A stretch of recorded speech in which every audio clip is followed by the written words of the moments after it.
Right, hello everybody and welcome to another one of those 10,000 signs per minute base streams. Yesterday we completed the design of blue chips, over 4 blue belts of blue chips for the entirety of the 10,000 signs per minute base, covering satellites, yellow signs and rocket control units. We have now just built the power network. The last bots are still coming in to connect these strands over here. And we are about to actually place the blueprint into the world. A small blueprint consisting of about 104,000 104,000 blue belts plus a whole bunch of machinery. Like 1,500 furnaces, 1,400 assemblers, etc, etc. Looks like roughly close to 10,000 inserters. A lot of stuff. So this center section is the main blue chip assembly area with the smelting, green chips and blue chips all in one line. We've got red chips for blue chips over here and the mining over here. And hopefully these roboports should connect as well. Once these last bots plop in.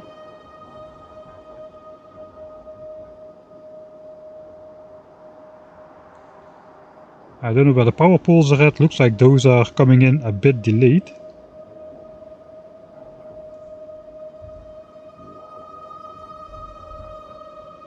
Wait, what?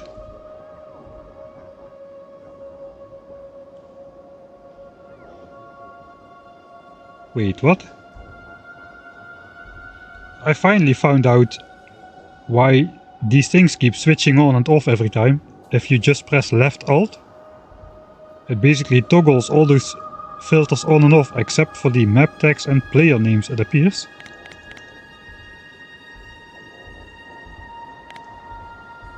And train stop names are also not toggleable, but that is weird, I never knew that.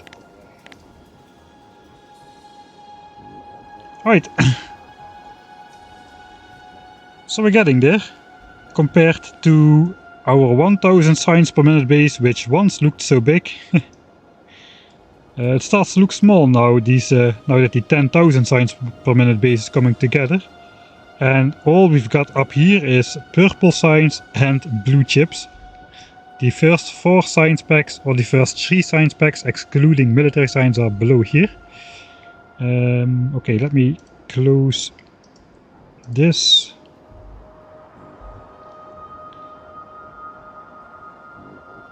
Did you update your base to 2.0 or is this still 1.1? Yeah, this is still 1.1.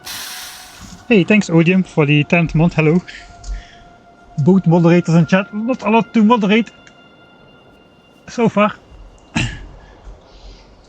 Yeah, this is still Factorio 1.1. So I found out Factorio 2.0 is actually quite... it's quite okay to upgrade your 1.1 base to Factorio 2.0. But at this scale, just too much stuff is going to break. And also, there are fundamental changes like rocket control units no longer existing, that kind of things. Sorry about that.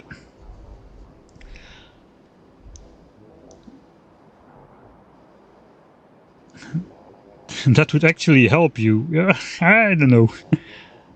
I guess yes, it would help.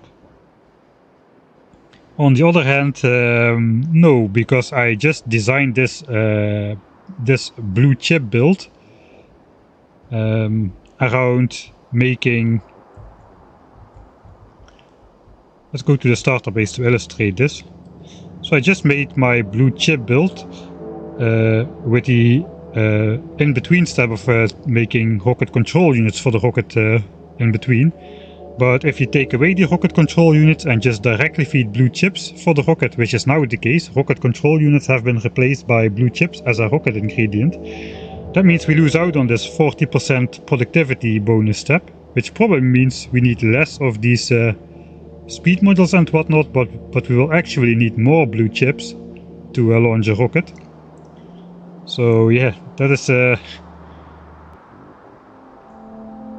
That means this entire build, which I spent I don't know how many hours on to make it largely symmetric and whatnot, is going to be invalidated because the count of blue chips we need would be wrong.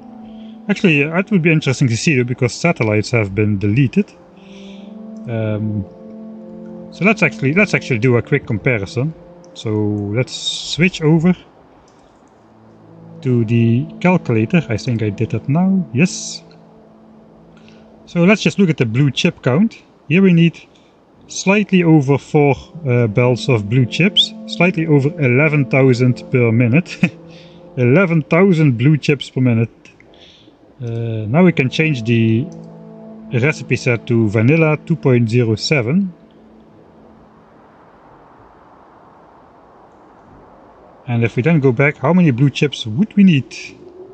Yeah, there we got it. That is over 2,000 blue chips per minute more, due to the intermediate step of rocket control units having disappeared.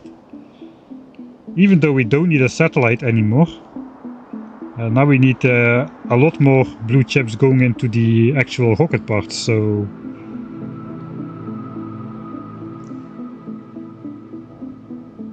missing out on that extra in-between step with another 40% productivity multiplication matters a lot.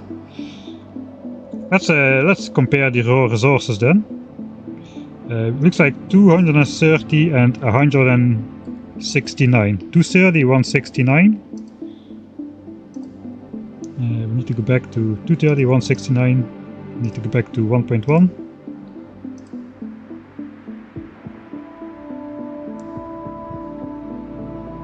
236.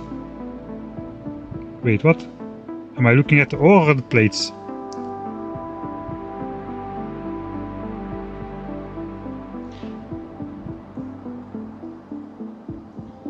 Okay, 283, 180. No, wait. 283 and 220. 283 and 220. I'm looking at the plates. 283 and 220. 283 and 220. 283 and 220. 283 and 220. 283, 220. So we lose a couple belts of iron, like 8 belts of iron is not a lot, like 4% cheaper or so, but copper is a lot cheaper. Was 220, now it's 203, so that's roughly 10% cheaper in terms of copper. So yeah, we actually use less resources, even though we need to make more blue chips. We use less resources overall because we do not need to make the speed modules for rocket control units, and of course we also don't need to make these satellites. The satellites are also just pretty expensive all in itself. The satellites have been removed completely. So if we just open the speed modules and the satellite in a new window, that is what has been removed. The satellite by itself takes about 22 belts of iron and 19 belts of copper to make. And the speed modules probably another good bunch. Yeah, there we lose like 28 belts of copper and 17 belts of iron. Of course, in return for that we need to make more blue chips, almost a belt of blue chips. But looks like 2.0 has the rockets are slightly cheaper.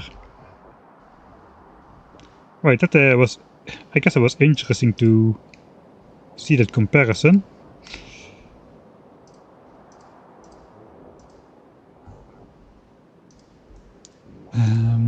Alright, first though, let's get back into the game. I need to put my phone here. I knew I was missing out on something.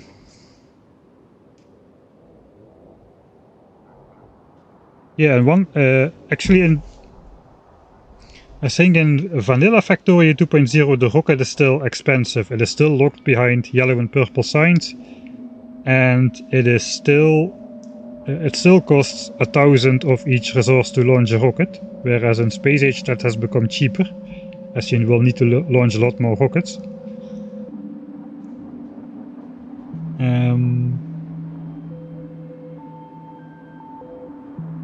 So indeed, it took 10 rocket control units per part. I guess now it will take 10 blue chips per part. But previously those 10 blue chips would turn into 14 rocket control units, and that is where the extra blue chips are coming from. But I can do this.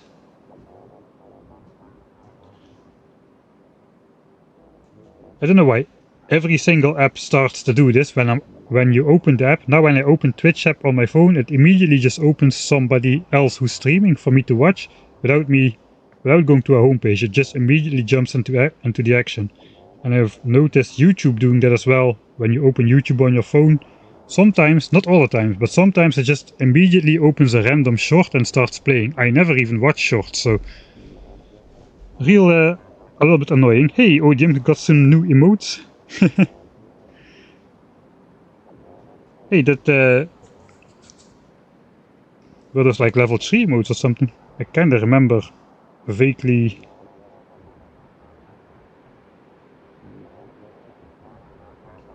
Yeah, all the way back when I set it up, it asked me to put some emotes in tier 2 and tier 3. I kinda forgot about those, but nice. The fish and the rocket launch.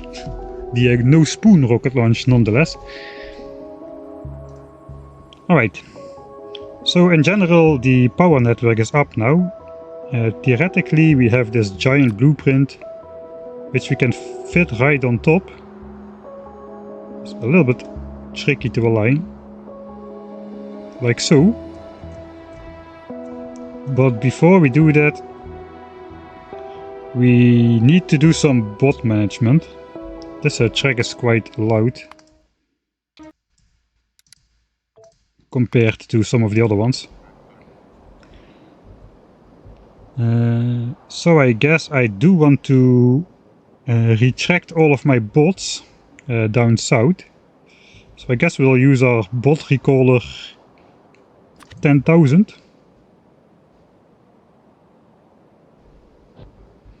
I don't know where I put that.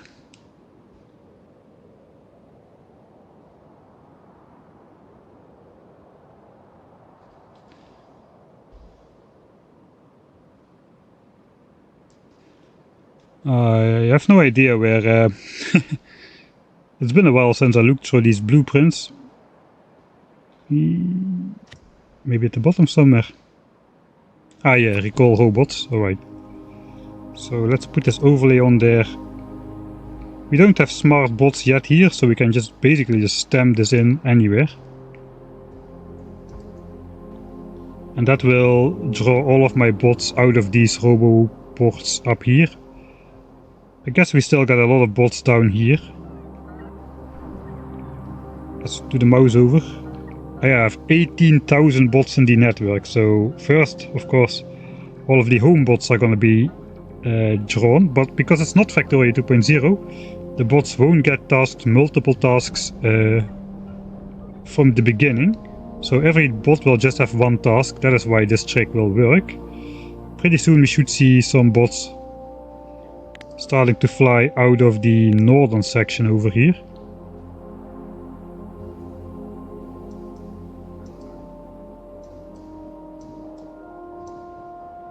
I have to go out, away from the hotbar.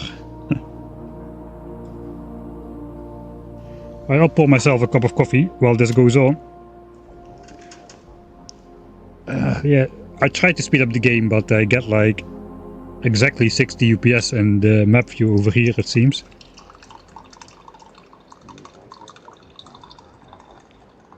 So yeah, today we're going to be doing low density structures. It's gonna be a bit laughing at your own jokes is always dumb, but we're gonna make a high density of low density structures. Haha.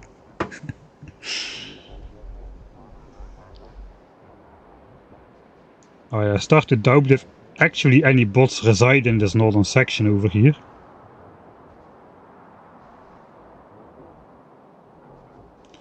Oh wait, yeah, I have 18,000 bots in the network and I'm trying to recall a measly 14,000 bots. So let's just plop another one down on top of that. That should get everybody awake. Also this distance is quite short. So my bot highway is working too well.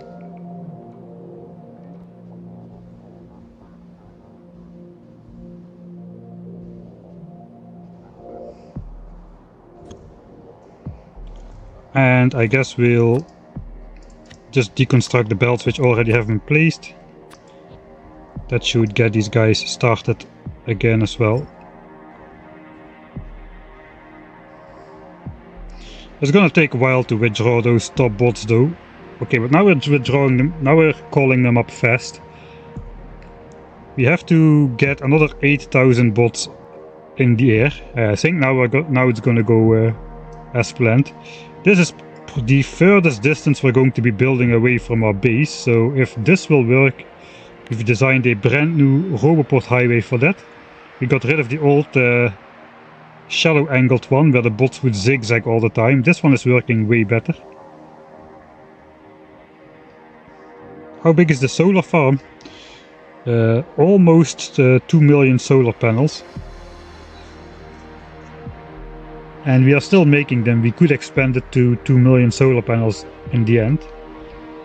But it's predicted that we will have enough with 1.75 million, which we have now, approximately 72 gigawatts or something. I forgot the exact number.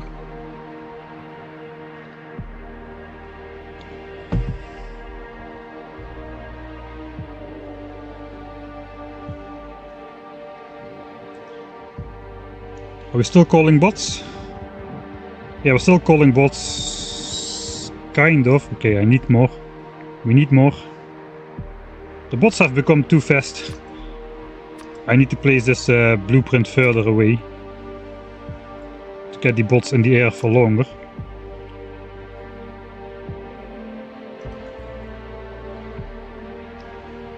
So my bot highway is too efficient. We only task 200 bots or so per game tick. So if the bots can complete, whatever they were doing at a rate of 200 bots per second, we won't be drawing any new bots because the game just doesn't call upon bots more often per game tick. Right now we're getting there, 3.3k. You can see the construction bot count just struggles to go down all the way to 2k. So I have to remember I need to place this way further up in the base than I need to. Okay, there we are. Finally all these bots are coming.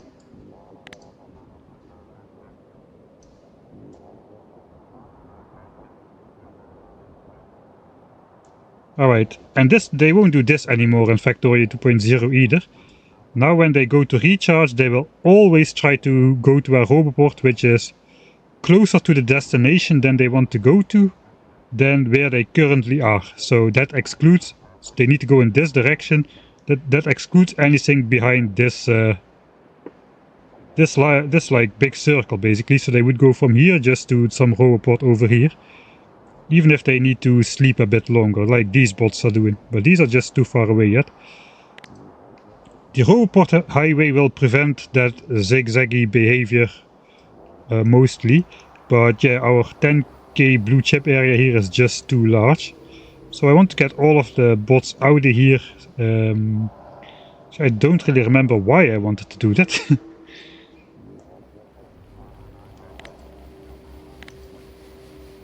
Yeah, it would be nice to do a clean start though. So while the bots do all of this, we gotta wait for this to complete now, because if we cancel these tasks, these bots just will go sleep again. Are we gonna get stuck bots here? We may get stuck bots here. Ah yeah, now I remember why I wanted to do it. I want to disconnect this entire purple science area from the bot network, exactly to prevent these things happening here. Looks like we're gonna go zigzagging here until we are here, and then probably we'll make it to this arm.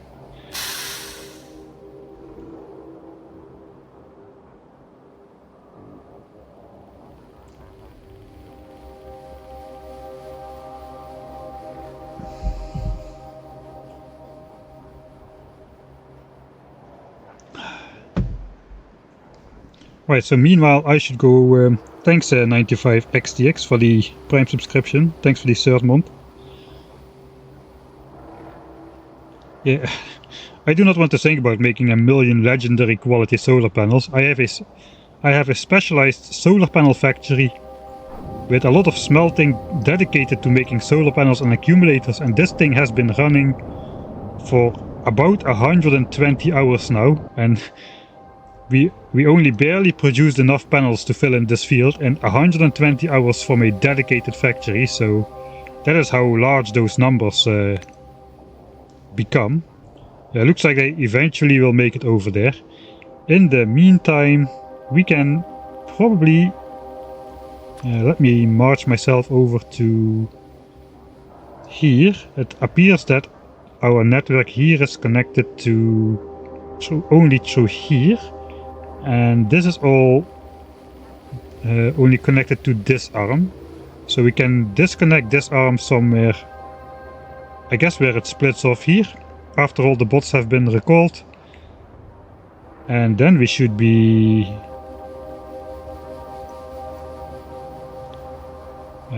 yeah, then all the bots will have to follow this arm, because they just will ignore the roboports belonging to a different network. They will just have to follow this arm up. And on the way down, I hope they won't get stuck here, which is very possible. So maybe we'll have to put one of the old roboport extensions.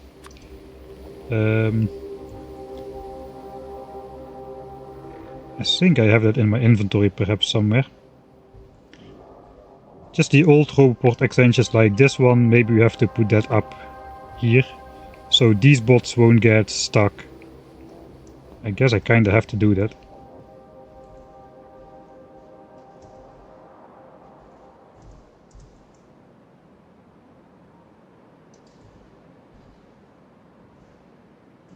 I should not do that from the network though, because then bots will start to fly out again. So I guess we'll do that as part of the entire blueprint. We'll just stamp these down first, so the bots will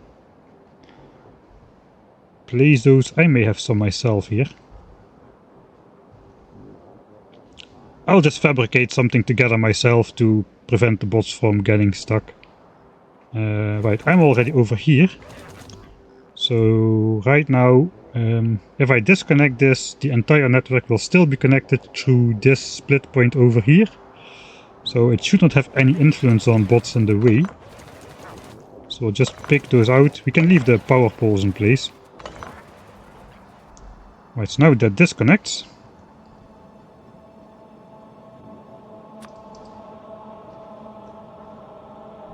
And I can perhaps just pick up this roboport as well, and we can use this vertical line as part of our network for now.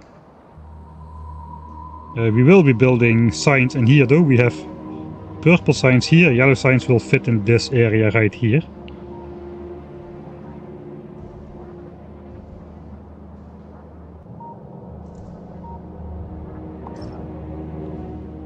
Alright, nice.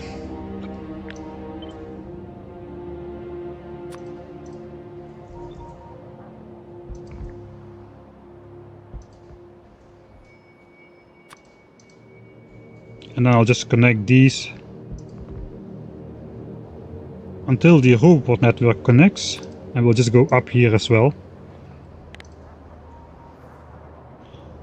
Power does not really need to connect, it already is connected. This will probably conflict with my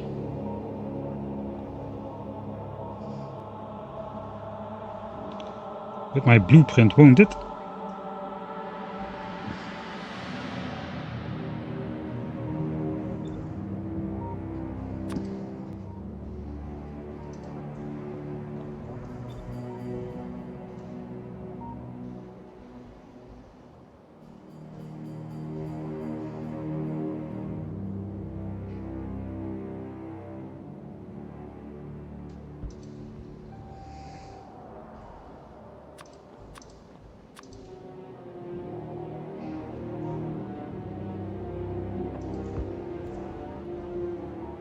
Well, that's a temporary connection. I think this will be out of the way of our blueprint.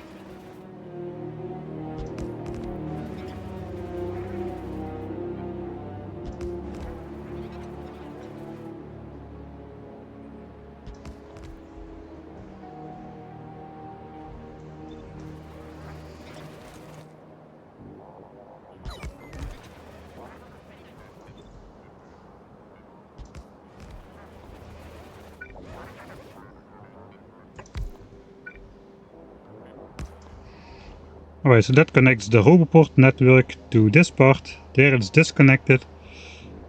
Almost all of these bots, meanwhile, have made it out of the eternal zigzagging. So that's almost done.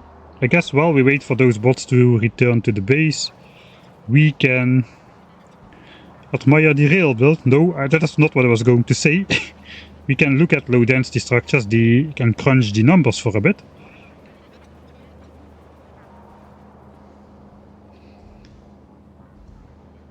So let's switch over to the calculator. I've already done a little bit of work ahead of time. So this is the entire 10,000 signs per minute factory, where it displays that we need to bake over 4 belts of blue chips. It also says about low density structures we need 5.7 blue belts worth of low density structures divided over 3 different things. 7,200 need to go in yellow signs. Technically 7,200 need to go into rockets as well, but because we overproduce, we will overproduce space signs a little bit compared to the other packs. That is why we need more of those.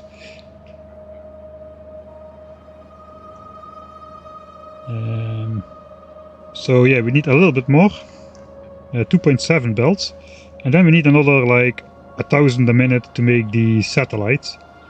So that's again just like blue chips. We have 3 different destinations: yellow signs, the satellite, and the rocket part. Just in slightly different quantities. So I thought, since blue chips has a high bulk ingredient, which is electronic circuits, 20 pieces, low density has 20 copper plates as an ingredient. We have 2 advanced circuits here. Here we have 2 steel plates. And here we have 5 sulfuric acid. Here we have 5 plastic. Plastic is a belt item instead of a bus item, a pipe item. So we cannot directly copy it, but I thought we can at least follow the same principle like we've been doing with blue chips. So our blue chip build kind of depends on making these units, which take a full belt of green chips and convert it into 189 blue chips a minute, or 0.07 belts. That is because that is 0.05 or 1/20th, because we require 20 electronic circuits times 1.4 from the productivity. That's why this is 007. So we have this James Bond setup here. We can also use that for low density structures. The same exact principle, where we input 1 full belt of copper into 8 assemblers and just make 189 low density structures per minute out of that. So our the common divider is like the biggest input we need to do is 1 full belt of copper. And similar to blue chips, where we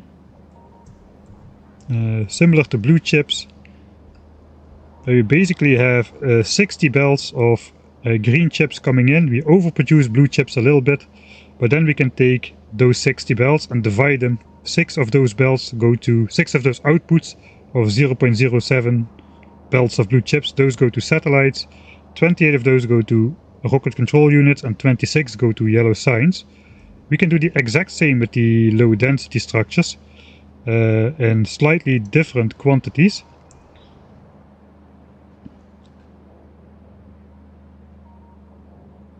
So basically, if we just look at the satellite, we see that requires 5.4 belts of copper to be turned into low density structures. So we can basically say this is 6. This is going to be 6 belts of copper. Then we got yellow signs. Yellow signs is going to need 39 belts of copper. We have to go up 1 integer. And looks like this also needs 39 belts of copper, even though it's a little bit more. So 39, 39, and 6, that equals 84 belts of copper in total. If we look at the actual total we need, we see it's slightly over 82 belts, which probably means we would be making 83 belts anyway. So now we're just going to make one extra belt, 84 belts of low density structures, 39 to yellow, 39 to rocket parts, and 6 to the satellite. So let's open this once more in a new tab, and we'll basically want to adjust this value so it reflects 84 belts of copper consumption, because that is the size we are going to be after.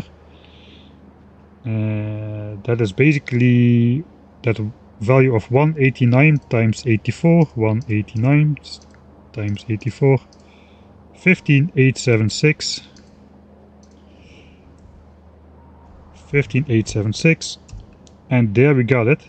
We need to make 84 belts of copper plates, 21 belts of plastics, and 8.4 belts of steel. I already know that my standardized steel smelter, which takes 16 belts of iron ore and makes it into steel, that can provide 4.5 belts of steel, so I imagine we'll just build 2 of those and call it a day. Perhaps we will delete like one line of smelters from each setup to optimize it a bit, to not overbuild unnecessarily. 84 belts of copper is going to be sort of a pain to route around, and 21 belts of plastic is fairly simple. I have been doing just feeding 1 belt of coal into 2 belts of plastics, and then these plastic belts go 4. Every plastic belt can feed 4 of those belts with copper plates. So actually this build is going to be wider at least than the blue chip build, but I think not larger, because the blue chip build actually integrates smelting and green chips in the blue chip build itself, whereas here we won't have to do that. We'll just smelt the plates at the patches. Same for steel, only plastics will need to actually produce. This is just like smelting products, so in terms of complexity, resource complexity, it's going to be easier. Maybe the routing is going to be harder. We also got some different options. I could say we can divide this into 2 patches of. We can actually just divide it into. We can make 2 times the exact same build actually, if we really want to.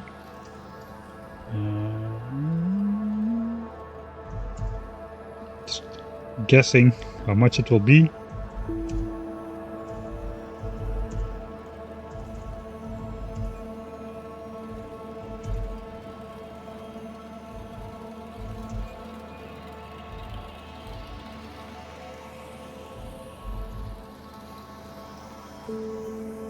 We could make this build just 2 times.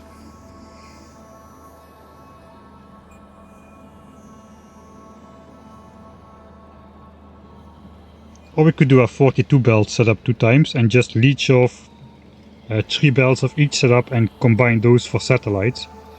I think that might be the smartest thing to do. So let's divide this by 2. That would be 7938.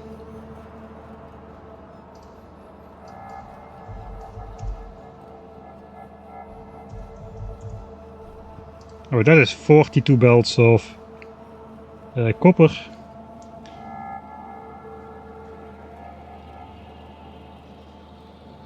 We just take 39 into yellow signs. From the other build we take 39 into rocket parts. And then we just leech 3 belts off and combine that for satellites. I think that may be the way to do it, because I think this build by doing it in one go, it will be pretty large. So those are our options. Now we've explored those, we gotta find a appropriate resource site on the map where we can get the appropriate amount of resources smelted. So in total we're going to need 84 lines of copper smelting. We're going to need 2 iron patches to convert into like 9 belts of steel. And we're going to need like a patch where we can draw like 11 belts of copper, which of coal, and some oil, which should be easier to find, I think. So with that being said, let's go back to the game. All of the bots probably will have returned. We should have 0 active construction bots by now. Let's mouse over the network. Indeed we do. We are going to cut off this straight line of roboports here. So what is the last one that connects? It is this one. So we'll just disconnect 3 of those. And that should disconnect the entire network, right? This one still connects as well. So I'll place these back and disconnect those ones instead. Right. I forgot that would actually lock these bots into place.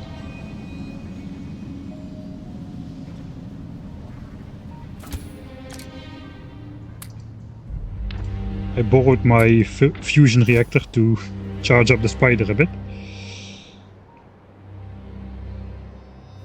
I'll just go deal with that situation myself.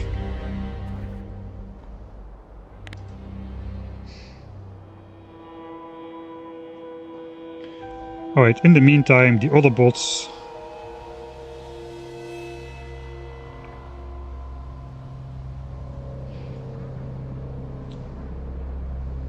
Some of that annoying stuff always happens when you...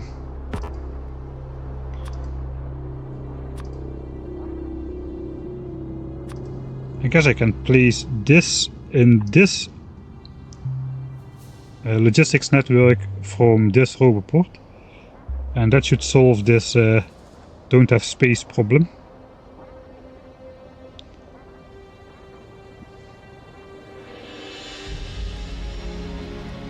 And I can just pick up these bots out of the air myself.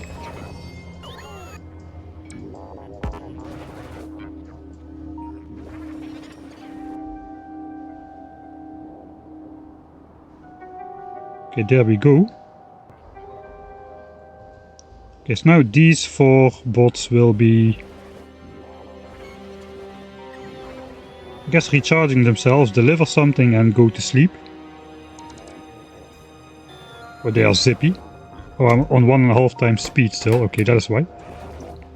Right, so 0 construction bots are now in the top network and no bots have lost their home somehow. Yeah, so this is now disconnected. That means this entirety of this purple science build is disconnected. And we are kinda ready to just plop down the giant blue chip build we designed. And that is going to take the bots like 2 hours to build, so we won't really watch that. Back on 10k SPM, yes, yesterday and today will be 10k SPM. And I think from tomorrow I'll be streaming Space Age again for at least 4 days. So Thursday, Friday, Saturday and Sunday will all be Space Age again. Trying to escape Volgora. And trying to prevent us from getting deadlocked into an eternal optimization loop, because that danger is quite present on Volgora, I would say. Right. Let's place down these 104,000 blue belts. Do I even have... How many do I have in stock? Okay, I have 400,000 blue belts produced, so I'm not running the risk of running out anytime soon.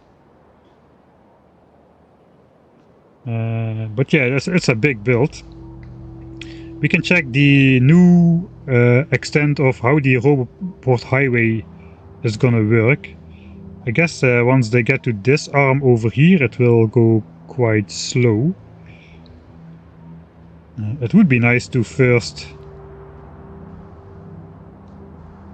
it would be nice to first place this section here, at least this giant build, before this, so the bots first will try to build all of this stuff in the north here. They will start from the north by default. The first 18,000 entities will all be placed.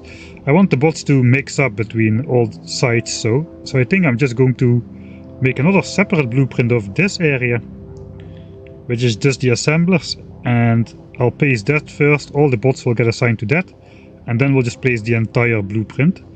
So here I gotta make a save.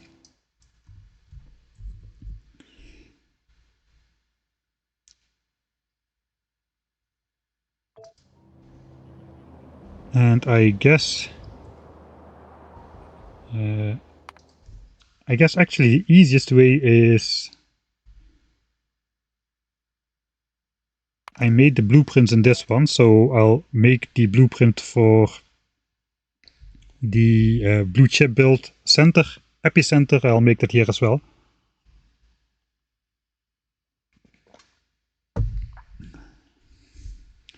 So this one is going to be not so ungodly large, so we can probably just yeah,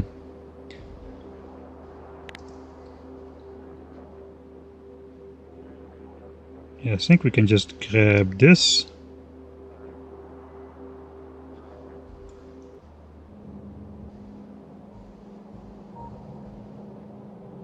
Let's grab the pipes here as well.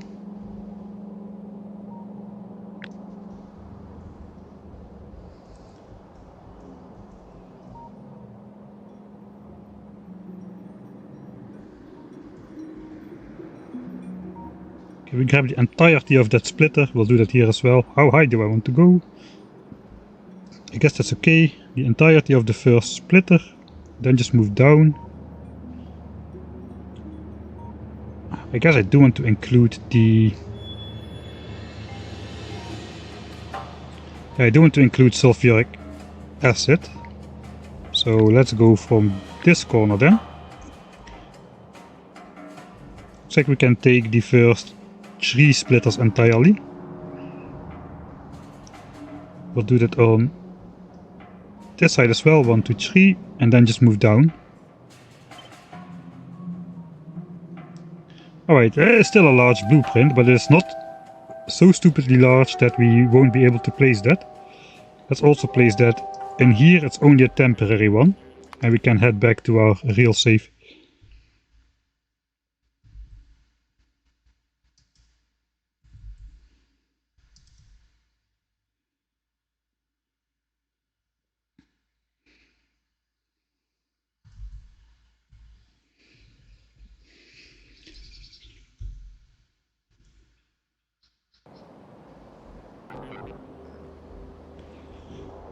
Okay, so I guess we are ready.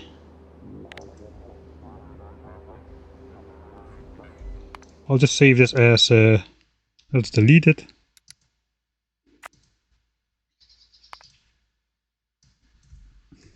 Ready to place blue chips.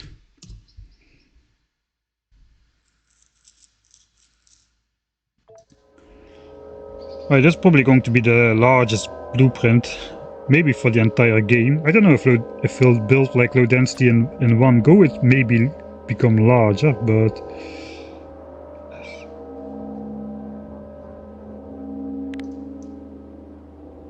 oh, it's kind of hard to line this up. Yeah, it's harder to line this up than I thought.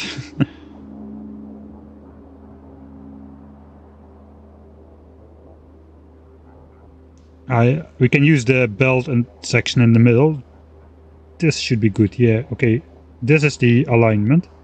So we'll first place this. Looks like we actually have to deconstruct these roboports. They're in the way. These are not.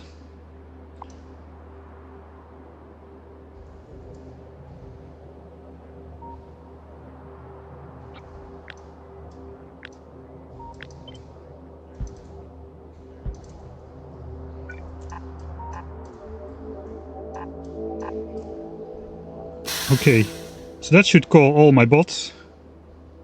Literally all of them. So we get a little bit of zigzagging at the very start here.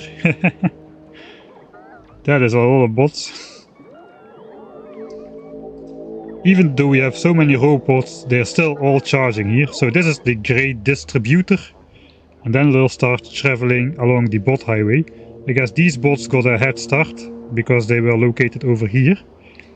These are all gonna pick up trees. They didn't pick up anything at the base. We're probably gonna be deconstructing a ton of trees here. Thanks Puzzle Boxing for the Prime subscription. Thanks a lot.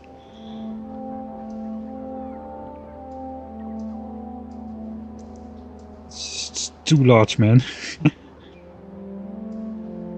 Yeah, okay, there's no way I can speed this up. I'm already at 46 UPS from drawing the 18,000 bots on the on the view. As soon as this will start blinking over here, we won't have enough bots to place the entire thing in one go.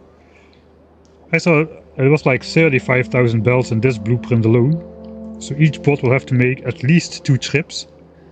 Right, so all the bots are on the way. So all of them have been assigned to at least this part for now. Now I'll place the other blueprint on top, the entirety of the whole thing. Not this one, this one. This one with all the stuff. And good luck trying to align this now. Let's use the low resolution mouse.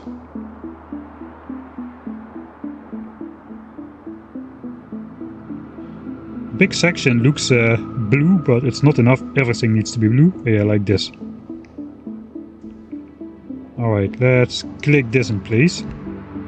Whew, that was probably the largest actual blueprint I actually placed in the world. Alright, so what's now going to happen is basically the bots are going to be split up over all of these over this entire area simultaneously, and hopefully that means once the bots get close, they will spread out over a large enough area that it doesn't matter too much that I don't have a bot network in place at all the points simultaneously. Yeah, so this is gonna take quite a while for the bots to puzzle together. These are still the tree chopping bots.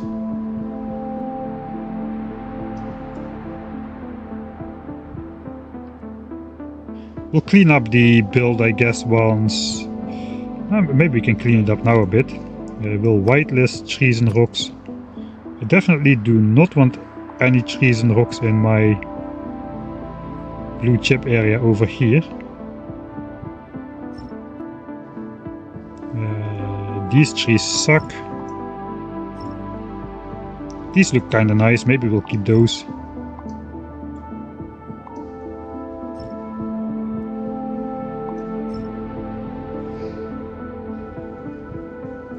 And I guess we also don't want trees in our giant belt array. We'll clear the roboports as well.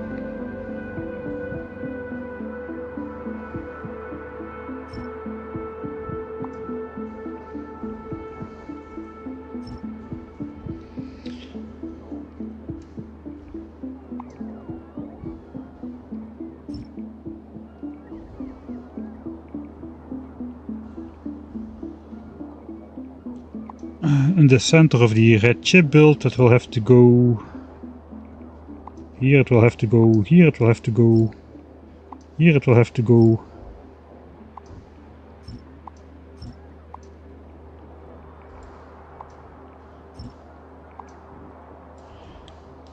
And I guess here.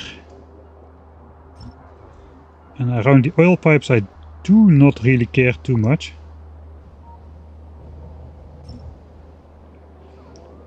Except I want to see the pipes here. So yeah, I'll leave all the trees in place which I can. Now we also gotta worry about pollution. There is no pollution here yet, but during the design phase this produced so much pollution that it actually spread off the map and started generating new chunks which currently don't exist yet. And that generated biters and we got attacked in the design process. Right, so the bot highway is doing work. I wish I could zoom in a little bit more.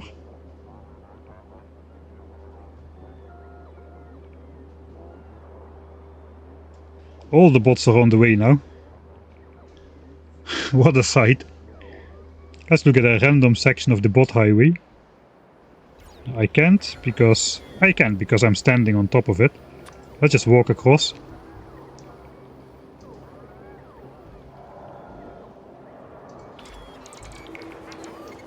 And enjoy. The bots are already faster than a maximum speed spider. Robot speed 15. Yeah, to no one's surprise, almost all of these bots are just carrying belts. That is the main ingredient in the blueprint. I think like 80 to 90% of all elements are belts. Hey SDB, thanks for the 10th month subscription. Finally managed to catch a stream without getting space age spoilers, that's nice.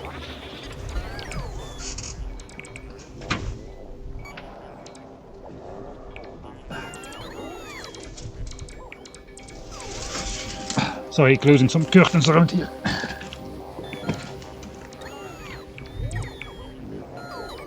Finished up early today, so I'm able to catch you live. Oh, nice. Did you already play Space Age, or didn't you get it at all? Actually, I'm just assuming everybody is just going to get Space Age, but of course that's not a given. I mean, I think the price for the expansion is fair, but of course, if you look at it in a vacuum, 35 quid is a fairly steep price for a expansion of a game.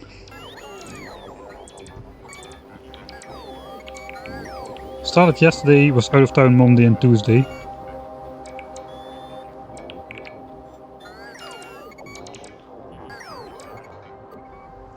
Alright, so I'll do a quick recap of yesterday. Yesterday we designed the rest of blue chips. So we already designed blue chips a stream earlier. That has been like a week and a half ago. With this giant splittery belt thing, nicely symmetric and everything. The inline smelting, the green chips, 60 belts of green chips into 60 outputs of blue chips.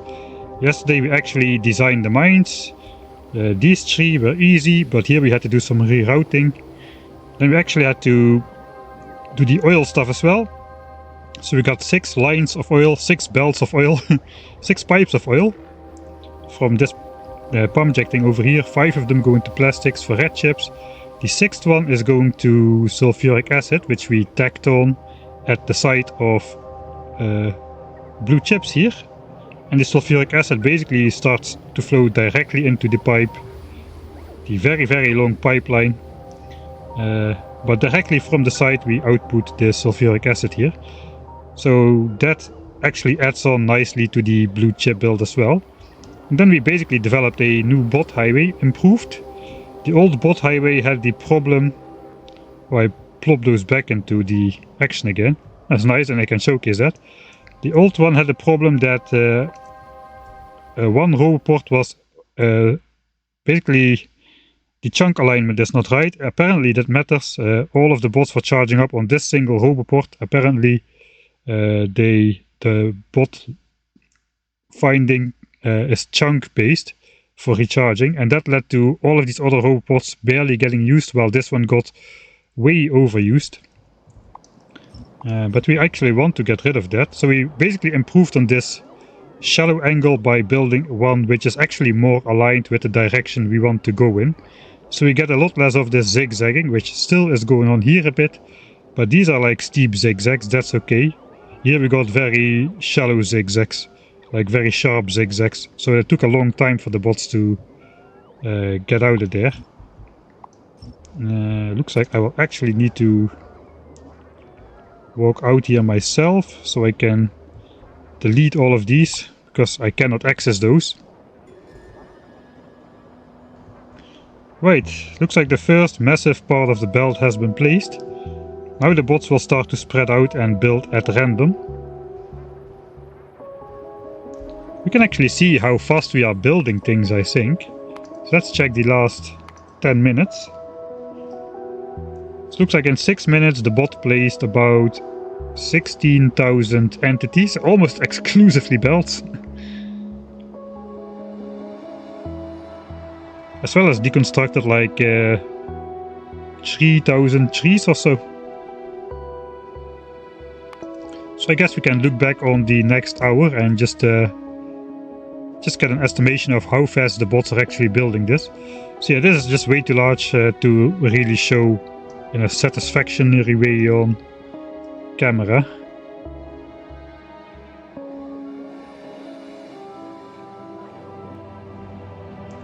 And I'm not going to do a live time lapse of 2 hours trying to catch the building of this thing. So we are just going to go ahead and think about low density structure design.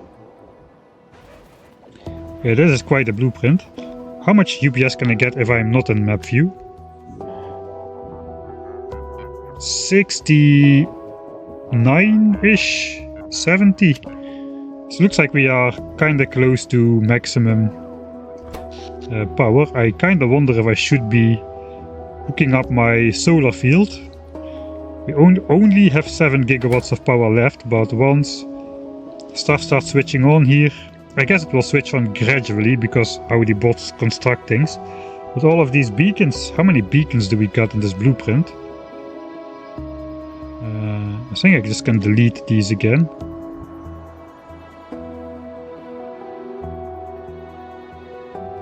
Let's keep them still until it is built at least. I've got 4,500 beacons which are going to be consuming power. Half megawatt each, so we can roughly say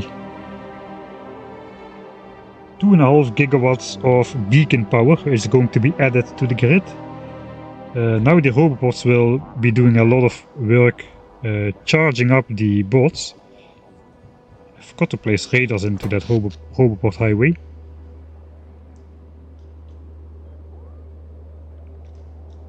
The roboports are doing about 2 gigawatts while handling 18,000 construction bots, it seems. Oh yeah, this just spiked up as soon as we started building.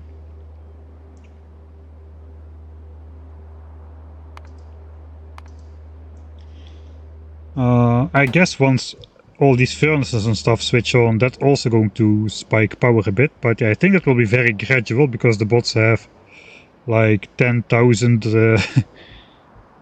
100,000 belts to go through. So the building will be very fragmented, like it is going to be the case here. So I think we still will be okay for power. Alright, so we have to get rid of this. Let's blacklist trees and rocks. We'll just deconstruct these ghosts ourselves.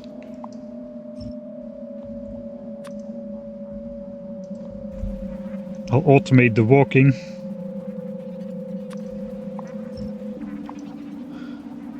And I can just hold my cursor like this.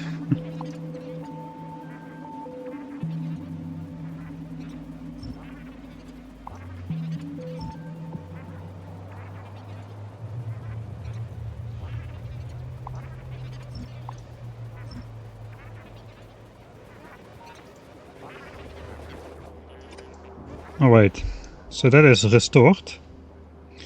So I cannot really solve this zigzag. I want to avoid making the blue signs area part of the flow again, because here we don't have too many roboports and that will really limit the bot throughput.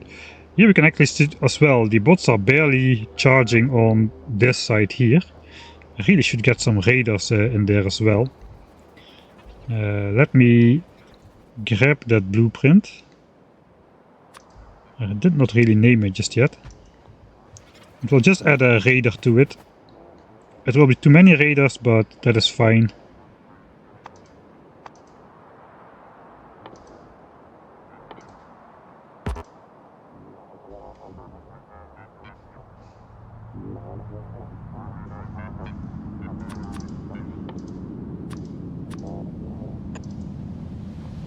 Alright, then we'll update the blueprint.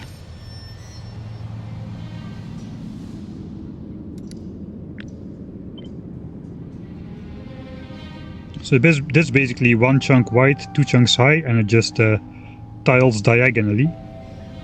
And the advantage of this structure is it keeps the roboports in the same chunk. So the bottom 8 roboports are in the bottom chunk and these top 8 roboports are in the top chunk. So we won't get that imbalanced recharging again, and the bots should be using the entirety of the roboport highway.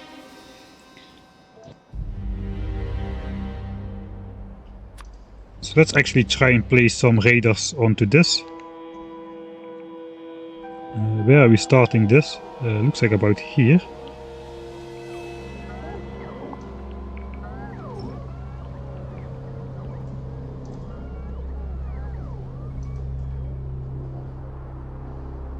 I gotta switch off the bot overlay for this.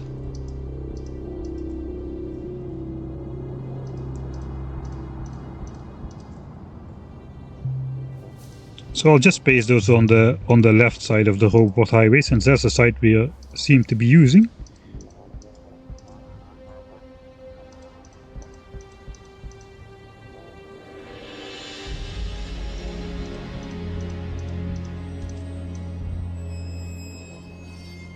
Oh god.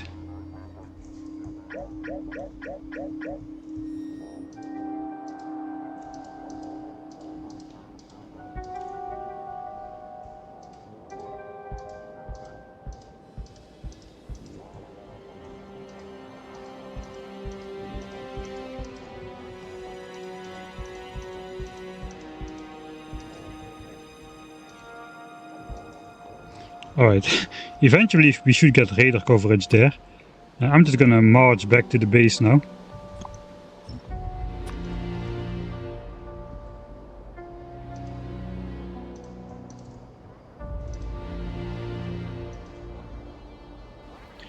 So some part of the design work we actually will be able to do in the actual save. Once we start going large, we need to go into the alternative map again, but I imagine we can at least do the one belt of copper consumption thing here. Actually, we may already have that.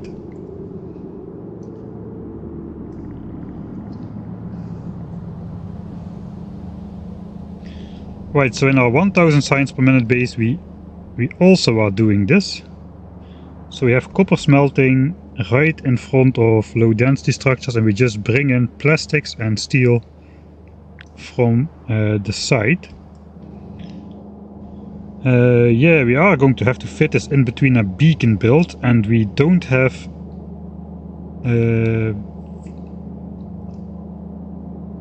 we have 3 inputs here, including plastics. So a blue belt of, as I see, a blue belt of copper, 45 items a second, so we need a quarter of the plastic, that is less than 12. So we can indeed use like a red belt to do the plastic thing. So we could actually just use the same design, except of course this will have to be much wider if we want to do it like this. It's probably better to, if we will do the copper smelting in line, we will probably bring in at least the plastics from the front end, just like we're doing red chips. We're bringing those in from the front here as well. It's like 6 belts of red chips. Those are going to be coming in from the front. It's actually being built at a decent speed. We haven't got anything of this side built though. So yeah, we are not getting the zigzaggy patterns because we disconnected this. Now the bots are no longer trying to fly through here. So that is nice. Kinda appears to be working what we wanted to do. Looks like we even got like a right lane for bots going up and a left lane for bots coming down. Actually, we are getting a lot of charging on a single roboport here. Why is that? This should count towards the right chunk, I think.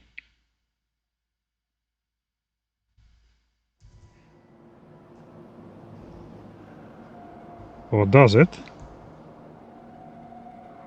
Like, why are all these bots waiting for this roboport when there's perfectly serviceable roboports here.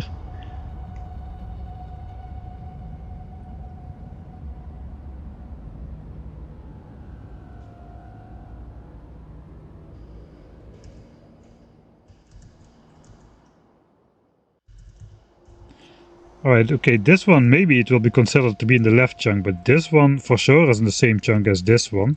But still all the bots are queuing up over here. Perhaps they'll just choose the closest one until a certain value of waiting bots is reached, and only then they'll start looking around to charge up on other roboports.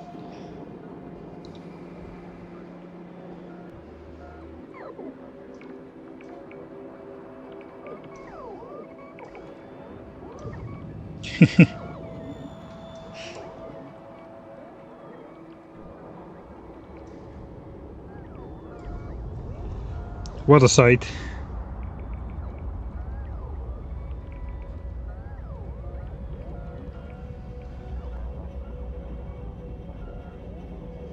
But at least here on this big collection of bots flying out, we do get a decent spread over the entire highway.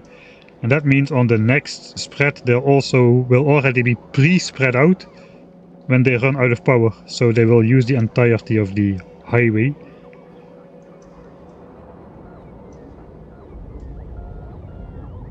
Robo-highway here. That's a good term for this stuff. Right, so even for the return part over here, most of them immediately fly out to the right side. We don't get a whole lot of the zigzagging. Alright, I think okay, now I even get 40 UPS. Let's just zoom in here then. Let's switch off the bot overlay, the pollution overlay, the network overlay. No, 60 UPS. We are at 60 UPS right now. Right, so let's just copy one of these.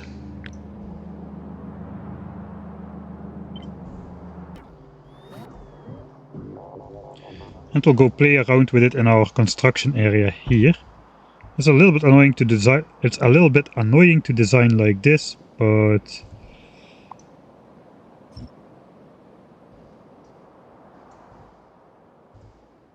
alright, so this is just basically our standard smeltery. It is not the clocked one though. So I think we want to just rebuild this from scratch. You can do it with 8 assemblers if 2 of the assemblers have 1 extra beacon. So that is why this beacon is touching this one, this beacon is touching this one. So on average we have 8.25 beacons per assembler. Because 8 beacons just won't do if we look back over here. And we take the one where there's only 1. You can see if I put that we have only 8 beacons, we need 8.18 assembler. So we can just say, on average, they should have 8.25 beacons, which means 3 of them will have 8 and 1 of them will have 9. Then we can exactly get away with 8 assemblers. So that is where that design is coming from.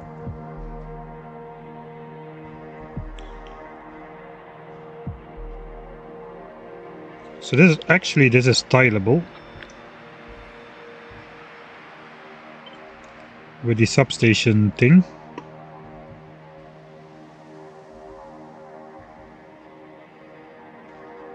I think we're not gonna do inline smelting for this though. With green chips it makes sense because we can use 2 belts of ore to produce 2 full belts of green chips.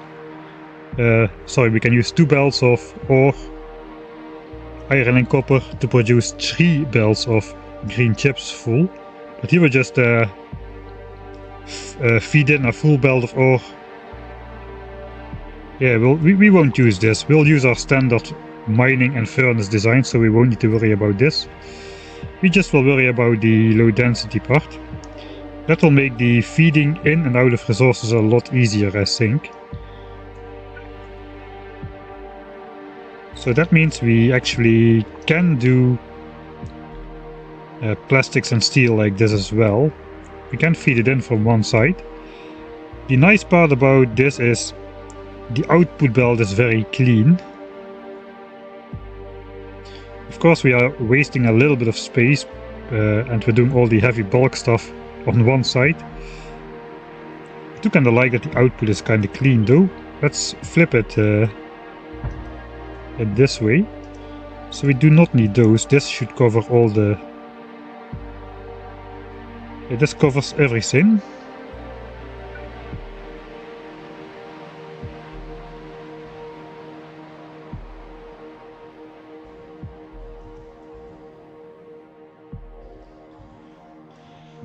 If I want to put a roboport in here, which I kinda do, then I would have to move this beacon up though.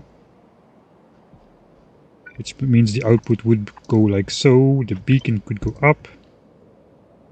The roboport could go in here.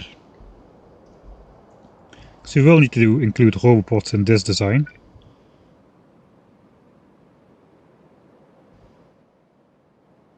Here we cannot really do the same. But I think one roboport should be fine, just a roboport at the front should be fine. I guess we'll also put this beacon up then, for the symmetric idea. Alright, so then this is theoretically copyable just in stacks, however many we need, including connecting the power network. How has no one suggested Robobahn? I know there are some people from Germany here, so that's a good question. Why did you not suggest Robobahn? Are you still playing on the laptop? Yes, my laptop is just my main rig. I don't have a desktop at all.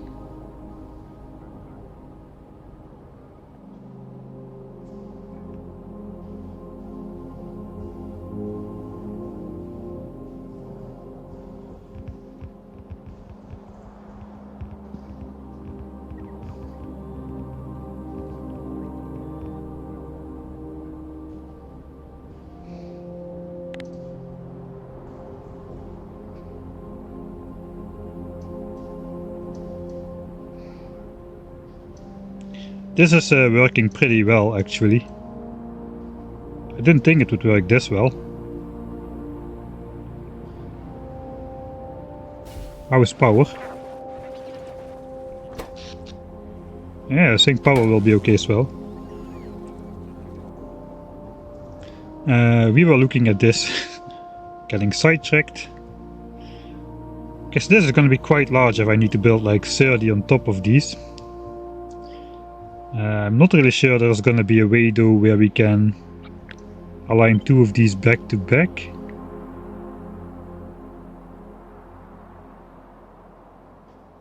Also, if we do that, then the copper and or the steel end.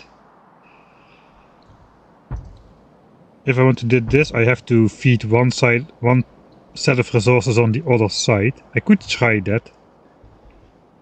Just putting two of those in a line would make the entire setup a lot less long. Also, there would be a lot less belts in the design if I did that.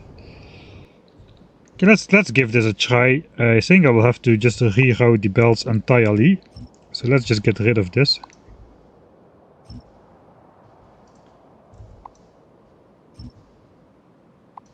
We do need one beacon. We can probably just align this to be overlapping.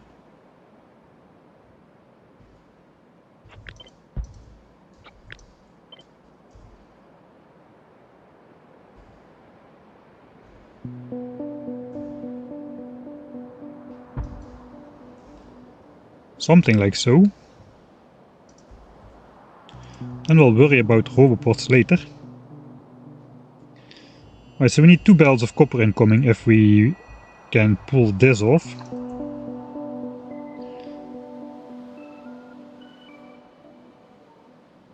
I imagine we can, we need to belt weave on both sides to do this. I imagine we can feed copper. Also need to think about the substation.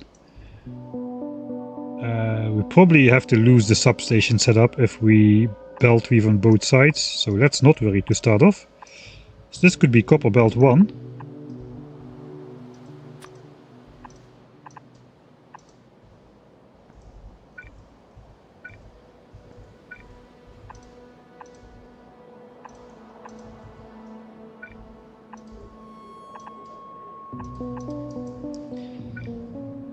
Okay, and this ends there.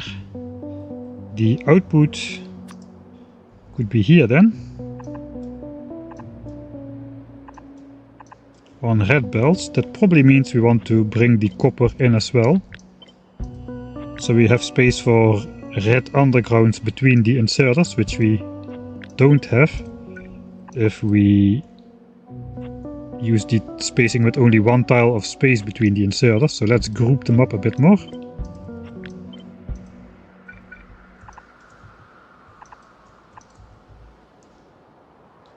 Alright, and then red belts. I don't have any red belts on any bar.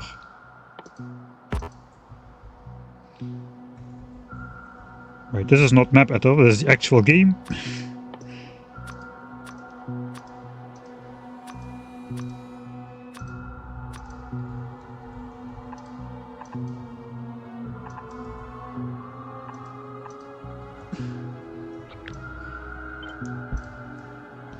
Right, so that would work for the first belt of copper. The second belt could then just go through like so. We can copy this for the second line. We can copy the inserters.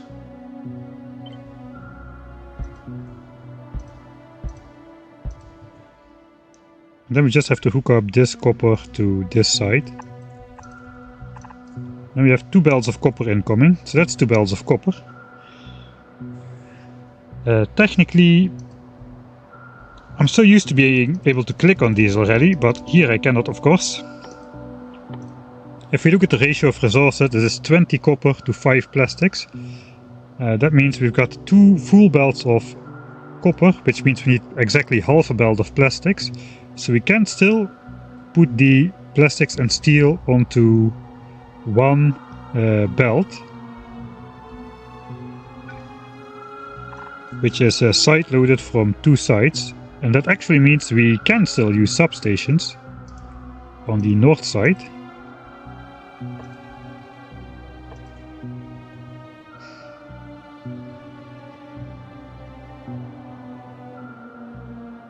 Wait, I made and ate dinner while this was still building. It still will be building for quite a while. Like I said, this is probably the largest blueprint I pasted in my entire Factorio career so far. Let me do the hydrate in these. Indeed, how are things going? We are building the thing we designed yesterday, or at least we're trying to.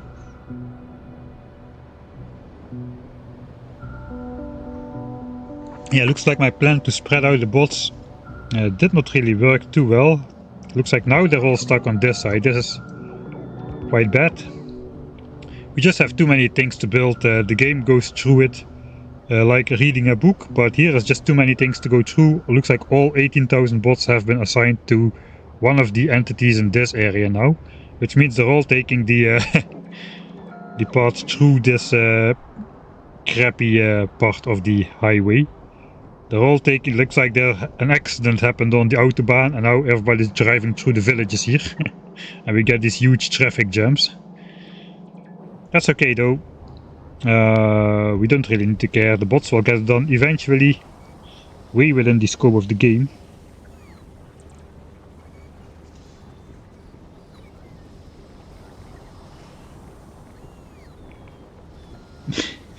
Nightbot is a little bit aggressive on the symbols thing.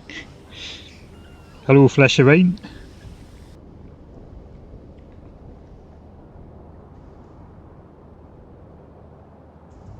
Okay, train of thought, train of thought, train of thought. Right, side loading. Stop, stop.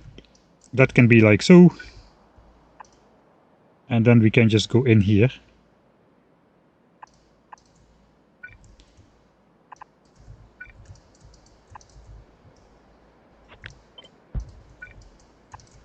So yeah, I'm not really sure how we're gonna sideload just yet, so let's just do this. We also put stack inserters here, I guess. Maybe we'll just mirror those. Right, and this should be able to go through all the way to the other side.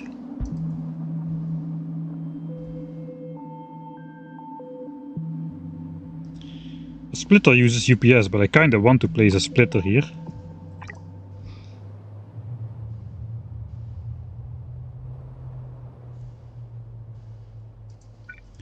Maybe we'll just go down right here, like so. Do we have space for a roboport in the middle then? Yes, but no.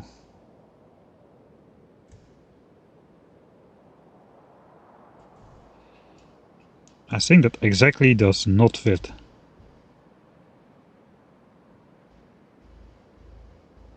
Maybe if we cannot spend this entire distance.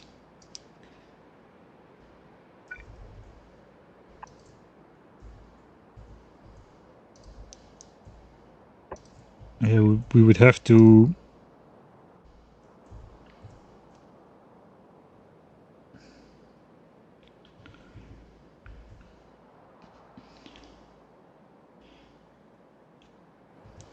I would have to just build this like a normal person and not do the symmetric thing in the middle. We can just move this in here. That is not a problem at all. And we can move these then out to the right.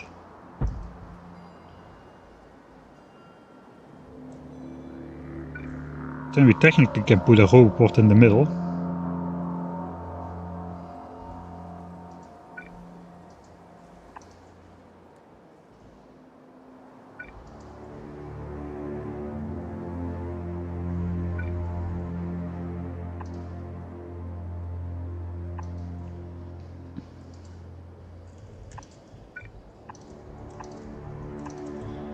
I think we're gonna do that. Just put a roboport there and call it a day. And we even have space for a radar eventually on some of the ends over here. Sometimes there can be a radar for the coverage. Even on this side there could be a radar.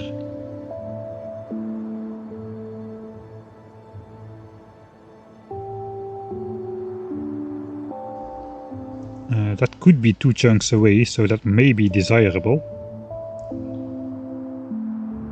Alright, and the low densities are just gonna come out of here.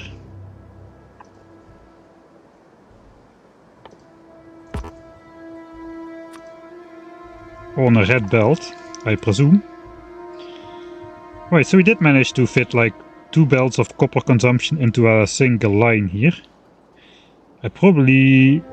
I could fit a 3rd belt through here, but that would be kind of problematic for the plastics and steel. Then we would need more than half a belt of plastics, so I think this is a good unit. So let's just compare real quick if we would do this and how they would compare. So this is the single build. 1, 2, 3, 4, 5 belts. 10, 20,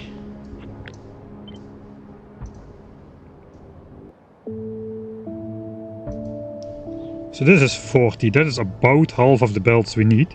I think I decided to do 42. 2 builds of 42 for the entirety which we need.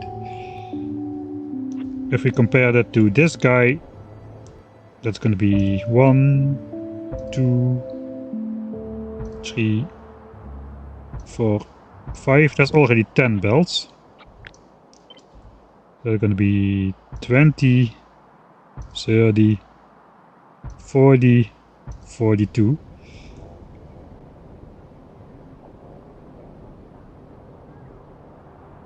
I think this shape is desirabler.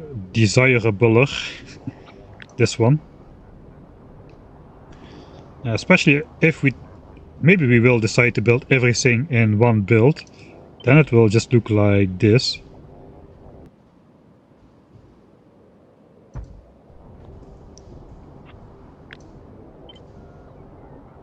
Then this thing is gonna look like this, whereas this thing It's gonna look like it doesn't even fit in my design area.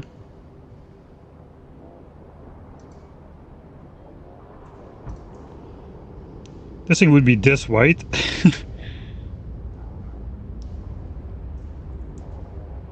And not very tall, so I think we won't do that. Yeah, let's Control Z. I think we'll get rid of this one then. And this is going to be our design which we have to work with. Now we have to find a location to place that in the world. Did we just design the low density structures just in the actual game? We may have done so. Or at least the final assembler part.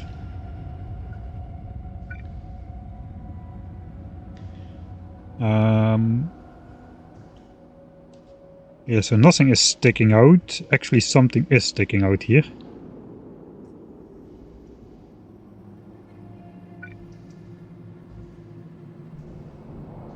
Okay, let's just copy a single unit again. Looks like a double unit. You need to be absolutely sure that the design is final before we copy that 40 times. So I kinda did this to make this symmetric here, but it is sticking out of the build just a little bit, which usually I do not like to do. So I think I'll just line it up over here. It's okay if that... it can touch the beacon on this side, I think.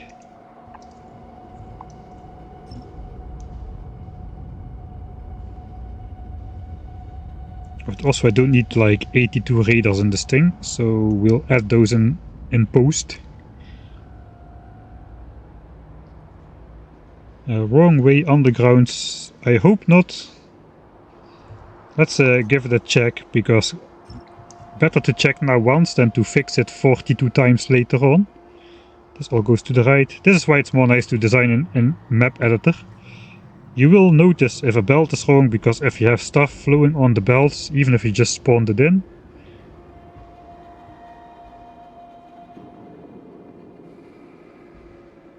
you're gonna see it because something is not gonna be working or resources are not coming out.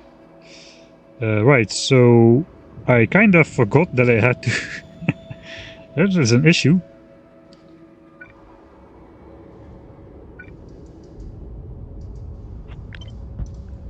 This is not connected. So in that case we would have to place the roboport. Yeah, we cannot place the roboport in that case.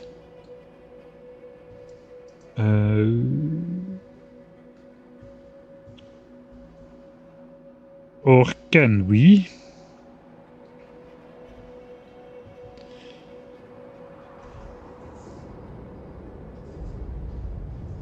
Yeah, the radars were just because I accidentally copied them and I just made an example. We could place a radar on the edges, but yeah, it got copied all over the design. So I'm wondering, can I do the last one with yellow belts again? If these consume the near side of the belt, so at this point the near side is fully consumed. These will consume the far side of the belt. Yeah, that is not gonna work. Maybe I can switch these out to yellow belts, these outputs. They won't have too much stuff on them just yet, I think. Or perhaps I can just do this. This has to be like this though. Yeah, we can just fill it in like this, so I think we'll just do it like so. We exactly can fit that roboport in here then.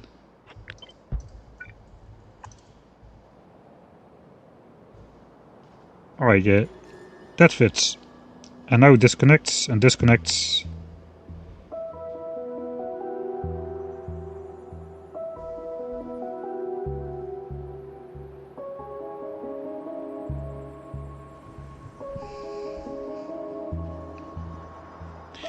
It's always a bit tricky to just convert a belt to a different color, because these inserters like to draw from the near side of the belt.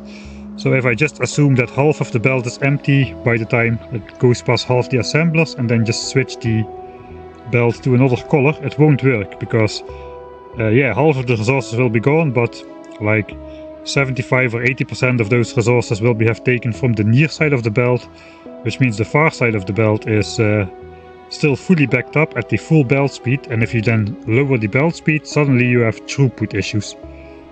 That is a common pitfall when designing megabases. Alright, let's do the get up and stretch thing. Probably have still got some bot flying. Yeah, all of the 18,000 construction bots are still doing things. Looks like they have gotten out of this endless...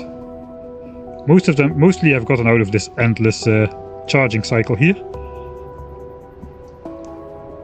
Actually no, a lot of them are still going this way.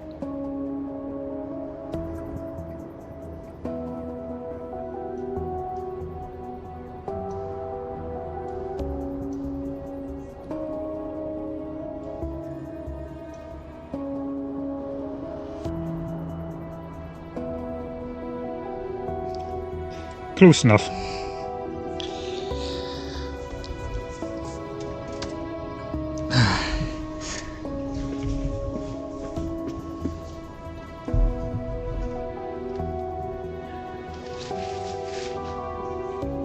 I'm kinda not looking forward to designing rocket fuel here. I think after designing rocket fuel in this playthrough, I will really change my mind on the Factorio 2.0 fluid system. Because rocket fuel is going to be a pain with all the light oil and the solid fuel. And of course we're going to need advanced oil processing for that one. So we need to crack heavy oil into light oil. We need to get rid of the petroleum gas, make it into solid fuel as well with priority, so that petroleum gas does not clog up the system. And then the remaining light oil should be turned into solid fuel, but there should be priority on rocket fuel assemblers, because if they get deprioritized, they may not run all the time, etc, etc. And all the while we're going to have to keep the throughput limit of Factorio 1.1 pipes in mind.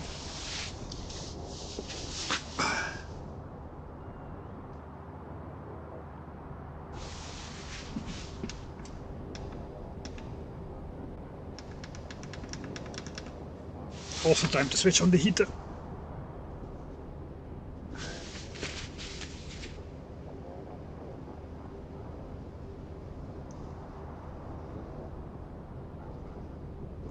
Yeah, the interface of the fluid system is exceptionally well done. I'm not talking about the realism, but the interface is very well done. It is immediately clear when something is wrong. It will blink at you when you look at it. There will be a small indicator blinking, just like now the construction bot marker is blinking in the bottom right corner next to the toolbar. You will get a similar blinking thing if you have any fluid pipe being too long anywhere.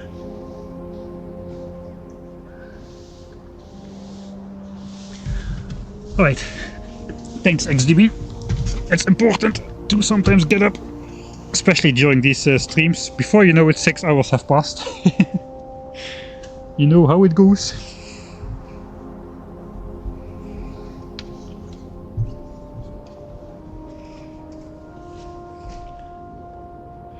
I've been thinking about the 2.0 challenge idea for a video. I've come to the conclusion that what I'm doing now is actually going to be pretty well suited for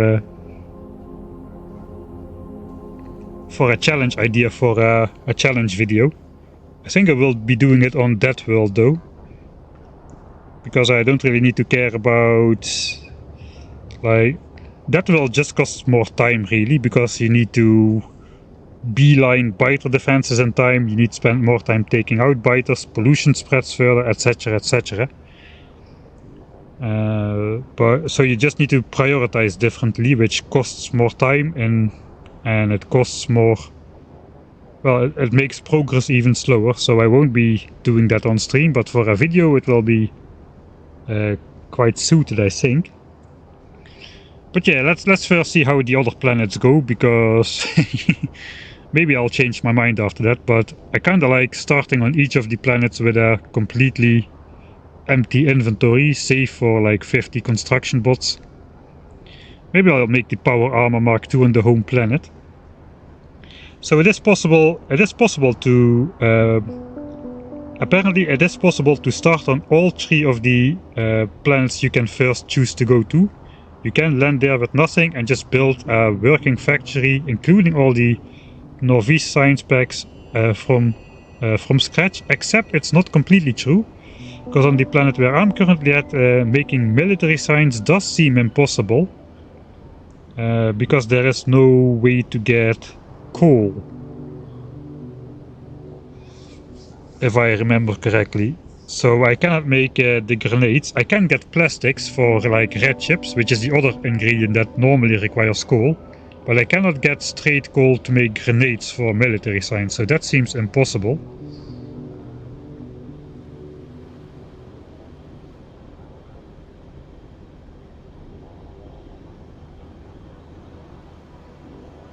For Gora you can get soft locked if you don't research substations.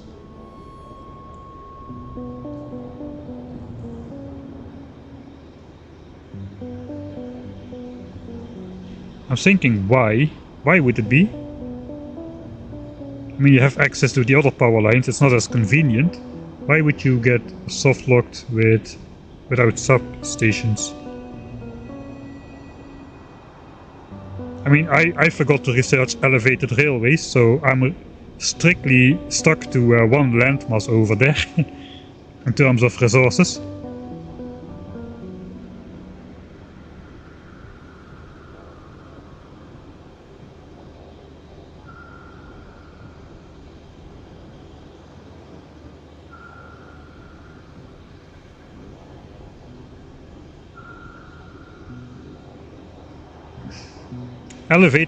Mentioning that elevated railways exist is not a space age spoiler. That was in the Friday Facts all extensively.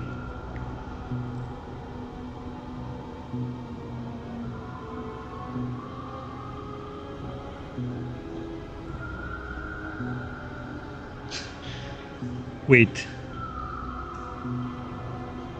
So substations are made from steel, advanced circuits, and copper cable. I think they changed the recipes, right? Here it's copper plate, but in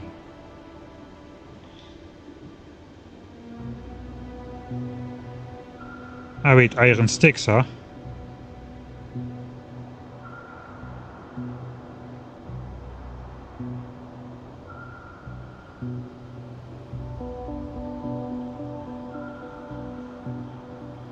Yeah, I see your point.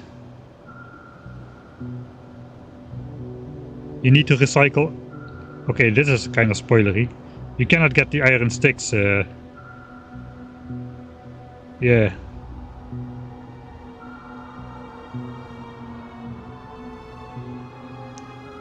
That indeed is true.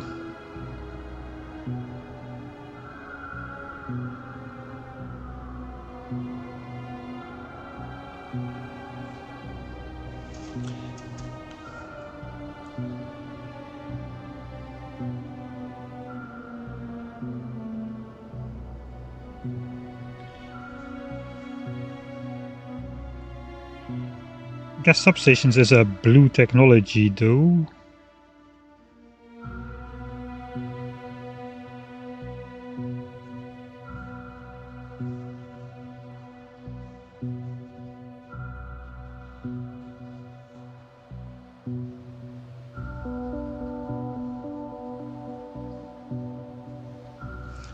Right, for those of you who did purchase the game but you don't have a lot of time, You can look on my Discord. I posted a Norvis complete starter base with, which is based on the same starter base we used in this video. Basically, it's almost exactly this thing, with a few minor changes, most notably around the rocket silo, where the space age changed a little bit.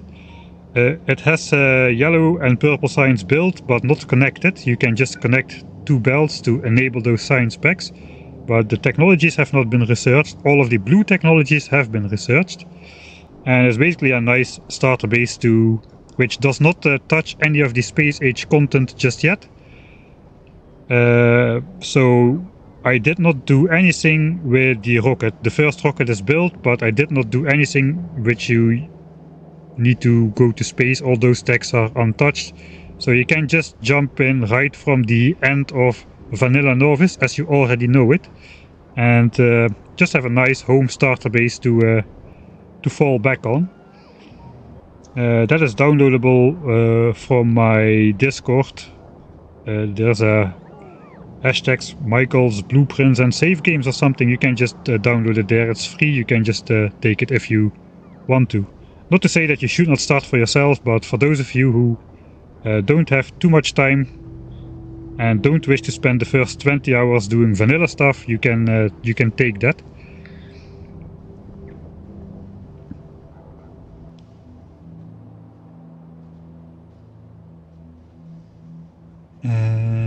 Right. Is this thing done? I kind of think it is. So I'm gonna rotate this.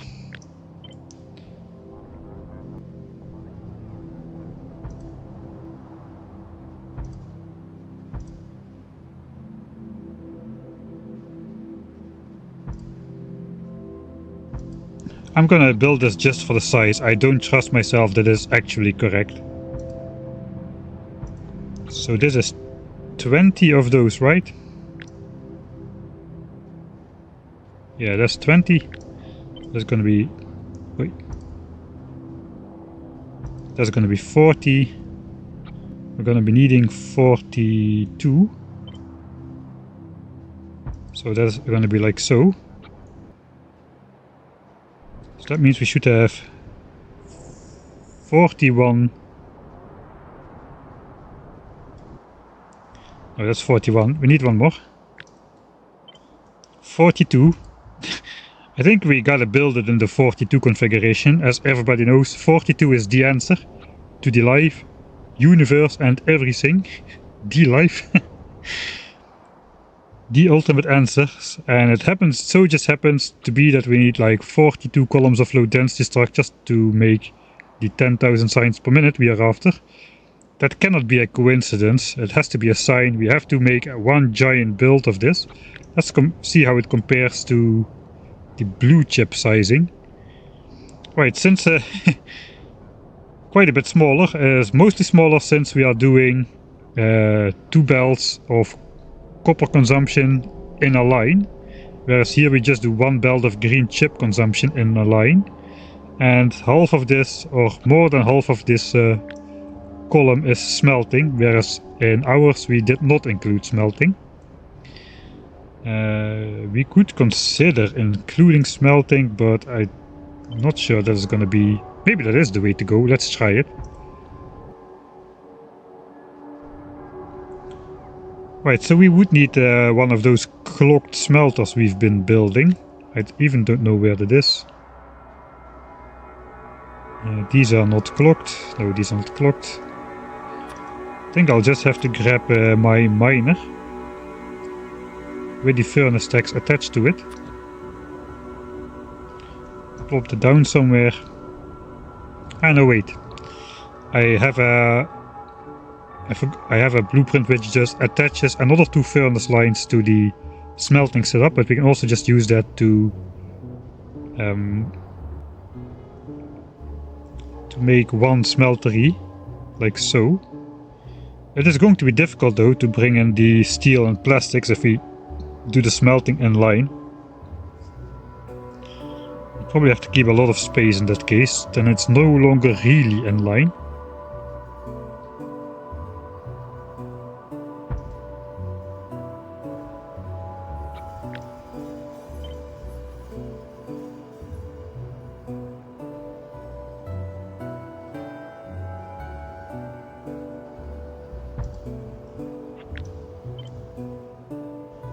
I kind of stopped doing that flipping around thing every 2 instances. It's a lot easier to copy and paste stuff if everything is facing the same direction.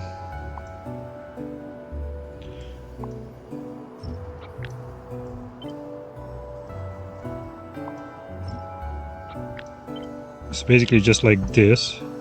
This furnace line does not do that. See, we have copper in the bottom. I think I should just copy this one of these lines and see how that was put together.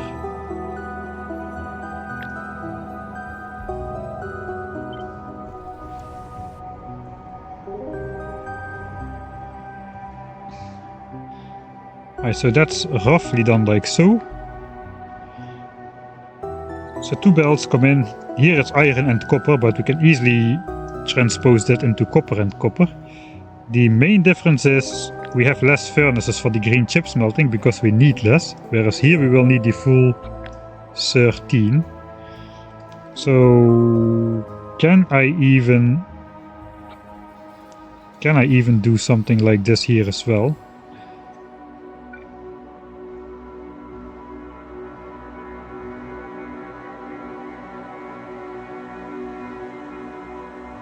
So maybe I can.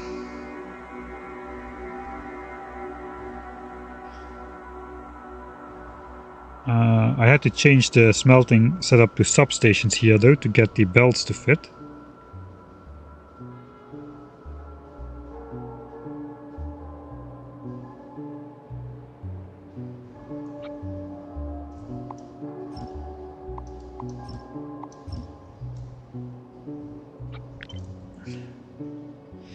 I guess this first part is gonna turn out to be the same. Can I just overlay that? Not quite.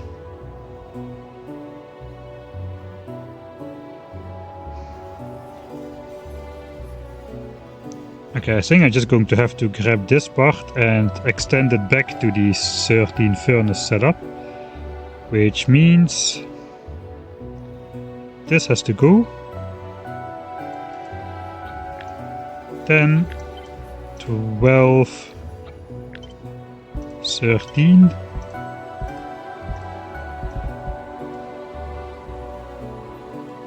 We need the 13th furnace to sideload stuff again. 1, 2, 3, 4, 5, 6. So this has to move over.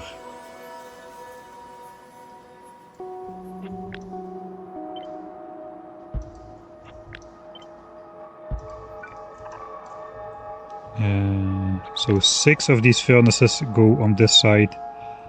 Then the next 6 should all go on this side. Let's be careful to copy the wiring. And for input that's kind of the same. Right, so these are wired up. I think the 13th, is that wired up as well? No, we just leave the 13th inputting freely. So since these inserters draw off the near sides of the belt with priority, the end of the belt, the outside of the belt is going to have most resources. So this basically speeds up the gathering process for this inserter. I can probably just I can copy these outputs to this side. Okay, that's not a substation, but that's okay. Outputs. So here we output on this belt to sideload here and output on this belt to sideload here. That means we can do another substation over here.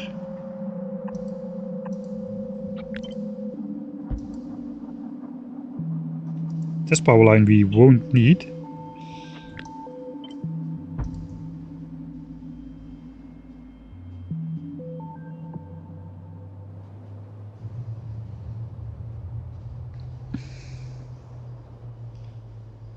Alright, now let's see if we can draw the second belt of ore through here.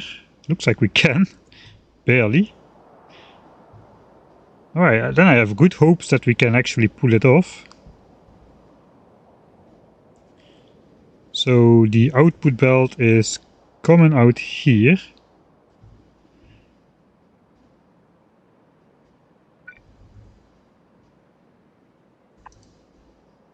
We have to send this back up. Is there a different way? Maybe, but not really. Hey, we start to mine some resources. Finally. Looks like the bots are still going strong. Do we still have all 18k bots in the air? Yeah, it's still gonna take a while. The cycling is still ongoing. I did interrupt all of these, so nothing will switch on by itself, I hope. 12.5 gigawatts and counting.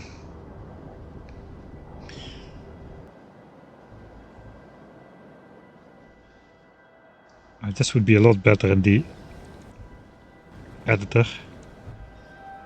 You know what, let's go over there. We'll actually build it with our personal armor, because this is just starting to be a bit invisible. I think I just put my garbage here.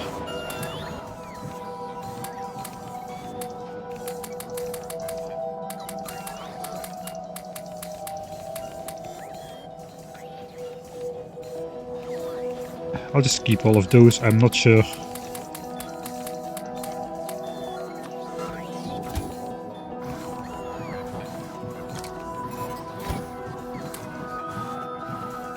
And then we'll just logistics request. I will attach the other spiders to myself, so we have some more resources to experiment.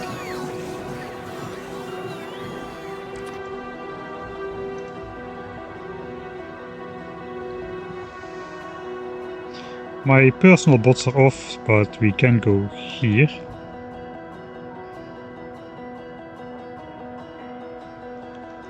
Yeah, we could do a cursed splitter, that's true. In the daytime it's not so bad, but in the nighttime it's a little bit difficult to see. So I do need a good amount of belts to sideload on here, but technically I could go up instead, just to create a little bit of space on the belt. Sideload here. That is 1, 2, 3, 4, 5, 6, 7, 8 tiles, which is better than what it was. 1, 2, 3, 4, 5, 6.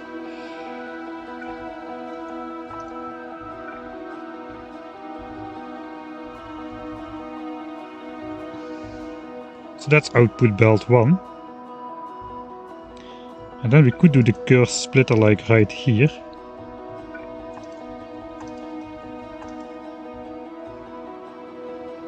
Okay, I'm here now. I gotta move this out of the way.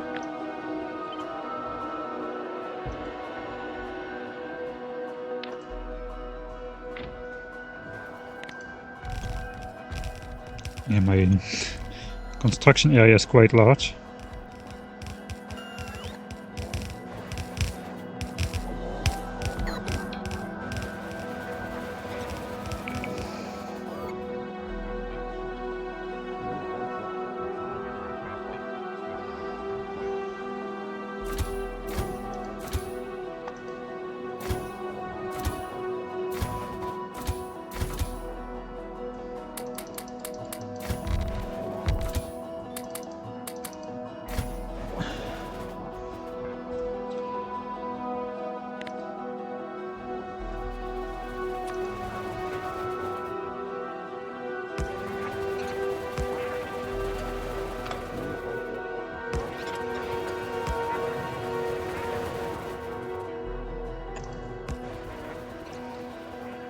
Right, now it stops blinking at us, so that's something.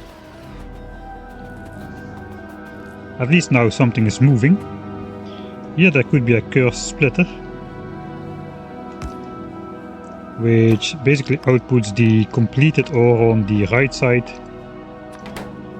and the second ore belt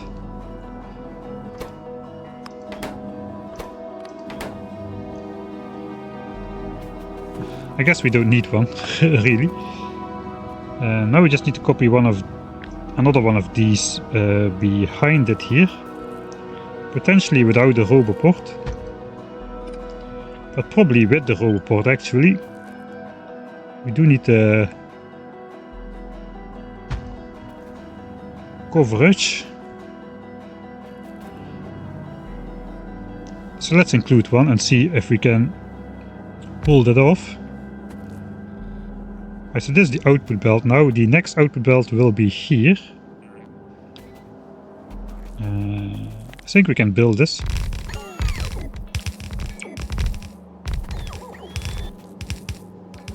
So this is the next input belt, so this basically just needs to be connected to here.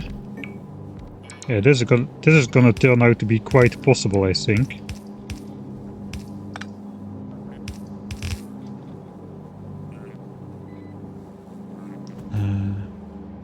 Actually, no.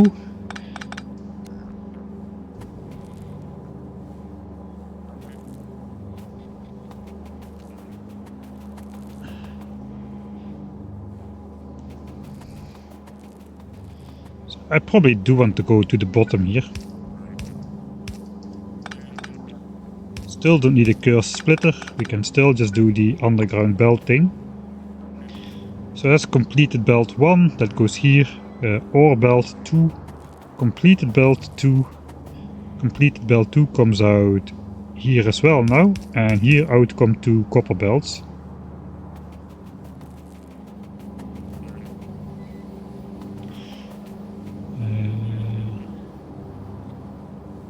If we go like this, I can probably still do the old way.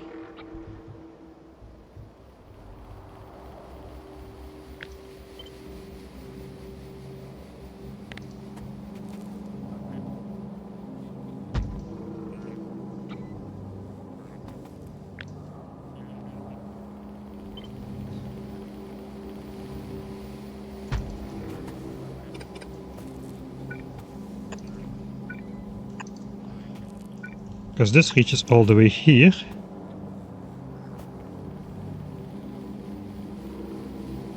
Then we can do a curse splitter. Maybe not now, the roboport won't. The roboport can go up a bit. Let's copy this then.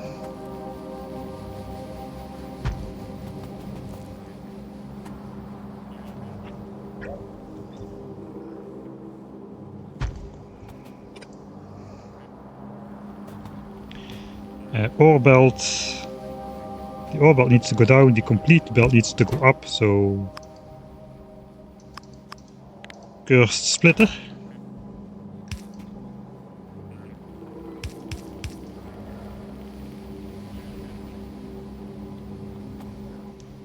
Yeah, and we definitely cannot compress that if we want a roboport in here.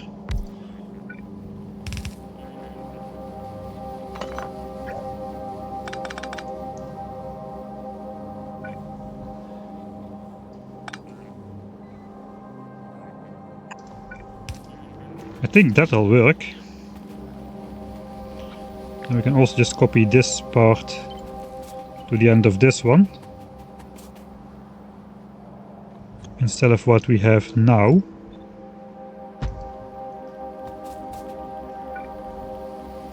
And then the 2 belts of copper just come out at the bottom as we intended.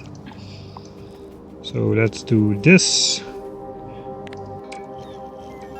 And let the bots rebuild the southern one. Then we gotta decide if we actually want to do this. I think we kinda do now that we designed it. And we still could fit a 3rd roboport on the same horizontal over here.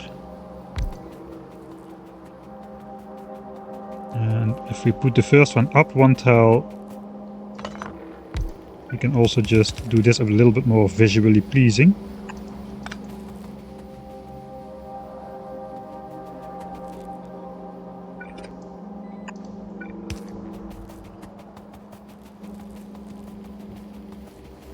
Hey, hello, obsolete.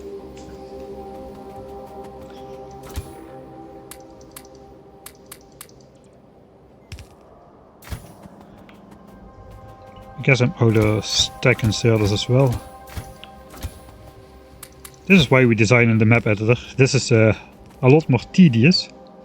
How is the build going? The build is still going. Still has only sporadic bells now. Let's see how much we are still missing. You can see that at the speed at which this moves through the build. Okay, what are we actually missing here then?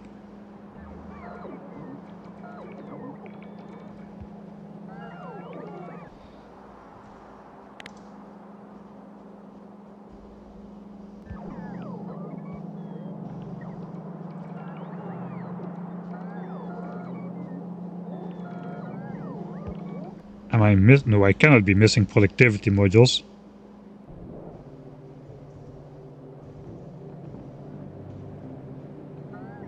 Yeah, we still have 50,000 of them, so we should be good on those.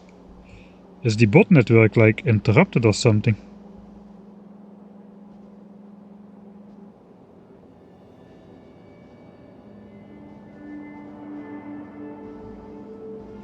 Oh, the power line is not connected.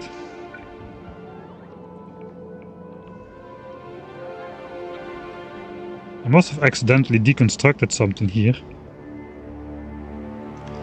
Okay, let's just connect this temporarily to power over here then.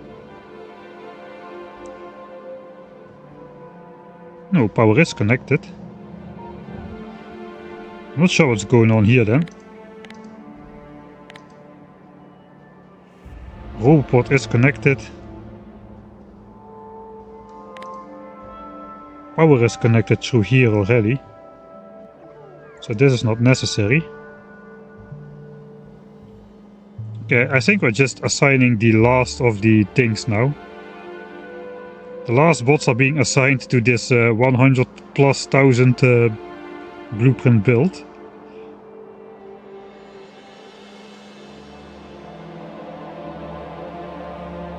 Yeah, looks like everything is getting reassigned now.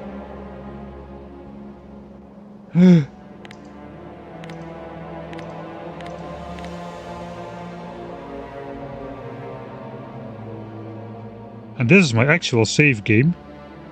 I have a problem. Where's my hotbar with spider remote? Something went horribly wrong. I know it went wrong. I went here. Oh god. I walked too close to the sun. In this case, the map edge. Oops, I walked too close to the sun.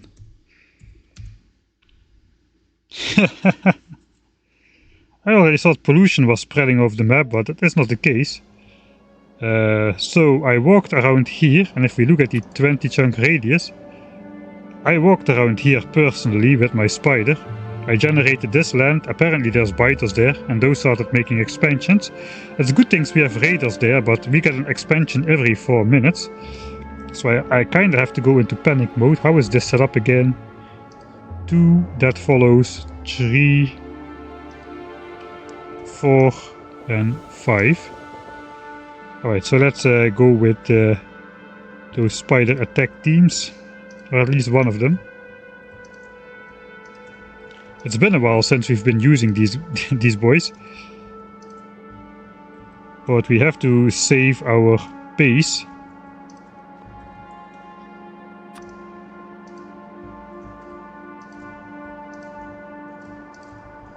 Oh, it's been a while since biters existed on this map. This brings us all back to that nuclear reactor debacle. Okay, we also send the support spiders following. Just hope I won't reveal too many new chunks containing biters here. Have to keep an eye on that.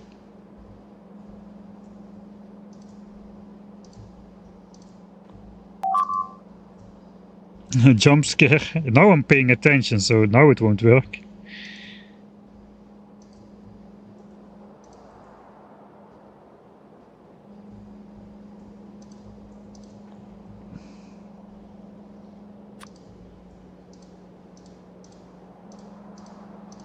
This guy is just gonna scout a bit. Oh, I missed the moment where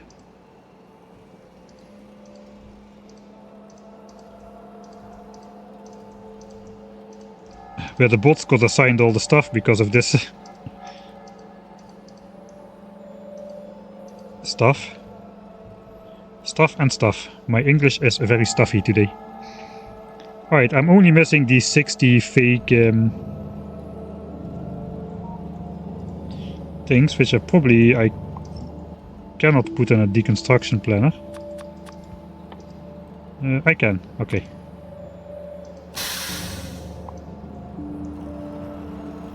So those were to test the build, just deleting the blue chips. Hey, thanks Slice Lime for the 10th month subscription, thanks a bunch. Biters are celebrating in your honor. Alright, here's another expansion. Let's grab the... I sent the blue spider all over the place, so let's keep the blue spider going. We'll clean up with the white spider instead. This may get loud. I will try to keep the biter base off the center a bit.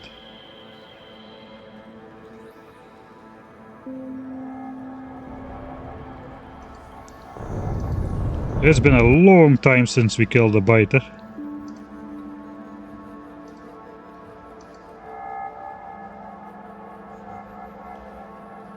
Okay, here's another expansion.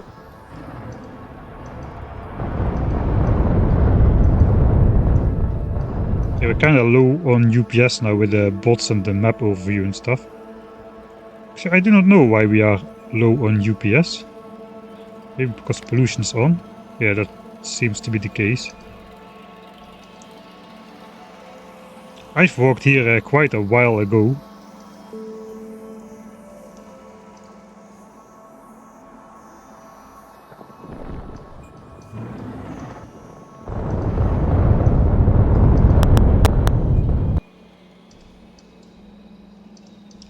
Another expansion. Yeah, once we had 100% evolution, which we are practically at, you get like 15 biter expansions per hour. I guess that's a worm that does not count.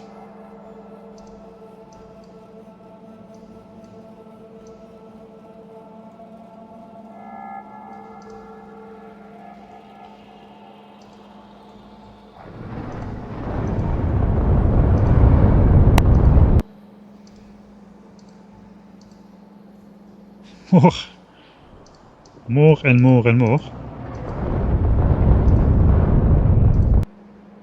And even one more. Man, there's so many of them.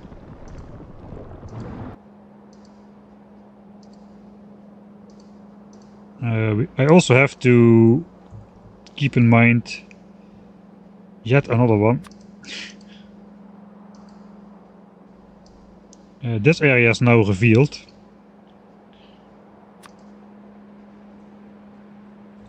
I don't exactly remember where I walked, but I think we should, just to be secure.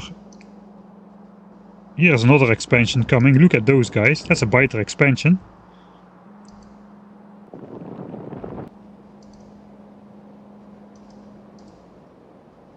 We'll find those guys later. Let's see where they're going. But this nest has been generated now for sure.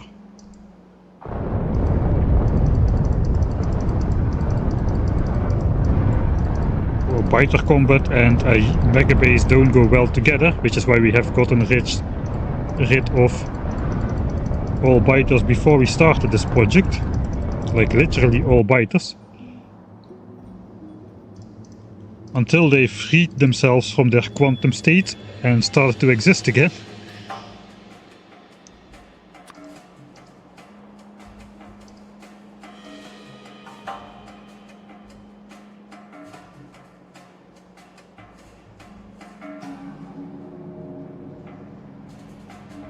Okay, the bots are still putting the last bits in place.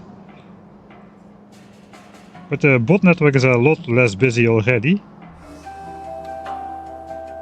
And there's only 7,000 bots still airborne.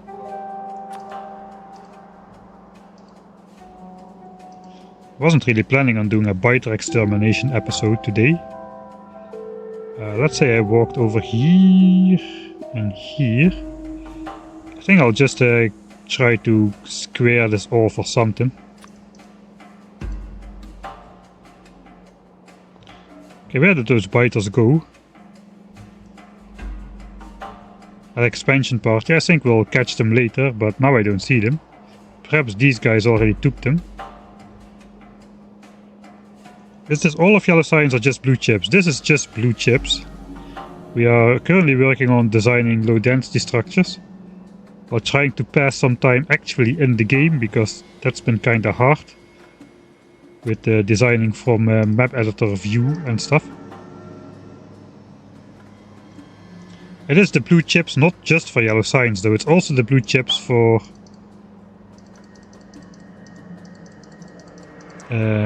the rocket parts, the rocket control units and the satellite. Those blue chips are already included as well. We're going to follow a similar approach to low density structures. So after low density structure is done, it will basically only be robot frames for yellow signs, then it will be rocket fuel for the rocket parts, and then the rocket parts will be complete. I guess we need to make rocket control units, so that means speed modules. So the speed modules still need to be made, but we'll have the blue chips.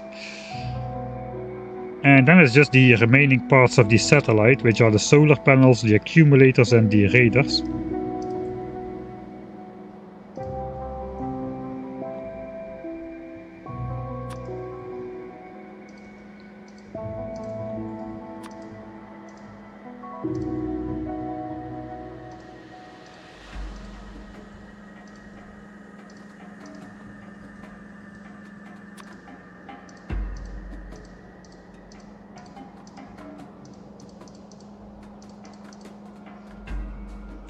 Searchlights in action. I think that party probably just despawned, really.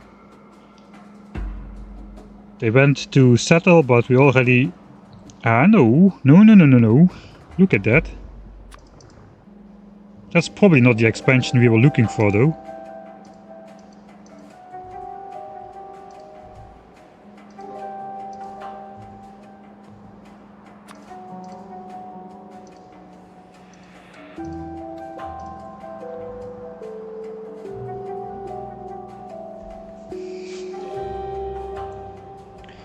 Well, at least we're getting something done in this actual save, because we need to spend time taking care of the new and improved biter problem. Yeah, I definitely not went this high. So I guess I'll just go this way, hope nothing spawns in there.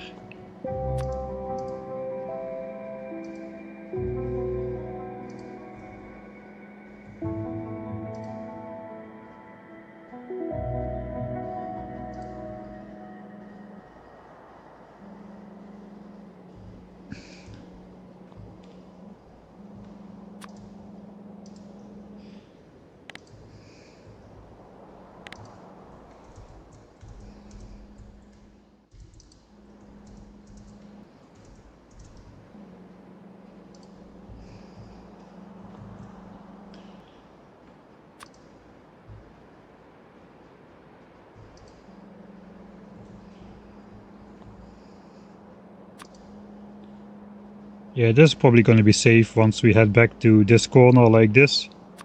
This is very much not safe. We need to zigzag through this base. It's been a while since we had some combat, so let's blow up some biters, I guess. You can see now my UPS is immediately tanking, just from a simple battle, because we've got so large of a base already.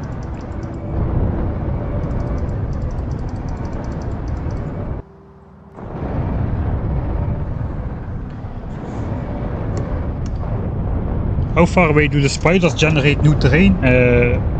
Just like the player, a 5x5 chunk area, so a radius of 3 chunks from the center of the spider. They do not generate terrain in the background like the player does, so they won't generate new chunks in the unexplored void.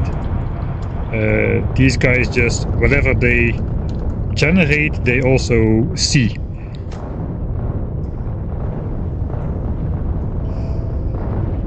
This is not Space Age now, this is just good old Factorio 1.1. We are in the finishing stages of the 10,000 signs per minute build, so probably just a mere 20 streams or so and it will be done. We have purple signs, we are now working on yellow signs and space signs simultaneously, because those are small projects anyway or something.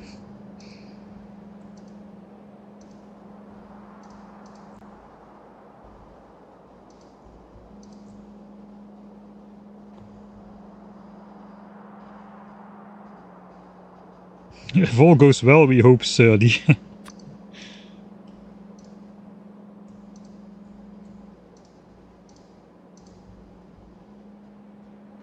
Alright, are we safe now again? I kinda think I would like to walk up like one more block over here.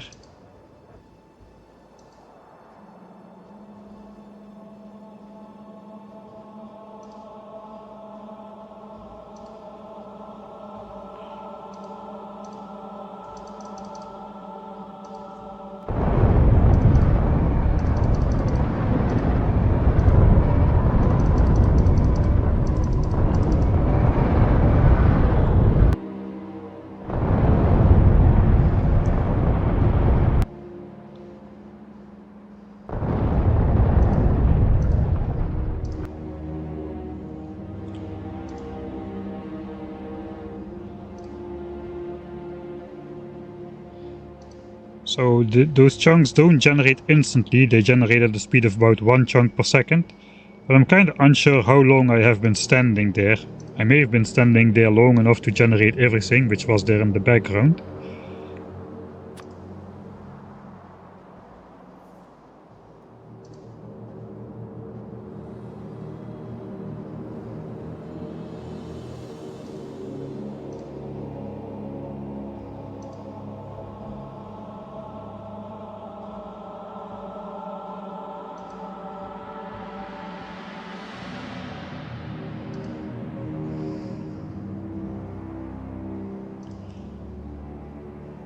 I mean, pollution is gonna go out there anyway, eventually, but for now I would like to focus on the build again.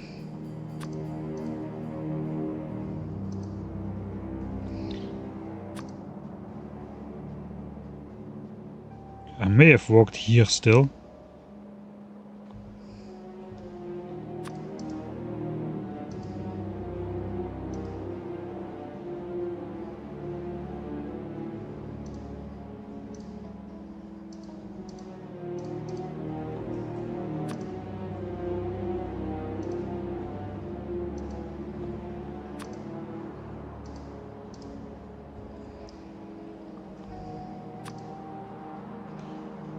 Right, if I complete this, just this exploration up until here, I probably will be fine. I do need to build this actually myself. There's like fluid pumps here. So it looks like I will need to explore a little bit of this area as well. Okay, this was dangerous.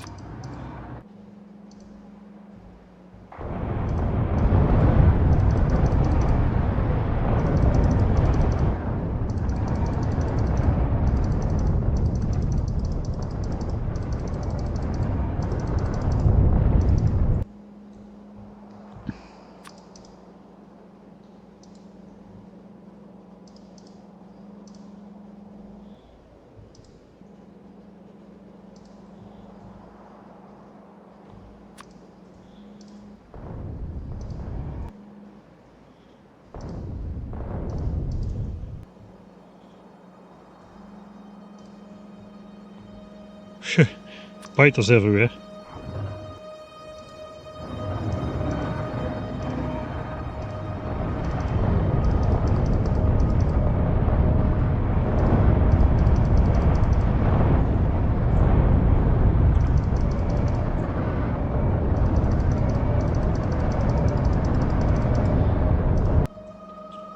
We are probably in need of some repairs after this adventure.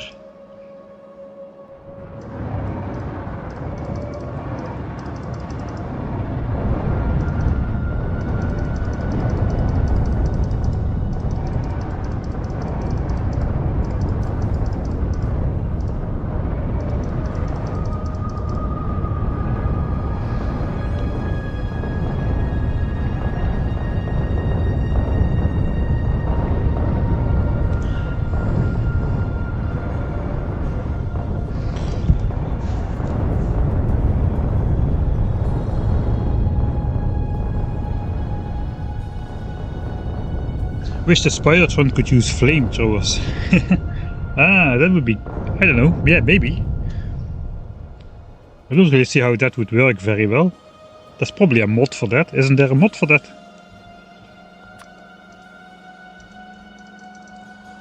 That sounds like something of which a mod would already exist for.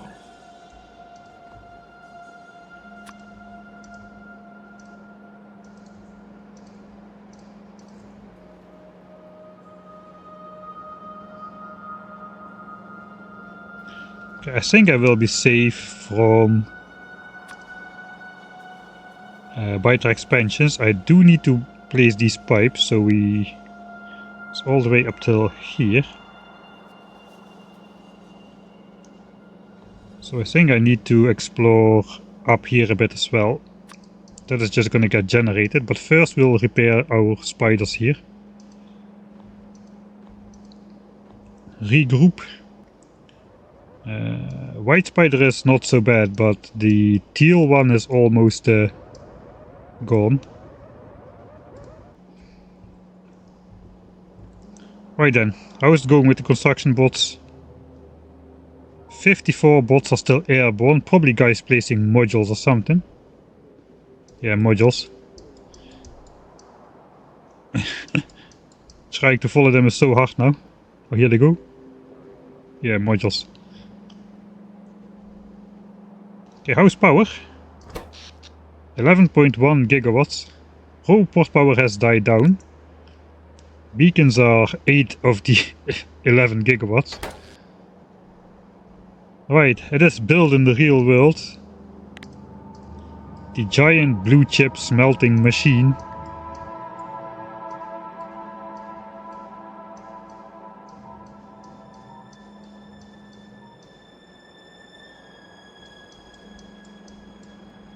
Alright, that is not switched on because that comes from here. I want to switch on these cursed splitters on screen, that is why this is all cut off.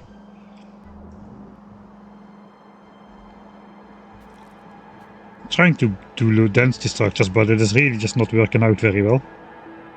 Okay,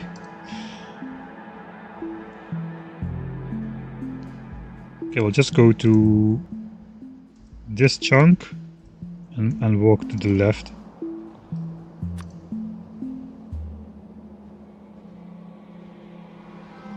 And then we just need to go up just like 1 or 2 chunks more.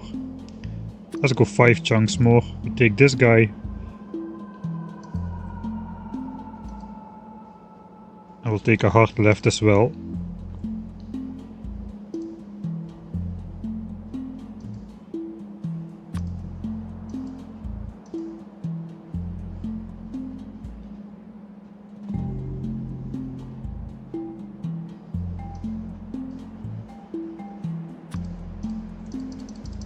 Of course, there's a biter base right at the end when I need to control both of these spiders at the same time.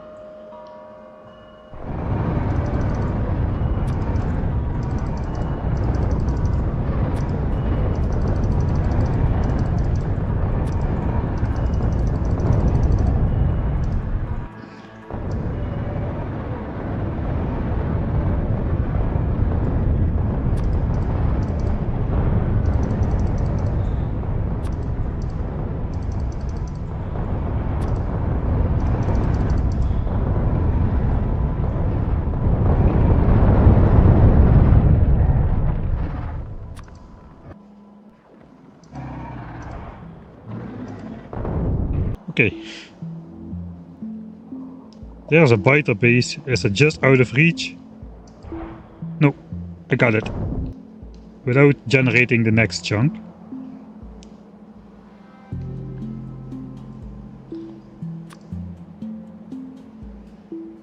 Alright, so I guess we'll go down as well and then we'll call it.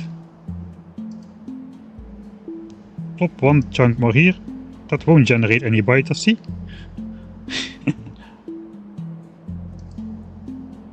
Alright, then we'll take that one down there. This can go back to somewhere.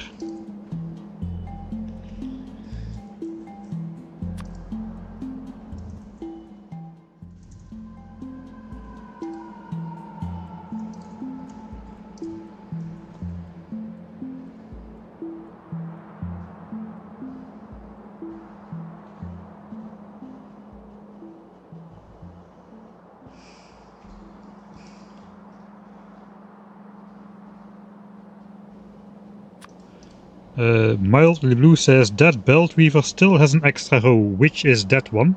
That belt weaver.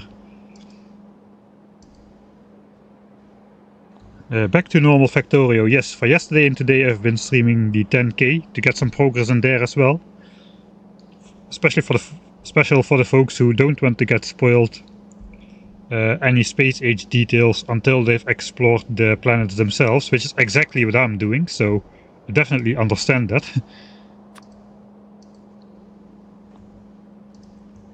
Alright, I think crisis averted.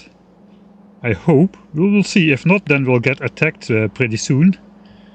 If biters settle in my pollution cloud, that will happen very fast, and then we need to clear up I don't know how many million expansions around here. I hope though that we caught all of them. And now I can even build this pipeline myself safely without generating any extra chunks. So I probably should grab like a couple thousand of those... No, stop. Stop. Right there. We were building this. We're gonna continue with low density. We can actually continue in the map editor now though, because this has entirely been built. My bots are... well, they're all up here. But in general, they are okay. Let's just quickly take a look around then with the tree and rock deconstructor to tidy up the area. I think all that's already done. I already deleted everything from there.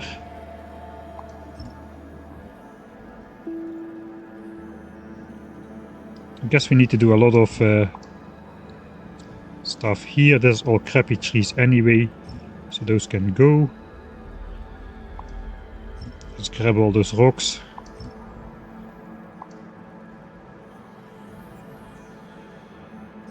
I just don't like how these trees look. These trees look nice, but these I don't really mind about.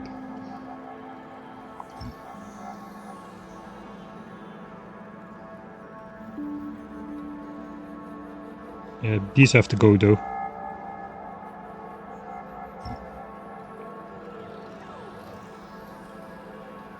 So the belts are free enough. And these stumps will despawn over time, so that's okay.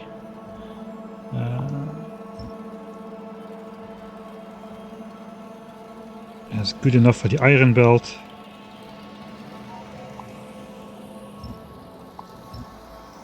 I have a deconstruction planner for all the crappy wood, don't I? Yeah, this one. Just deconstruct all the wood and all the rocks I mean, and all the dead trees. So that is something we probably can do.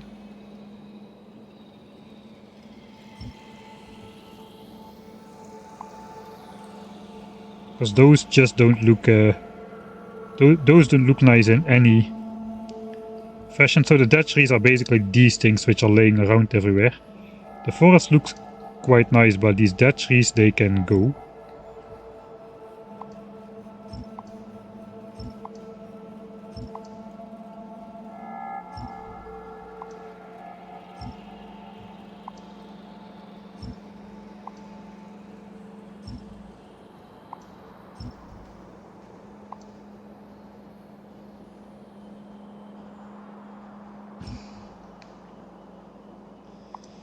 So I just want to get all of that deconstructed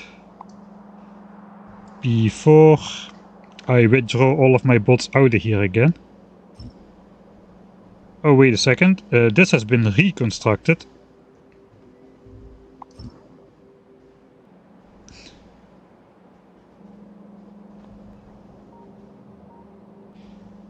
Alright.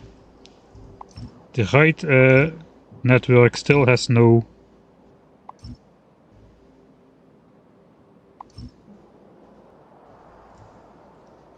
I didn't mean to deconstruct the power network.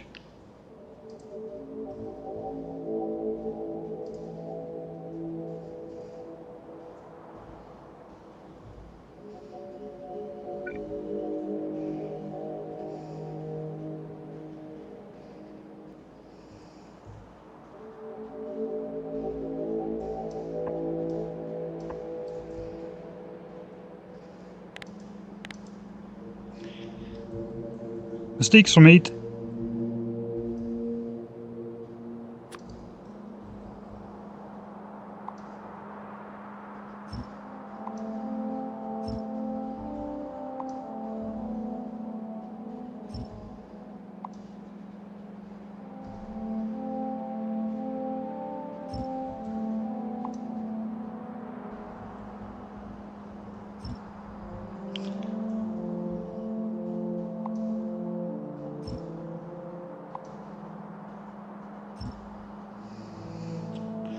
Alright, so now everything that's left should be nice looking trees, or at least actual trees, not dead trees.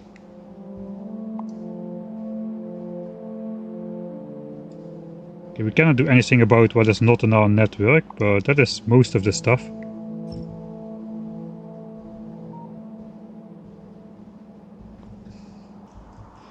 And then in general we want to get rid of all the trees around science here.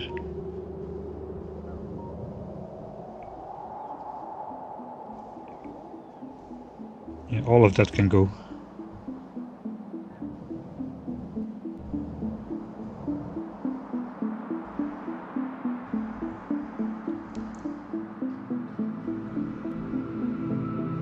Alright, that's 2000 bots airborne.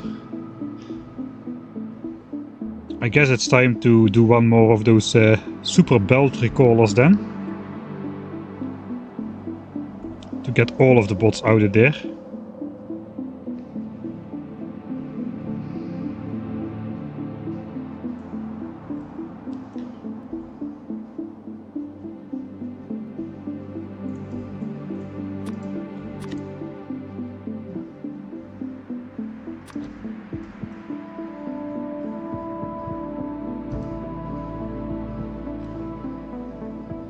I'll just have to go all out.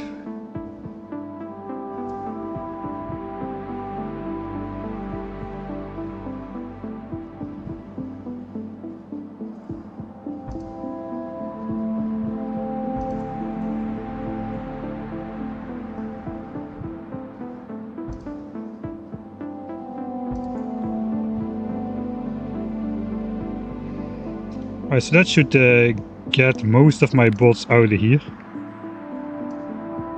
I should get all of my bots out of here, I hope. But I don't know if the game will assign the bots fast enough. We're getting some nice bot explosions here. Oh, right over the cursed, the cursed splitter.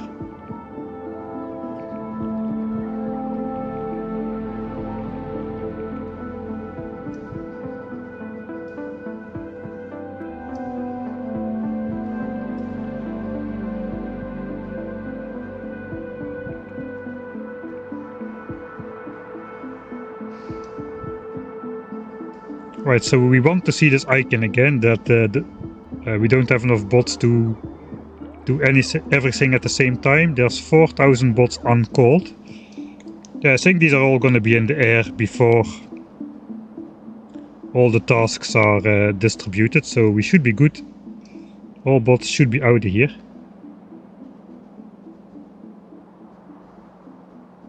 Are we even going to get some zigzagging here though, because of the shape of this roboport network? There's plenty of roboports in here though, so it won't take too long. All of them are gonna be coming out of these.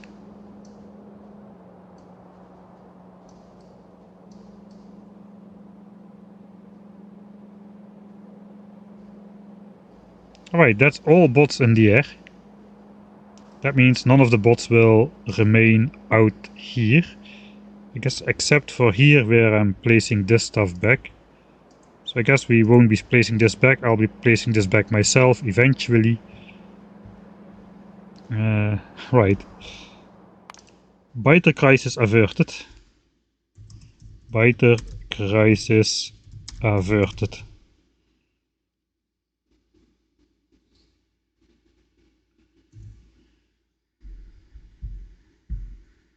The small super dense one you made, it's 9 by 11 instead of 9 by 10. That would annoy me as well if I saw it. I guess that is the one we were just looking at.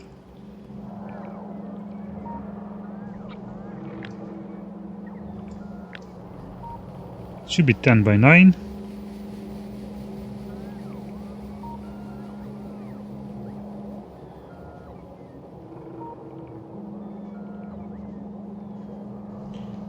Ah, this, yeah, I see. I will have to fix this manually though. If it was Space Age, I could just rotate this from the map view, and this one as well, counter-rotate it. I guess I could not change this belt, but... Yeah, you're right, I didn't even see that. Now it annoys the heck out of me as well. That is not spoilers, that is telegraphed already plenty in the Friday Facts, all those mechanical functions. Whatever was in the Friday Facts I don't consider to be spoilers, as that information has been out here for months. I gotta make a fix splitter. It's not splitter, it's 11 by 9 instead of 10 by 9. I'm not going to do that right now, but at least if I put a big tag on top, the tag will annoy me. At some point it will annoy me enough to get out of there and fix it.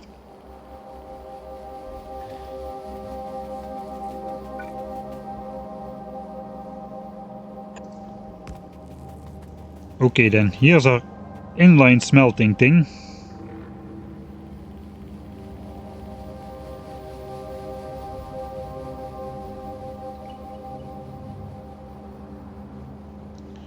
What is this? This is just a small solar field of almost 2 million solar panels. We are going to need it once we actually switch on the 10,000 signs per minute base.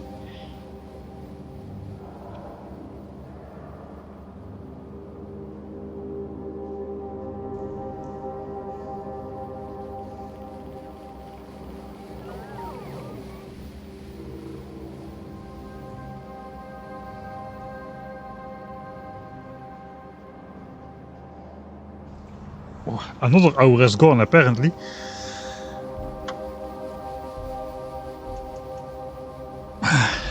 So I guess it's stretching time.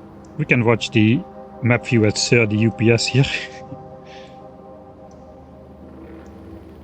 Roughly most of the base is on the screen.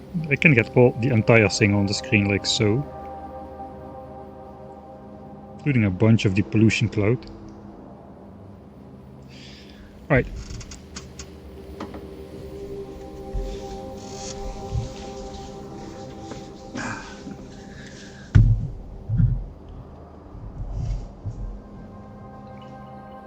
I would love to see the amount of current in ampere such a solar farm would produce in real life. In Factorio it doesn't produce all that much. I can just connect it with a single wooden power pole and everything will be fine.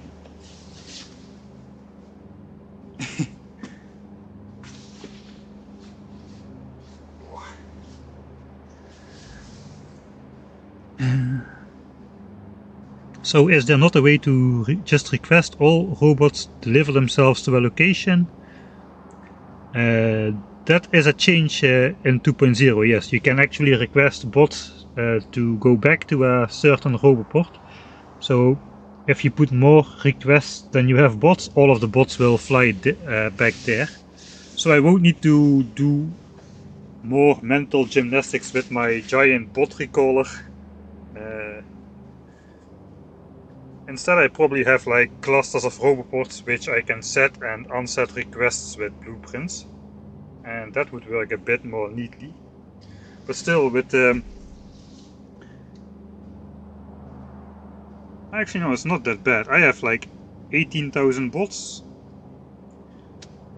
Even if I had 35,000 bots, a roboport can house 350 bots. So with 100 roboports in a blueprint, you can easily request them to different places. So if you just have 10 by 10 square with roboports, so to say, with power,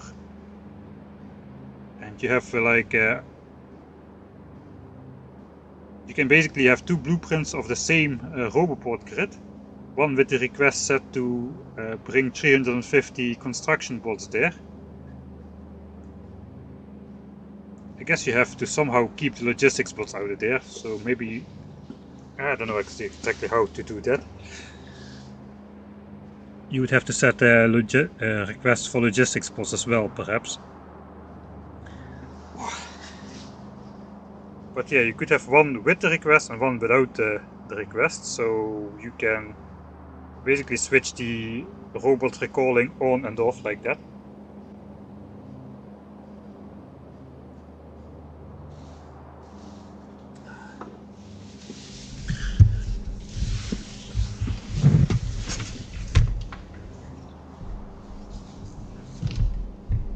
Wouldn't power pole in real life would evaporate, yeah.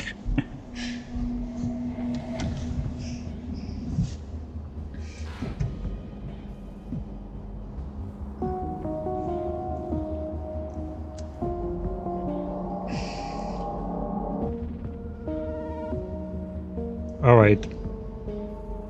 I think we can do a little bit more before we need to switch to map editor mode.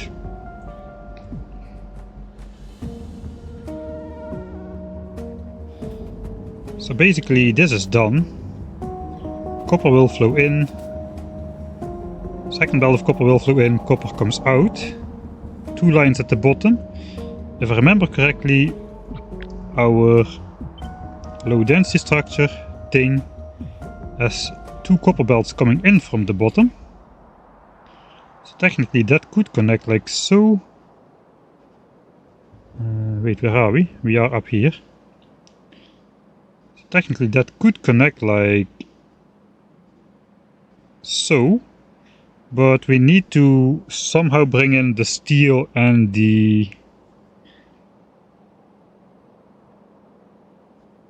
We can bring in the steel and the plastics from the other side, though. A little bit less satisfying, but we can draw a gap between this as well, I guess. But yeah, theoretically it could connect like so. Just with an extra beacon in between. Which is not reaching anything, but at least it will look nice.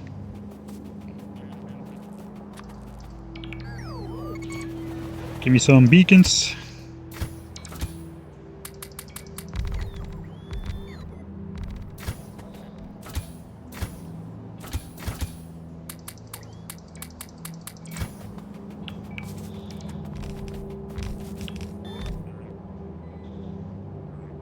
It looks like all the entities are assigned a construction bot now.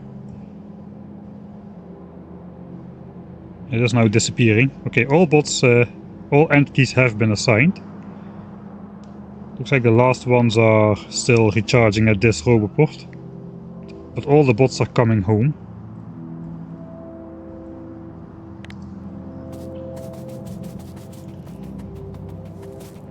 Okay, we even have the substation here. It is exactly too far out though.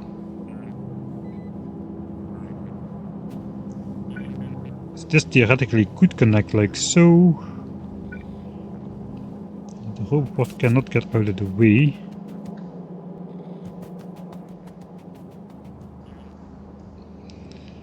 All robots could be at the northern edge actually. This one we could switch then. Just to keep the robot line looking nice.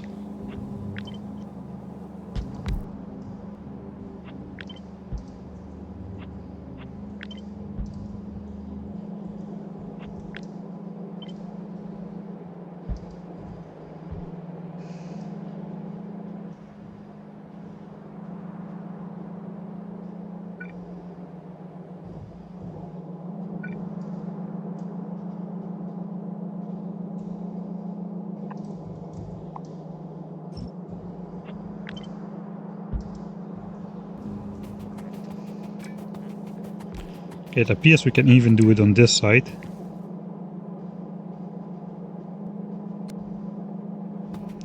And have another roboport in here to round off the build. That's not too bad. That's not too shabby. We still need to connect power here.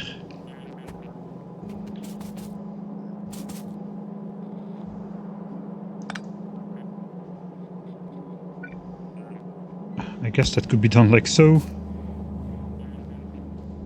Then we have a completely straight power line. This is not connected either.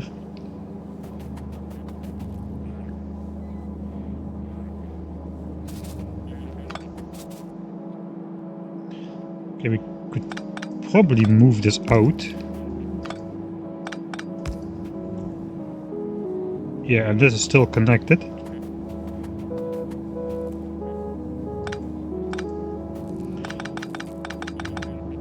We'll probably have to redo this anyway.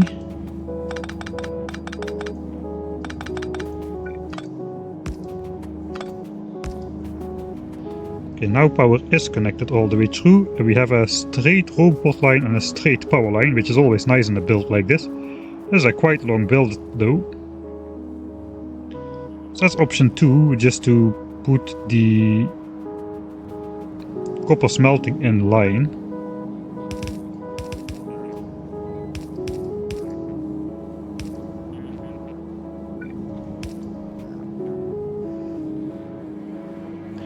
Kinda looks like we're wasting space, but we cannot really...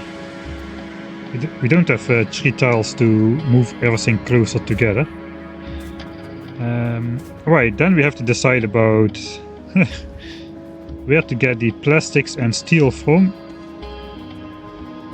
So we're gonna have 21 belts of plastic and 9 belts of steel. And out are gonna be coming like 6 belts of...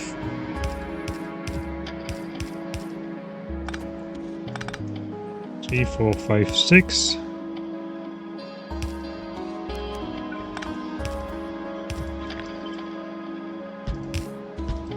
So this is 6 belts of low densities out.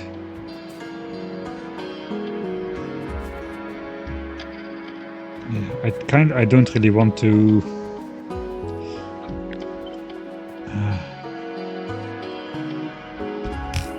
9, 18, 21. So this is the plastics in, this is the steel in, low density out. Low density out is probably gonna look a little bit different still. Oh, this track is loud as well.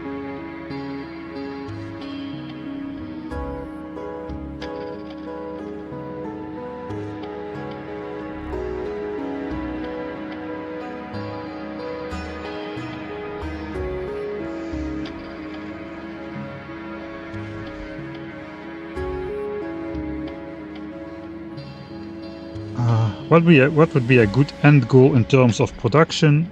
I like to get at least a number which uses the ideal ratio of science assemblers. So that is how I end up with my designs. I'm going to go into the calculator anyway, so we may as well just have a look.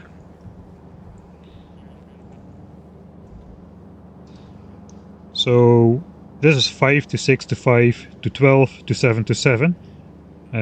That's basically the crafting times of each individual science pack. To make like all the science packs at the same time. So I would like to have a multiple of that amount.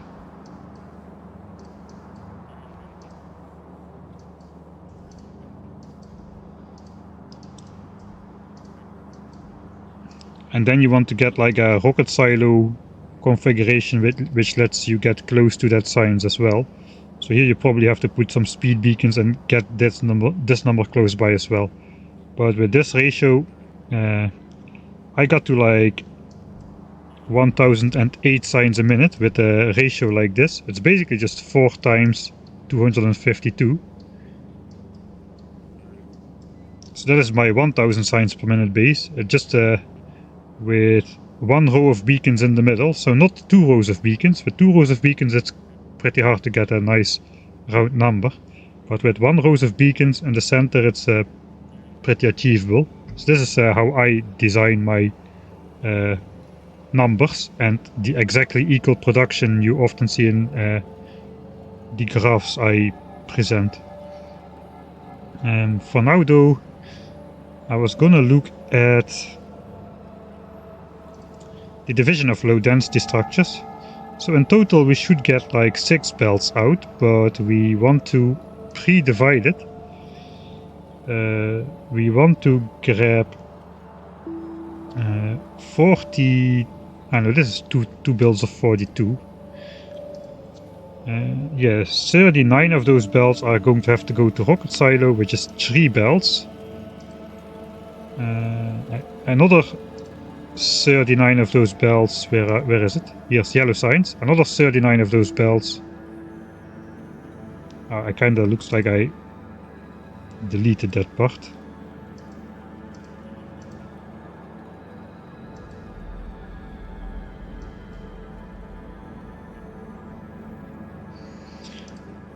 Yeah, anyway, we need 3 belts to go to rocket parts, 3 belts to go to yellow signs, and then we have like a little bit of a belt which needs to go to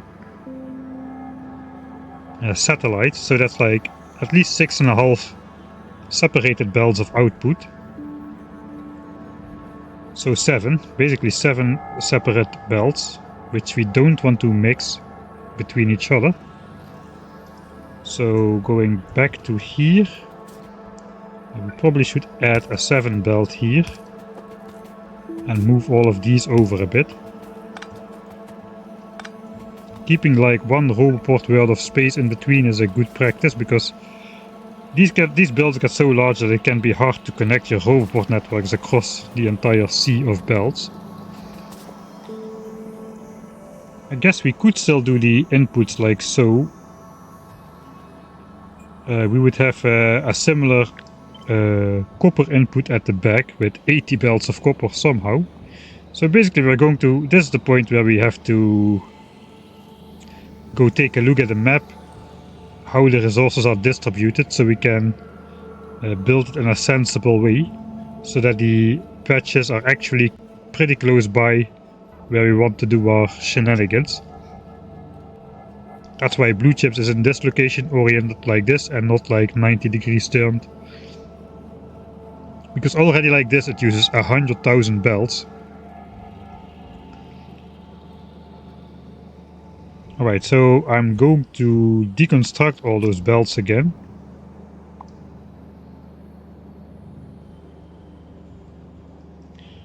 $50,000 of them.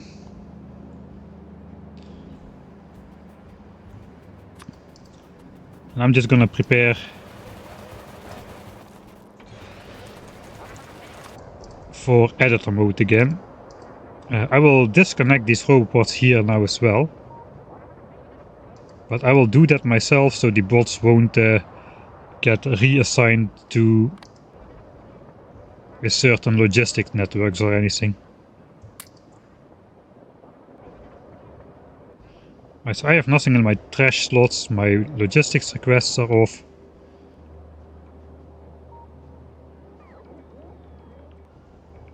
Right. Okay, the logistics requests of these spiders are not off. Okay, go away. Leave me alone.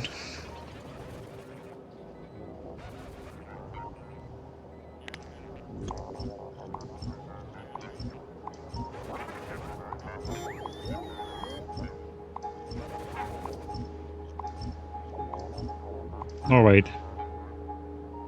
Bot network disconnected successfully. Somehow we still got 30 construction bots in this network.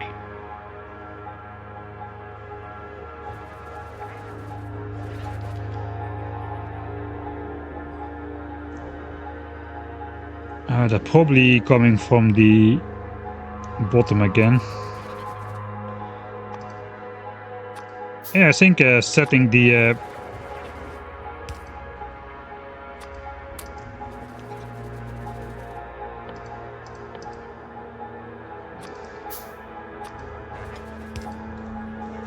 setting bot requests is actually going to be a much nicer way of doing this.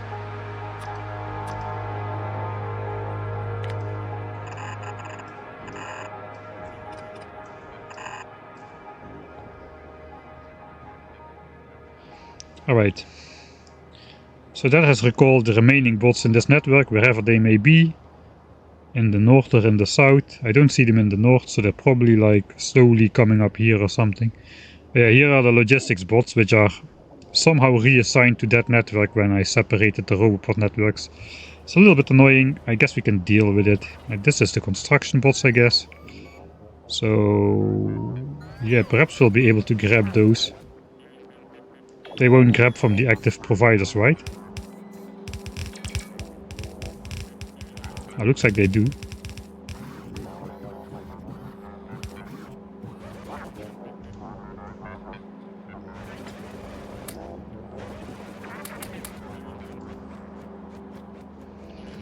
And these 16 are still coming from somewhere as well. We'll just wait for that. That's all. That's fine.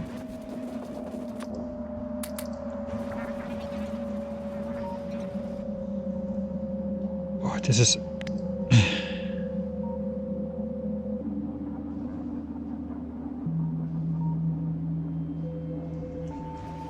Alright, what I need to do... I need to get rid of my roboports.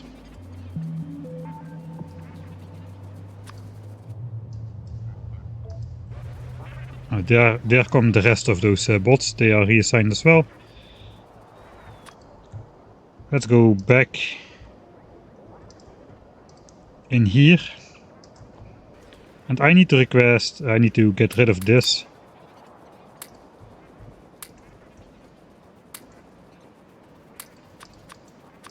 And I need to request like 1,000 of those underground pipes. And I guess as well we need to make 4 water pumps, if I remember correctly, for the oil processing, the sulfur and the sulfuric acid. We will have to place that stuff ourselves.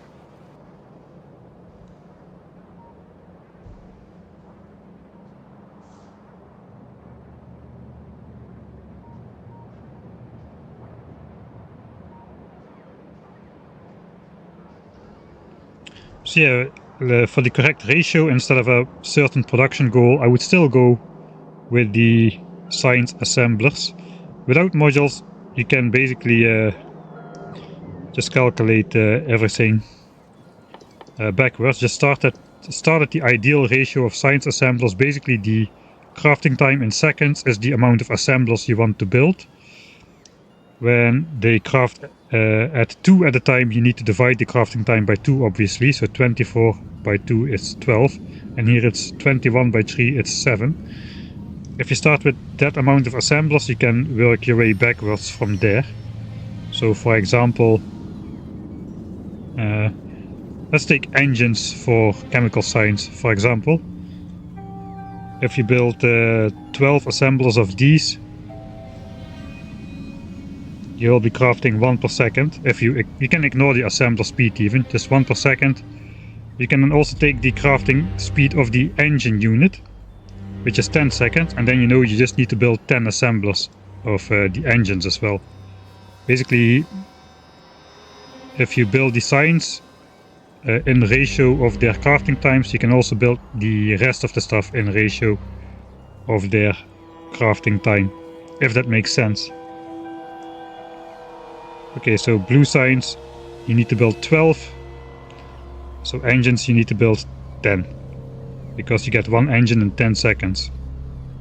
Then if you do purple science, so let's say yellow science, you need 1 flying robot frame.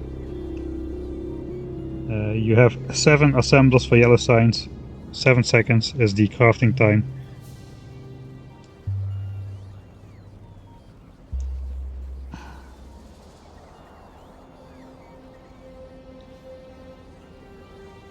I hope it made sense, because I just lost my train of thought again.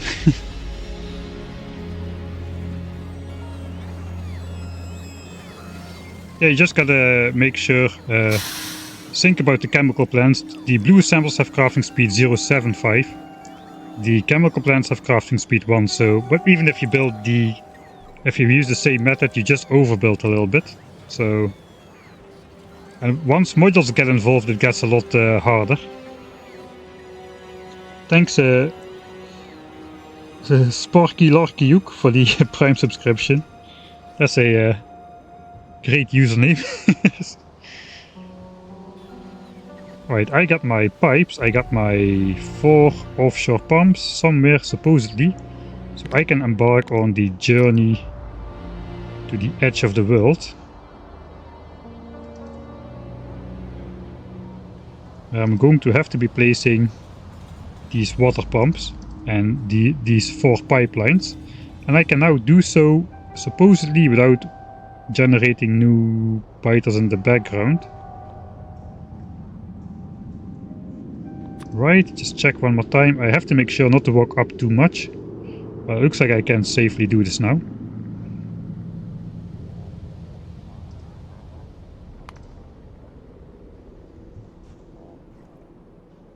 Okay, I'm stuck on my lake of bends. With this amount of fish, I'm pretty sure we could get a legendary fish in Factorio Space Age.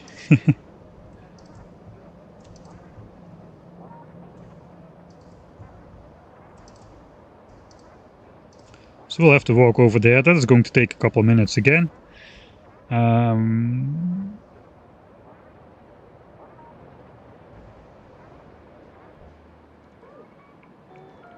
Yeah, perhaps I built a couple belts too many here. Now all of these bots are charging in these couple roboports here. That's okay though, I want to get rid of this again.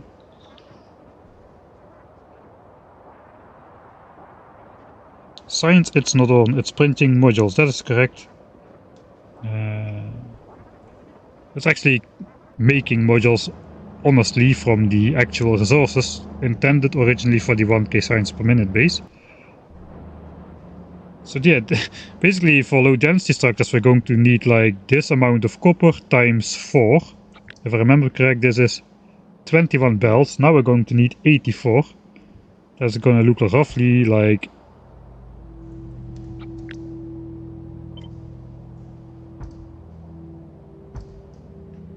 this then.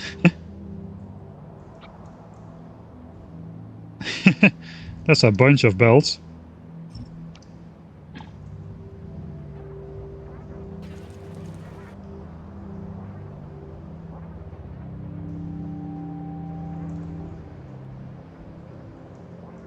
I actually may not even have enough belts on me to switch this on. This is already 80 belts. Yeah, I don't have enough belts if I want to switch this on at the same time. Dang it.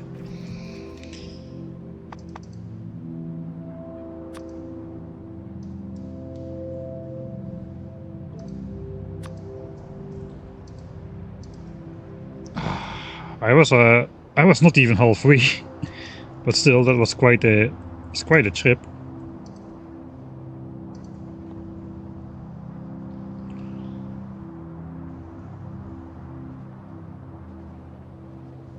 All right, let's put these temporary ones down here. Those were for the blue chips ones.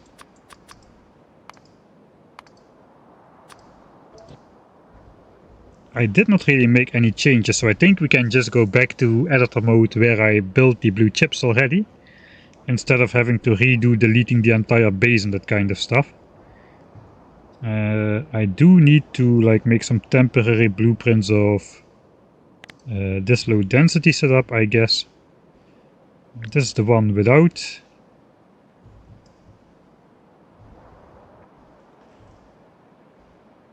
Let me just make a blueprint of this that contains everything. I won't make a blueprint of the big one because probably I will change a minor detail and then I will have to change it 42 times, which I do not intend to do. I'm pretty sure these can get deleted by now. This can get deleted by... yeah, this is already just bloating the size of my blueprint grid. This is already everything of this is placed in the actual world.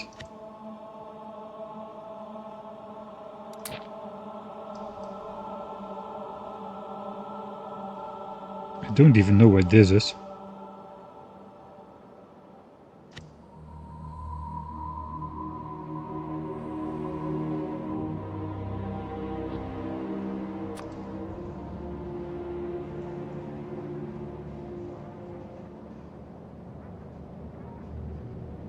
Some sort of alignment for something, I guess.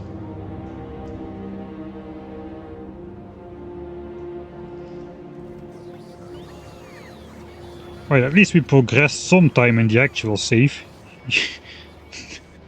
170 hours in, but the last 50 hours we spent most of the time in map editor, I think.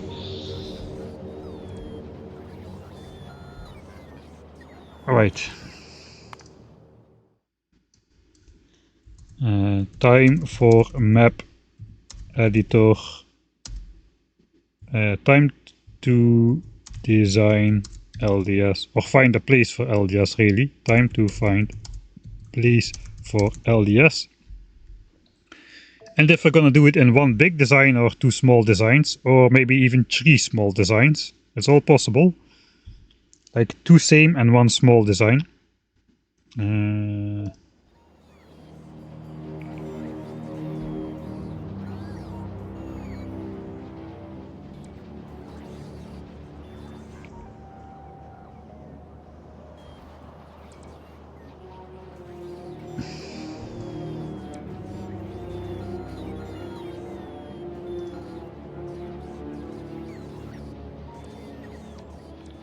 Does the blueprint have the reworked furnace line? I think it does.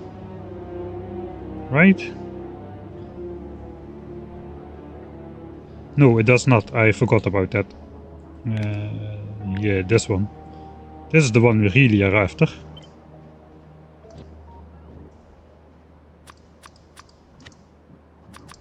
Temporary low density structure thing. Alright, now we can just access those from all the save files. I guess let me just save once more. And then we'll go in the editor.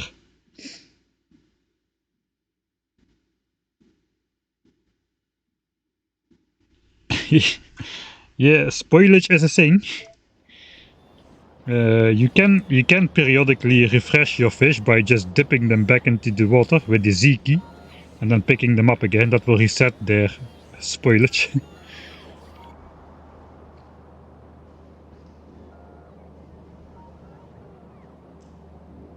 Alright, so let's load then editor mode. We're already 5 hours further ahead in editor mode compared to the actual save.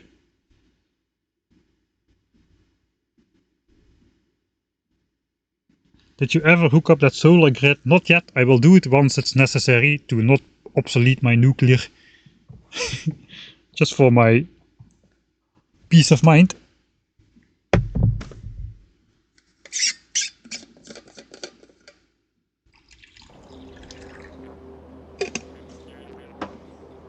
Alright, so here everything is actually built as well. Stuff is not turned on. I am not going to turn it on anymore because I'm gonna get her murdered. Should probably just find the command to switch off pollution. I don't think I have that in my queue somewhere. That's just enemies. No enemies are present. And then we have 10 billion zoom commands.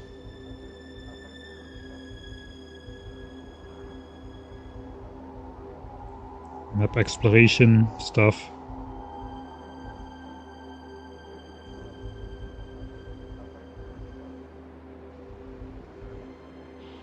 Delete map chunks stuff. Delete map chunks is the way we're gonna truly test nuclear versus solar at the end. We're still gonna do that. Even though the results won't be as relevant anymore since fluid mechanics have changed for the better, but that's only more plus points for nuclear.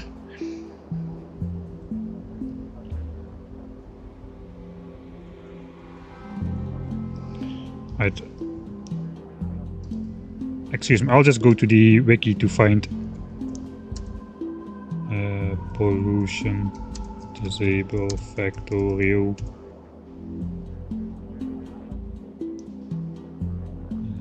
I should just Factorio Lua commands. Should find it somewhere in there.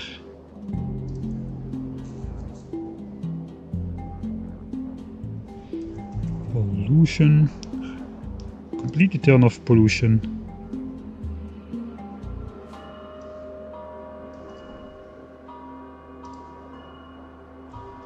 Alright. All pollution is gone. We no longer will be attacked by biters. That also should be good for like UPS testing and stuff.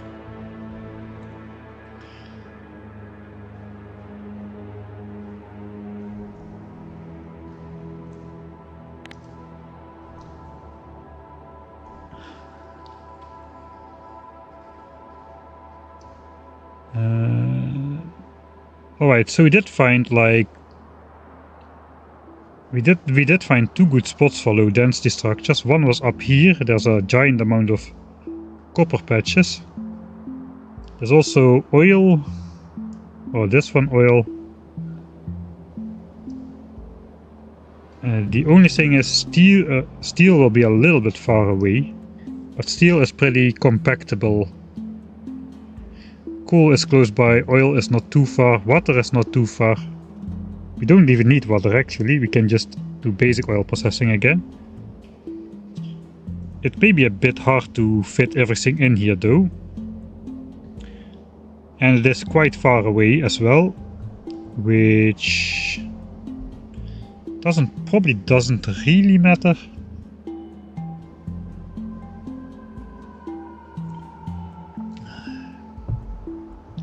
Another great location was somewhere over here. But then again, here we have...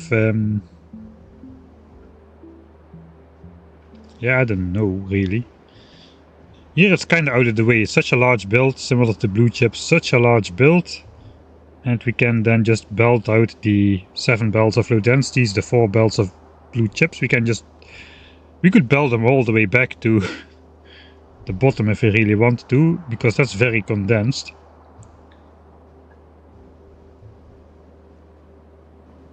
And it also keeps, I think it's, if we do it here, it keeps us more flexible for the end game things, to find out what should go where. Like robot frames, all the complicated parts, which we have no idea how it's gonna look like yet. Of course, we could also do the complicated parts even more close by, but... yeah...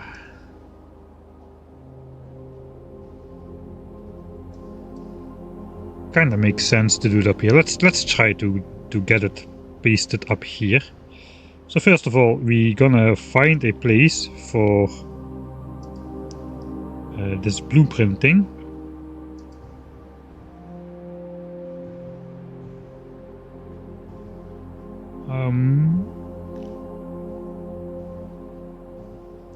First we're gonna test it before we copy that. Now we can. That's gonna be easy.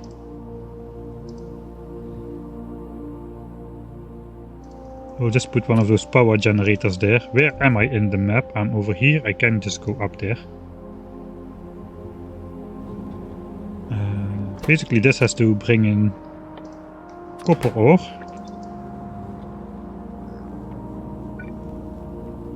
And we haven't figured this out yet, but technically we can do this for now. One brings in steel, the other brings in plastics.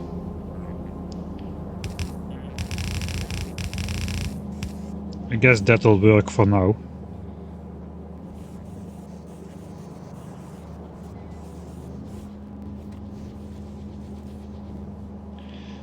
Right, we don't have a clock. I forgot about the clock. That means I also need to... okay, this one is hooked up.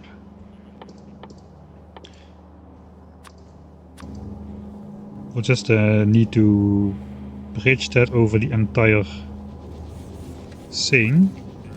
But do we?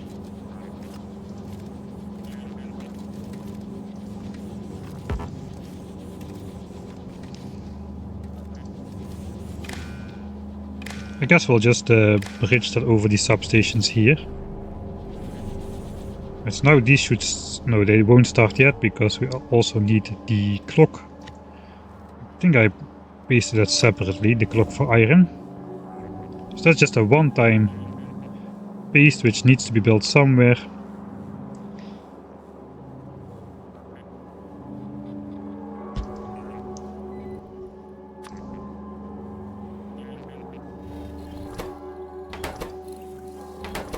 E and O.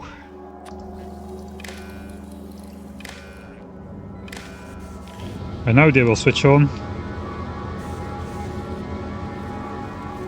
And that will start up the copper.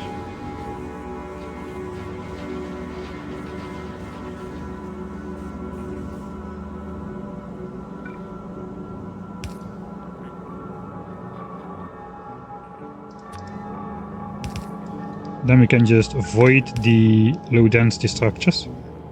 And eventually all that copper should reach the end of the belts, and all of these should be working pretty much all the time. And this belt should be flowing continuously.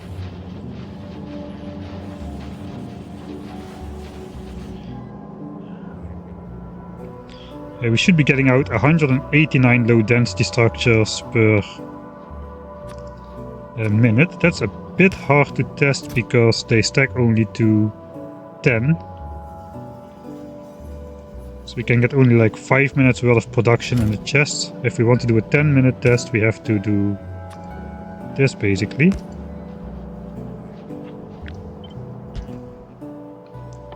Connect 2 loaders.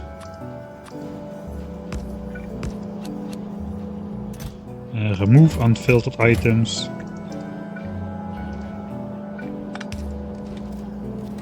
Alright.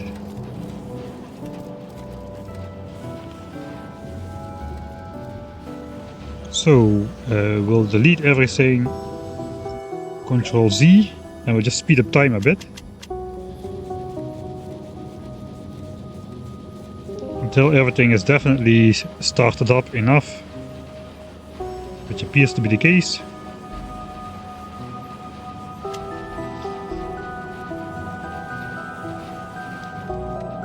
Alright, so now we pause time. We switch off this thing. We'll do 60 ticks a second, 3600 ticks a minute. So we do 36,000 ticks for a 10-minute simulation. And then we tick custom. We can check here as well. This should be 40 minutes 30 seconds at the end of this test.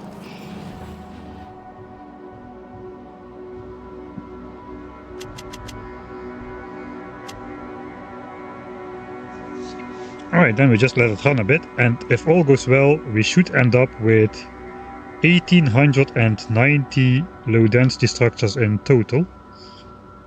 If that's the case, or like one off, then this build is okay.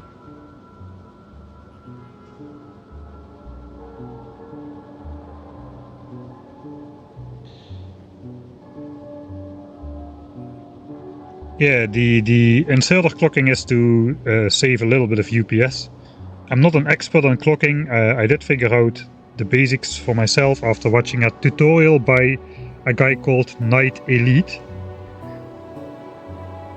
Knight like Knight of the Round Table, Knight Elite. He had a good tutorial on how to set this up, and I basically did this myself and adjusted the values for my specific builds. And it is important, he doesn't mention this, but it's important that you have these inserters and outserters equidistant from each other, so they can actually output 12 plates on these 3 belt tiles. They exactly fit 12 plates. In my earlier test I had them next to each other in pairs, and that did not work. It did work, the clocking did work, but I didn't get a UPS saving overall. But with this setup I did see a UPS saving in my test. I basically built like 2000 belts of production in editor mode, clocked and unclocked and variants, and this version actually saved like 20% UPS or something. I don't exactly remember. Alright, we should have 1890 of these. Wait, what?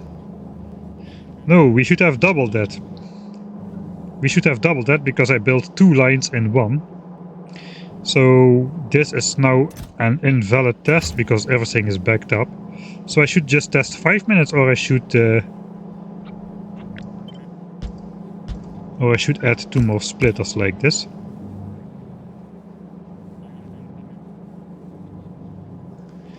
.07 belts, 0.14 belts, and then 0.1. Yeah, it still should fit on one side of.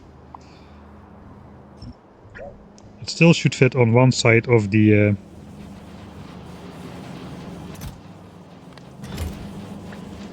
Of a red belt, the output together. Okay, so we'll just let it run, let it run, let it run until everything definitely has had the chance to grab what it needs. Then we'll pause again.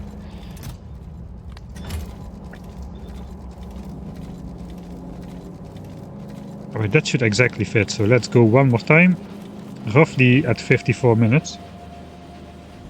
Well, I do the last hydrate with my coffee. Thanks.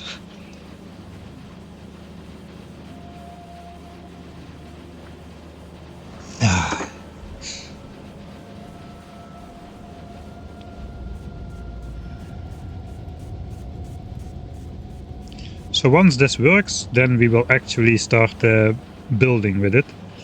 But first we need to make sure it works.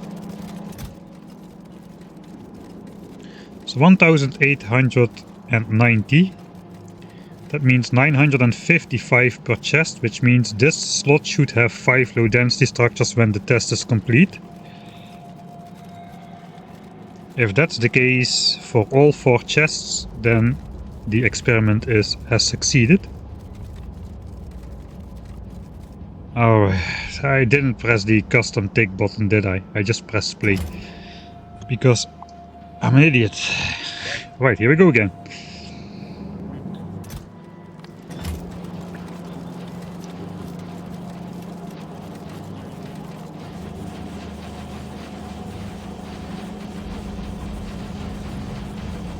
Okay, waiting for all the internal buffers to fill up just a little bit.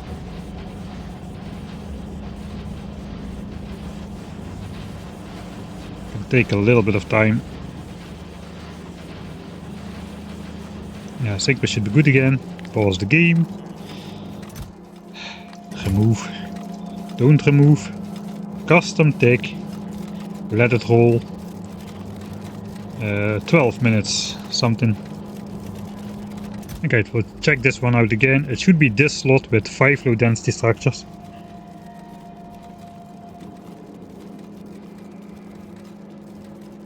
It could be off by 1, but it should be off in both directions if we check the different chests. But yeah, the productivity bonus triggers on a little bit irregular with the 40%, so it can be off by a little bit. 45? Ah, yeah, we should have 45, not 55. 1890.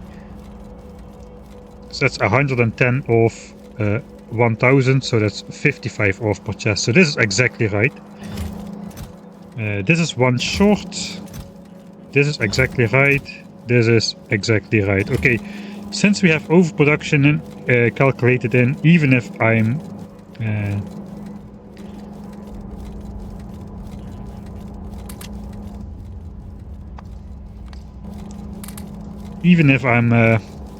underproducing 1 low density structure every 10 minutes, that won't be a problem. We'll do another test straight after the last one, so together there will be a 20-minute test. So I was 1 short. Let's see if I will be 1 over in this next test. So again, now we are looking for this slot to have 5 low density structures. If it works again, then we'll call it good and we can start designing with this. I seem to have very random UPS drop. I think my laptop is doing something in the background. Perhaps the Windows update is again rearing its ugly head.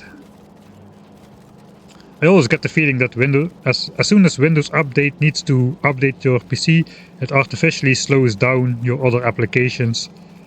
I usually notice my applications are working like slower or something is wrong. And every time I notice that, then I later see that Windows Update is ready to install. So that is really bothering me. Right, this time we have 1 surplus here. So we already compensated the one we were short last time. Let's check the other 3 chests. Here we have 1 extra as well, 1 extra as well, and 1. This is exactly on. So in total, over a 20-minute test, now we're up. We're up to low density structures compared to expectation. So this is working exactly as we wanted to, which is nice. And it means we can. Let's save. We'll save Now we're on 368. 368A editor, LGS test success.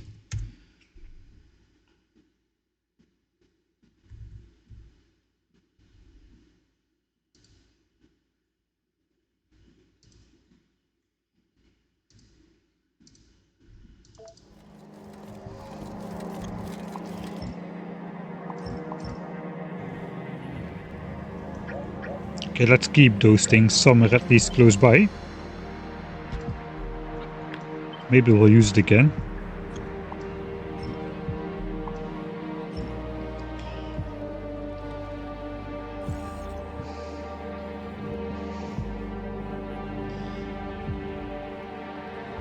Alright, so then, given that this works, is this belt finalized? I just dragged it across here, but it actually looks okay.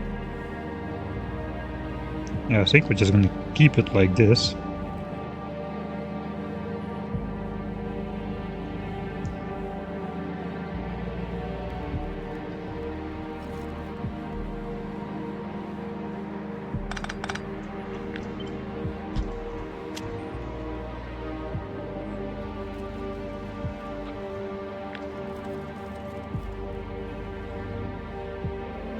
So we should copy this. But we also should connect the green wire then for the inserter clocking.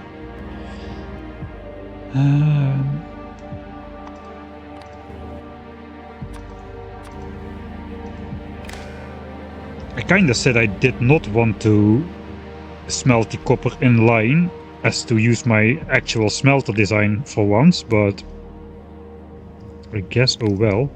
We'll make a temporary blueprint out of this with a grid size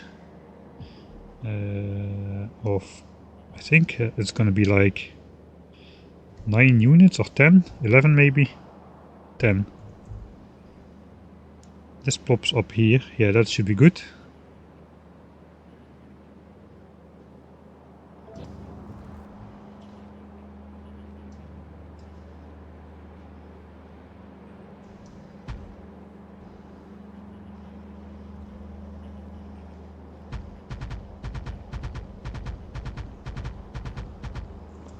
I kinda lost track how many this is.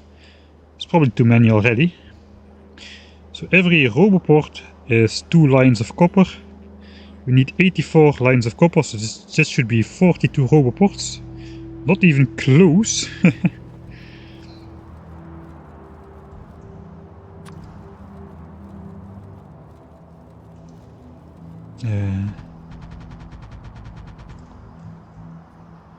I'm not even counting, I'm just dragging.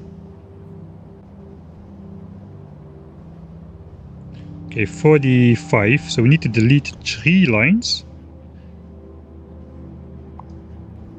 And that is the size of the entire low density build. And let's get just rid of these. I want to keep this belt count. Plop that here. Let's connect the clock at the bottom.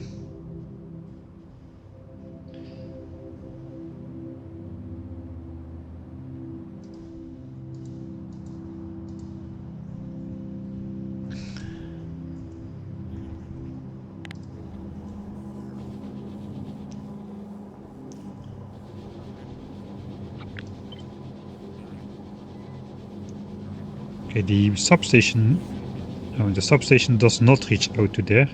So I guess I'll put the clock at the top instead, because there we will have substation power coverage. Outside, yeah, we do.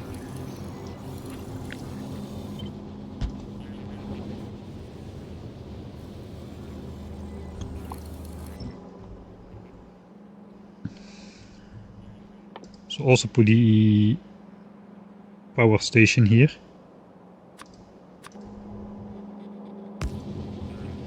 Now it's no longer working, there is no clock connecting it.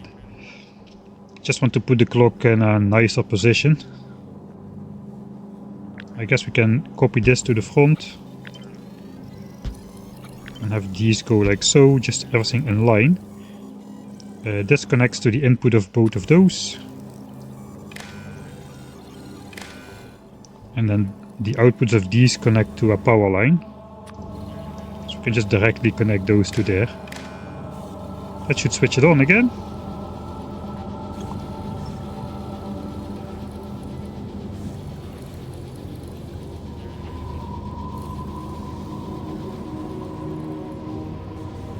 And so let's do a giant Control Z. So I can check if all the inserters are connected to the same clock. This can take a couple seconds. Okay, there we go. Yeah, okay, so if they would not be connected to the circuit network, the clock, then they would just not function at all. But they are getting the signal, so everything is connected. That is good.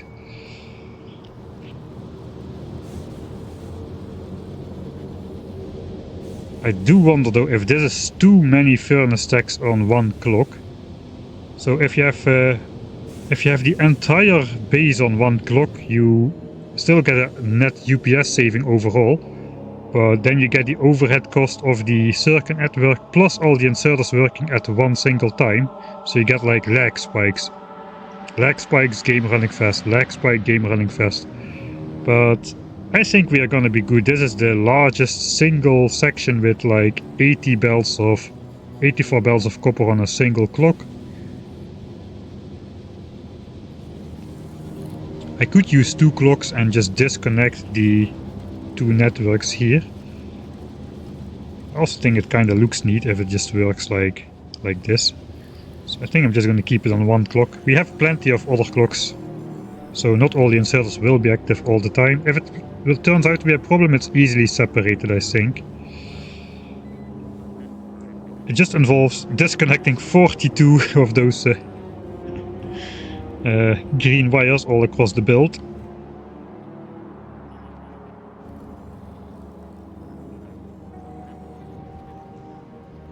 Alright, so this is kind of a big build. The advantage of this though is that we do not need the copper smelting things. So I have this blueprint. Let's go to the map view because this is getting too large.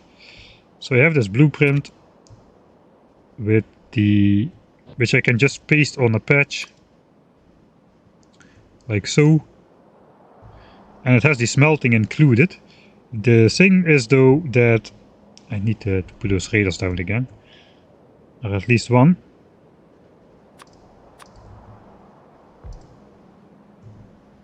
Alright, the thing is that this is not very... It is flexible, you can rotate it and stuff, but you still need to bring out all the belts and collect them somehow. And this of course is a way chunkier boy than just the miners, and we have to fit this. Okay, here we cannot turn it to the north or to the left, we need to do it to the south or to the right, so then this cannot be here. Here, okay, this corner, but yeah, ideally this would go to the south, but now it cannot, so we have to do it to this way or this way and bring the belts back. Now we can just, instead of doing the clunky one, we can just have the miners like so. And that is way easier to hook up to the actual copper inputs. So maybe it does have an advantage to building this like so. We have these markers on the map. That is the size of the purple science build. It is no longer on the map, but we have to stay clear of that area.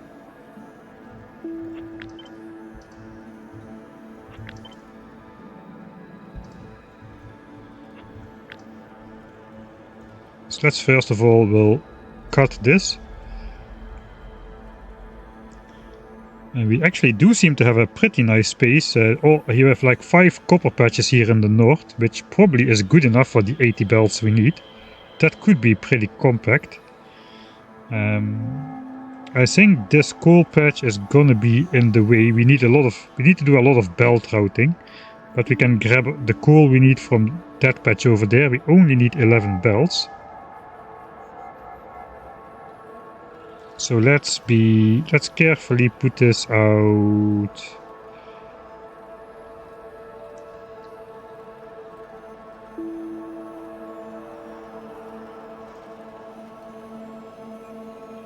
let's put it out here for now. It's probably gonna move south eventually, but this is the starting point. We can do a similar thing like we've been doing at blue chips, where we basically take the resources in from two sides instead of from one side. That kind of makes sense as well with these patches here.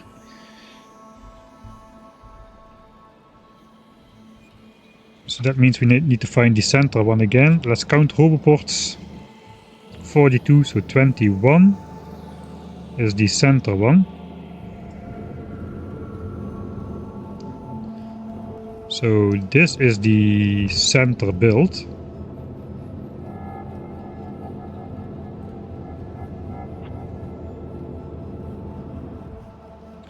So we could actually flip around the...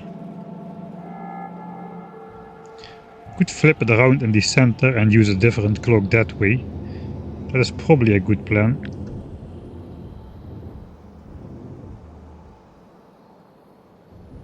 Okay, looks like my clock is on this side, so I have to flip around the other side. I want to flip around this side though. Again, let's flip around the other side.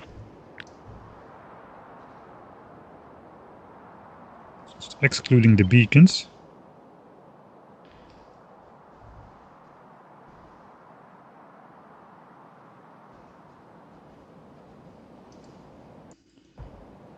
Right, so now we are missing one row of beacons and the clock is no longer connected. So we can copy this clock, flip that as well.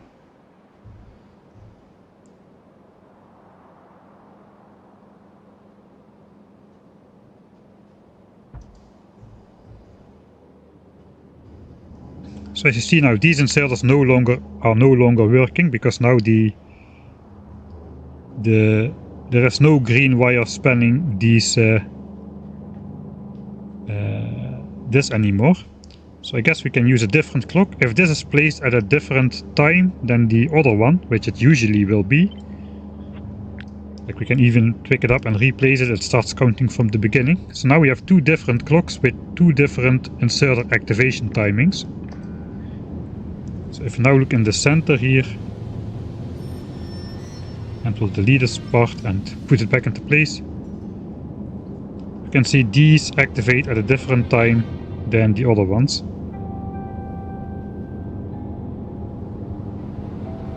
So they won't all be active at the same time. So that could be nice. Let's do that. Start off with by doing that. Then we can make a 42 belt input. We just need copper to come in here, and we don't really need to keep space for a roboport since the roboport is already aligned here. So we really could just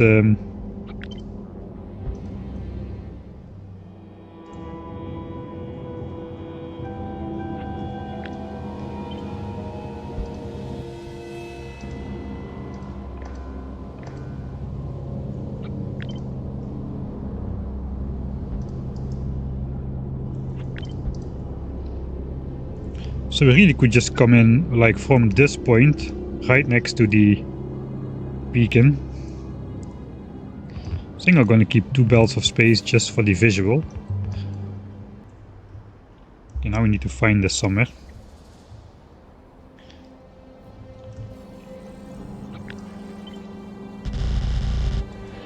How many belts is that? 29.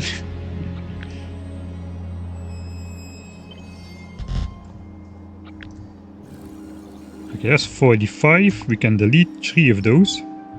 Okay, looks like the roboport range does cover that. That is a lot of belts. Yeah, so if I would do all of them at the same time, it would be like this big. All of these belts just turning in. But I think we can save a lot of belts if we bring this in from the other side.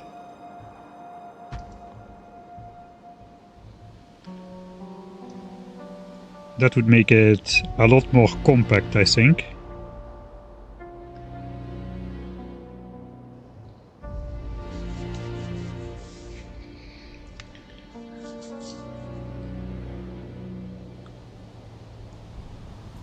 And we have to figure out, I guess this is gonna be like the design, just to make it symmetric. I want it to be like that. So we can do this instead. We'll delete this entire line of loaders.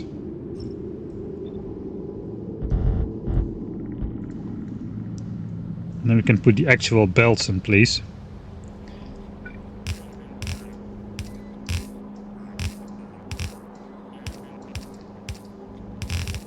I'll do 3 manually and then we can copy paste a bunch of stuff. Now we can just put this corner on here every time.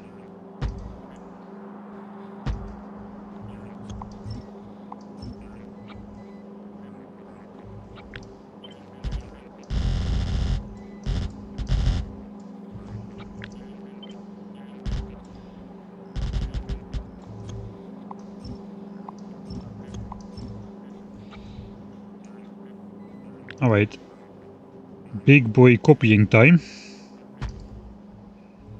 Where's the center? The center is still pretty far. So the last 2 belts should align roughly like so. Is that all of those belts aligned?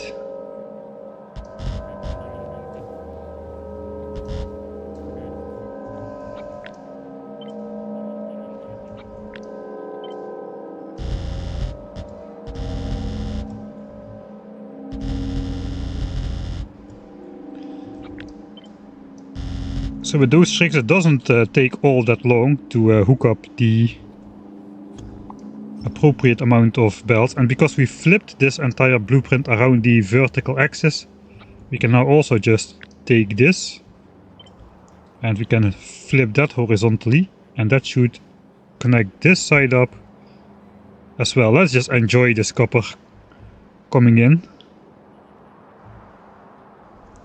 for a second. I'll just speed it up by a factor of 2, we'll enjoy it a bit faster. So that is a lot easier than the blue chip build. It is very massive, but we don't need to mix and match those belts where we put iron and copper together from 2 different sides like we've been doing at blue chips over here. Let's actually connect this as well then. I'll just delete the loaders, the infinity loaders here as well, so it will stop working.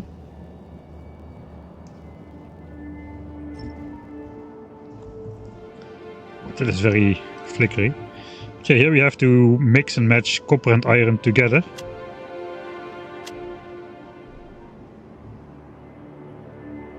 As well as doing this thing where we split 2 belts of ore into 3.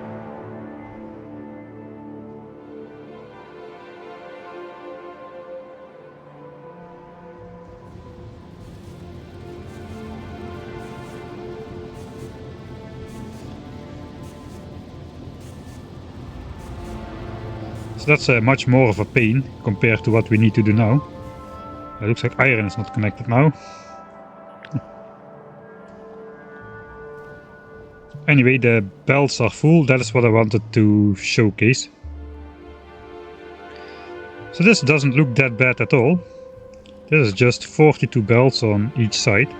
So now we just need to get 42 belts of ore connected to each side. So I guess it's time to...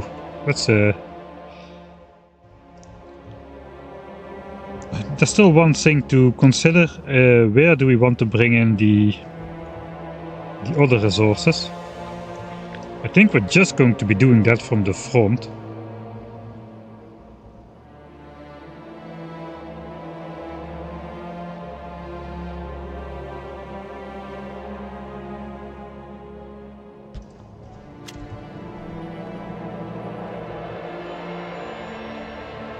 Steel is probably going to come from the right since this patch is claimed. So we need to just gather something off of here.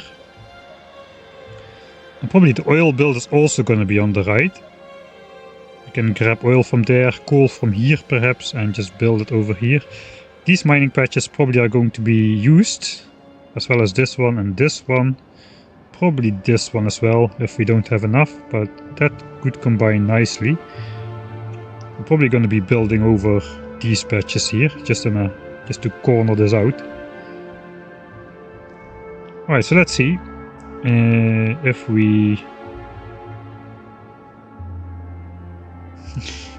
Yeah, that is truly nuts. This is the scale of 10,000 signs per minute build. It's absolutely humongous. So we'll grab the miners only blueprint. That's 24 compressed belts. But we need to be sure we have like at least 1 million of ore under each miner, or it doesn't count. 1.9 million, 1.9, 1.1, that is still good. 730k. So this one is not good. 1.8 million, 1.4, 1.5, 1.8. Okay, so these are all good. This is the only miner which is not okay.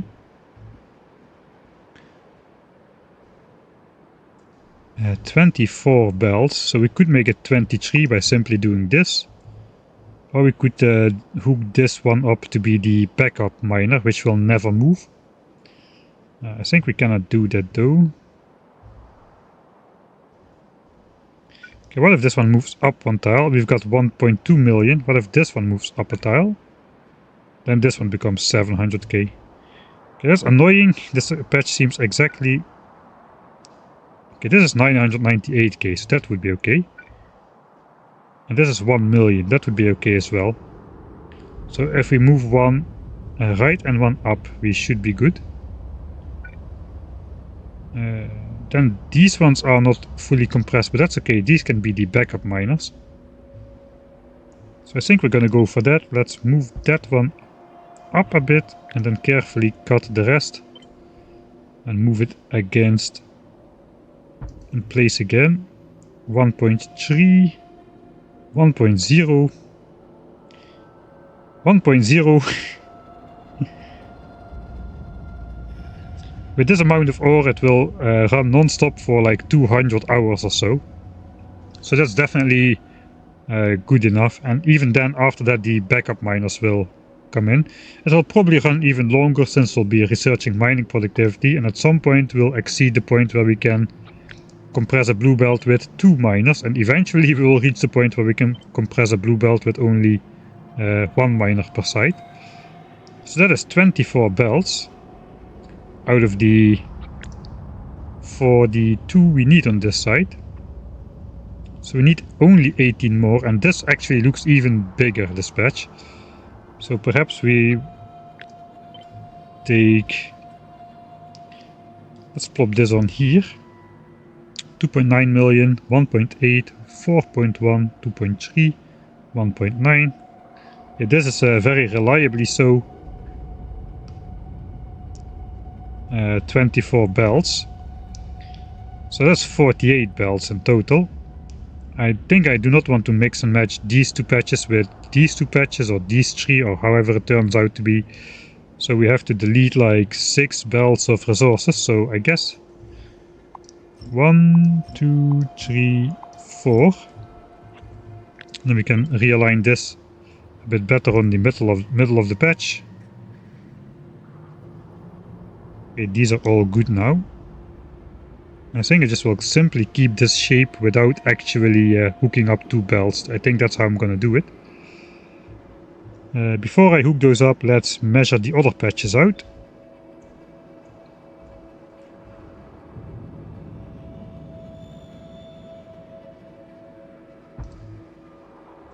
Uh, 956k.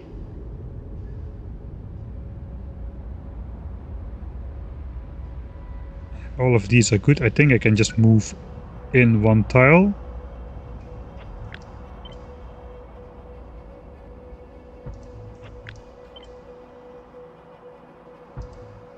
Uh, 1.4 million, 1.9, 34, 37, 14, 22. Yeah, this is good. That is another 24 belts. This patch is a little bit smaller, so let's copy the small mine. It looks like we don't even need to touch that 5th patch of copper here. If we can just do it from right here. This one is a little bit more irregular shape though, so let's see if the values add up. 1.3, here it's poor. Yeah, here it's too poor. Up here it's also pretty poor, so perhaps we ignore this patch, we'll just go for this one. This looks richer. 1.1, 724, okay, that's also not good enough. Then again, let's go back here. We can ignore 2 of these belts, because we have 2 more than we need. So this side of the patch is particularly poor, there's a gap in here. So I guess we'll just try to...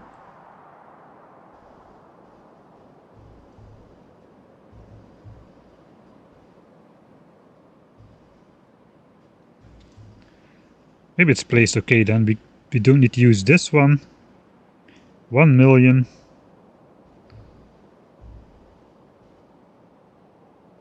This is 847k though.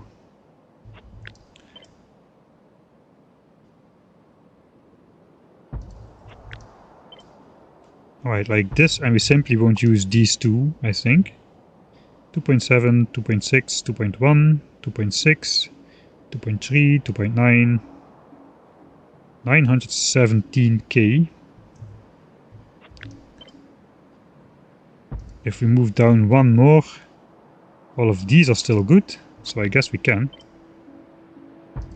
Won't use this.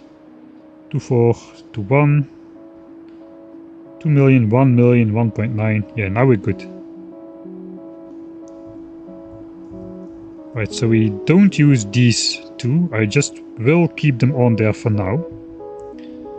Right, that settles copper then. That is pretty fast actually.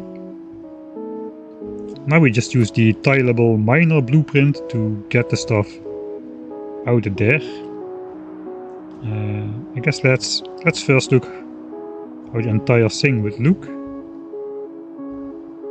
The belts will be coming out like so. So if this will assign this side as the bottom, the belts will be coming out to the left then. So the first one is going to go like this, and the other ones are just going to tile in place like so. And then we'll just not hook up this belt and this belt. And then we put the top on and the bottom. For the roboports we have the tileable belt exit.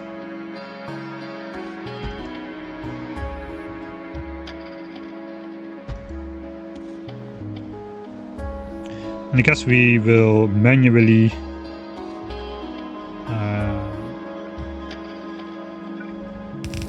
redo this, because we won't be using that one and we won't be using this one. So this one looks a little bit different.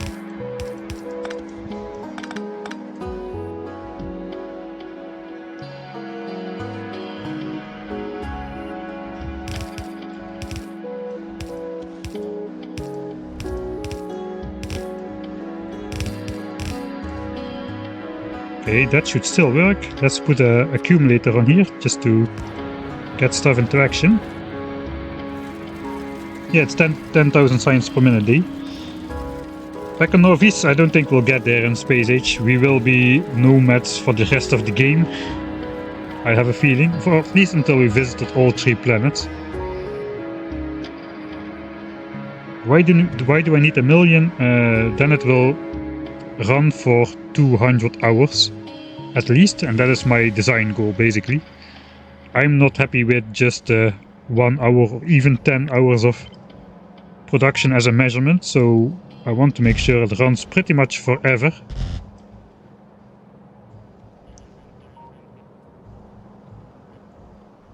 Alright, I guess we just go pretty tight like so.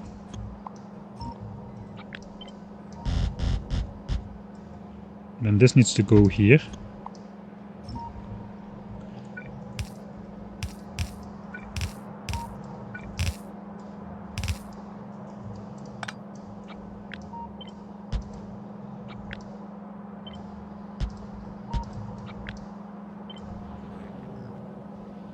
plop those corners in there. Okay, so here we got 16 belts, and here we got... Wait a second, here we got 24 belts. Okay, we are 2 belts short then. We need 42 belts. Oh, okay, I think we may be able to...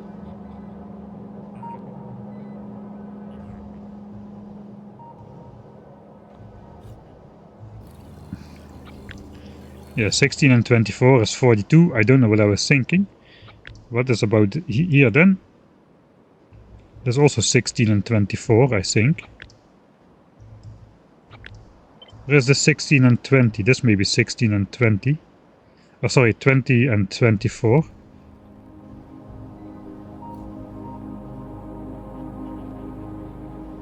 I think I just hooked some stuff up wrong.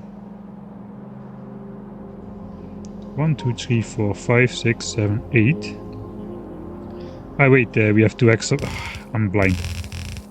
Never mind.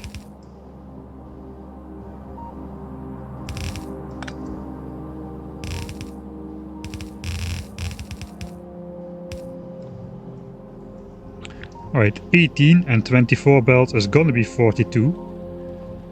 So now we just build up the other miners as well. How good is the time acceleration? Well, I got a lot of stuff built, including the entire blue chip thing at the moment, so probably not that great, but if we zoom in a bit, I think we can still go about 15 times game speed-ish. If nothing is moving. If stuff starts moving, of course, it's going to be a bit harder.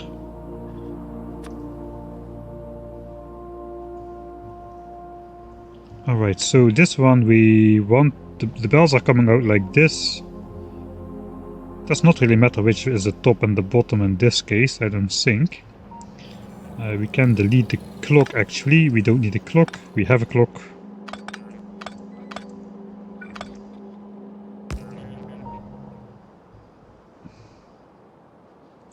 So I guess we'll just do the logical thing and put the bottom on the bottom.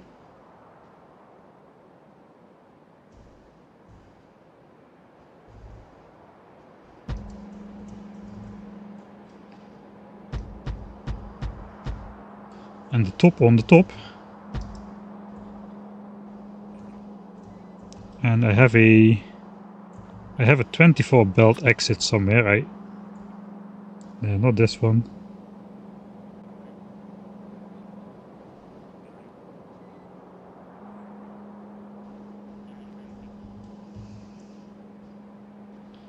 Yes, looks like I was mistaken. The belts are coming out on this way. So those have to turn back up. It's exactly misaligned by 1 tile. Are you kidding me? Can we move this entire miner down 1? 1.4. 1.4. 1.0? I think we can.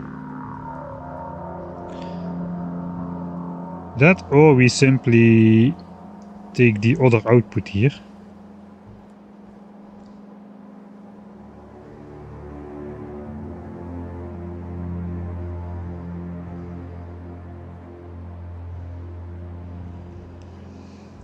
I do like how that looks though. It would be nice if this belt could just go straight.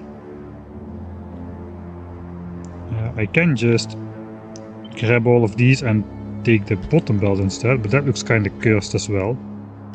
So yeah, I'm going to do it. The entire thing is going to move down by 1 tile.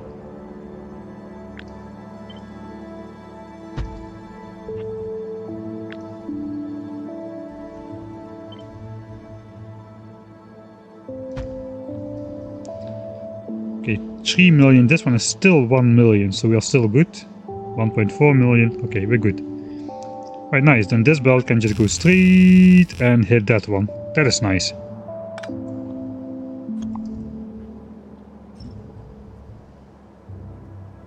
Such a large build.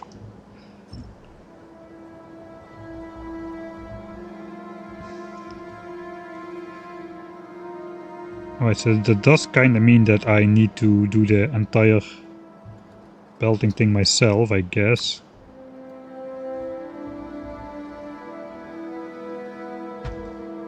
I can still do it.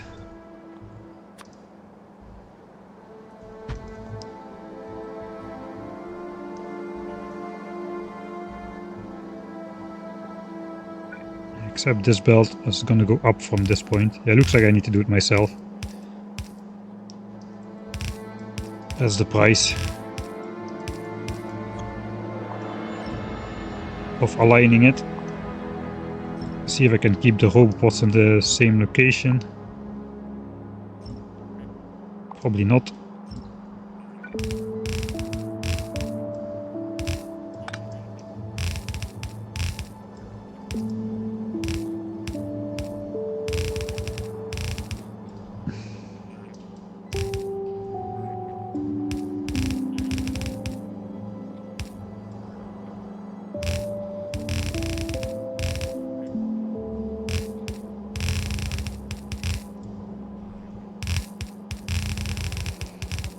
That's a lot of belts.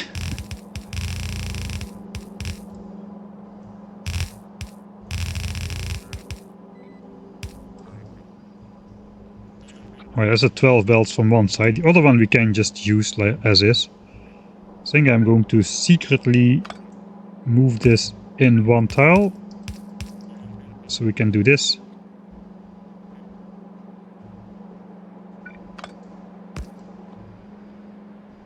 And then the robot network should still cover everything.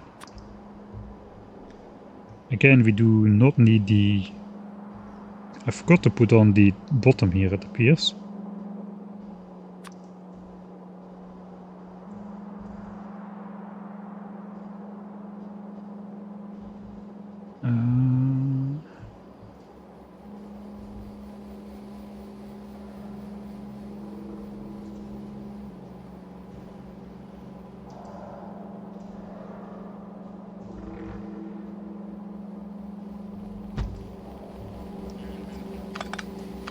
Delete the clock.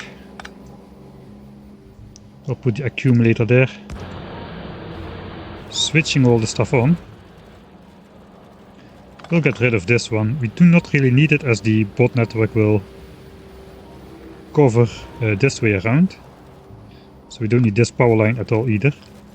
That way we can basically just make it look nice. I guess we'll just copy this 10 tile corner.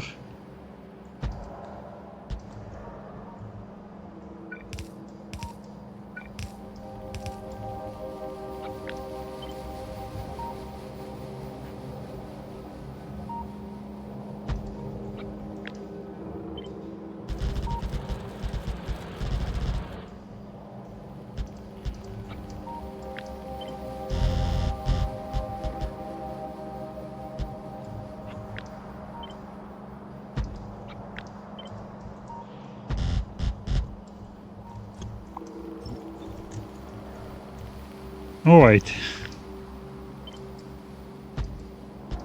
That is the first monster. Painted. 24 bells coming to the left. And connecting up. And then we'll just connect these up as well. Almost kinda wish now that I flipped this around, this entire thing. Would there be space for that? Flip. We align the miners.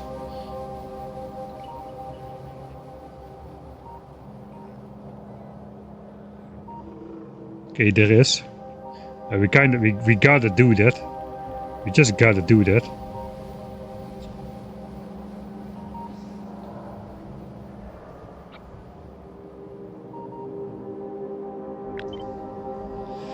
How do I save the alignment here though?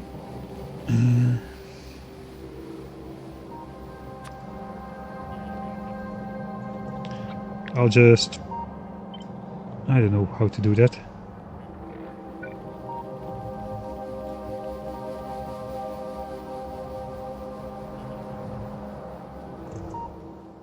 Maybe I can just remember a intersection. Doesn't seem that easy. So basically the miners have got to stay in place.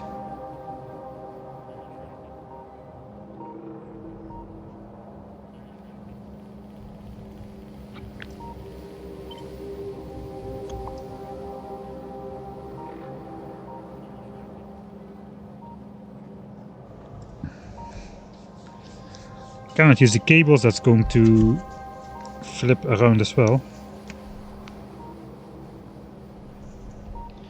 Radar marker. I guess the radars, they do have the...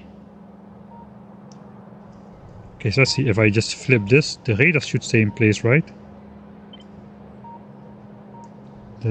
Yeah, I can flip this, the radars stay in place. So this radar has to be on this line and on this line. Okay, then I can probably figure it out. Flip.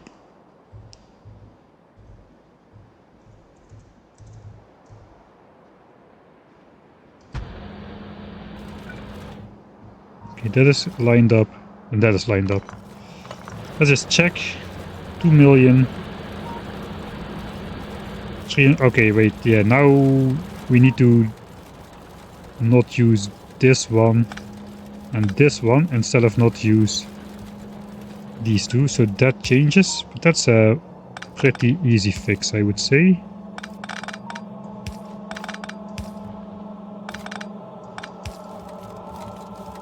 We don't use this one, we use this one instead.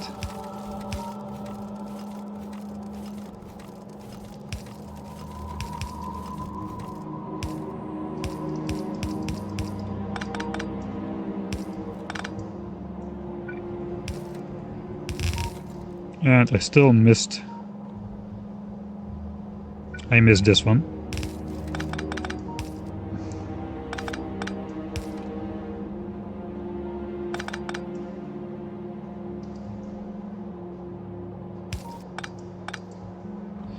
So I'm also just gonna pull this in by one.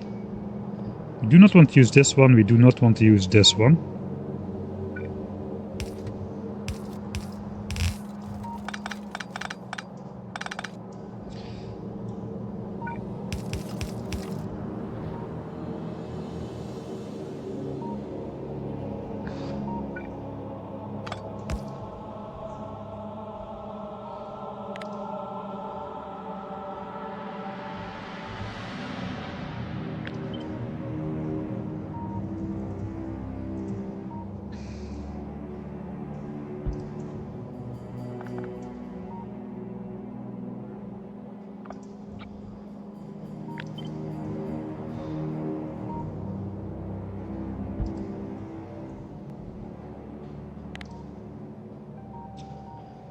Okay, that all appears to be good. Of course the roboport network is not connected by one tile, because of course, why wouldn't it be? Then the question is, can I move the entire thing one tile to the left still?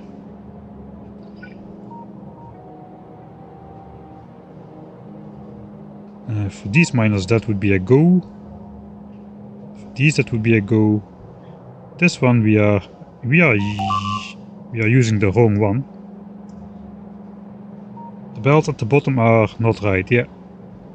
Yeah, you're right. 1, 2, 3, 4, 5. Okay, this is wrong. We don't use this one, we don't use this one. So we actually can move the entire thing one tile to the left, so we just gotta hook these up against that roboport. Now it's a lot easier to move this around. So now it is connected automatically, that is nice.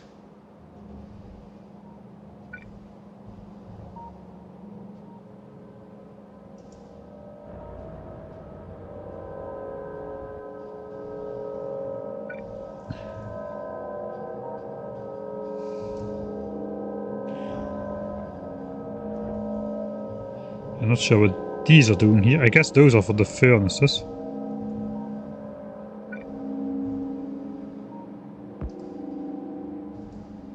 Okay, and then of course we have to move this belting out a little bit. So that actually bumps against there. That was the whole point of this rearranging exercise.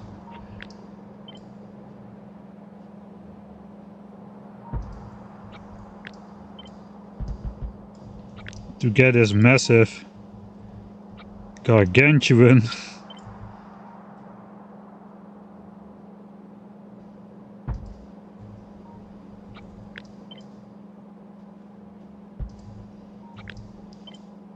mega copper bus.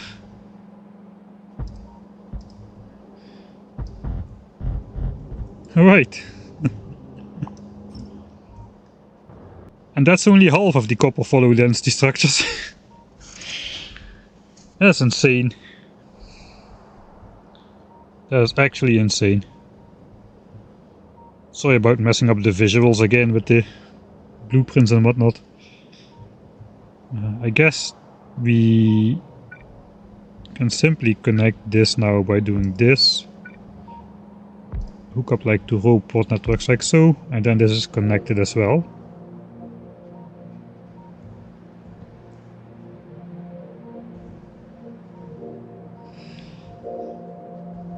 And then we gotta do something similar on this side. It will look a little bit less nice on this side.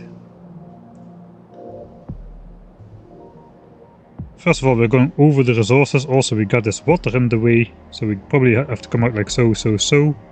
I will just mirror that on this side.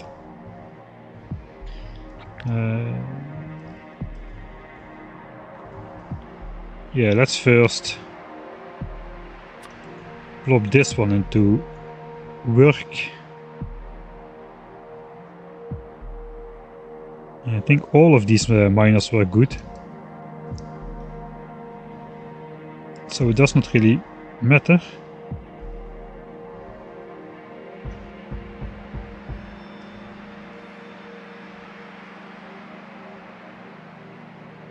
Yeah, all of these were good. So this is basically a standard 24 mine, so I don't really need to build it up because my standard 24 miner has all the stuff built in yet.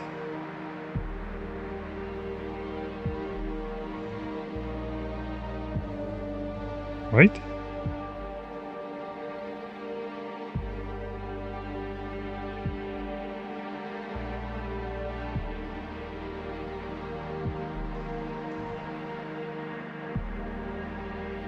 It does, but it goes the other way. Alright, so we'll just flip that around then.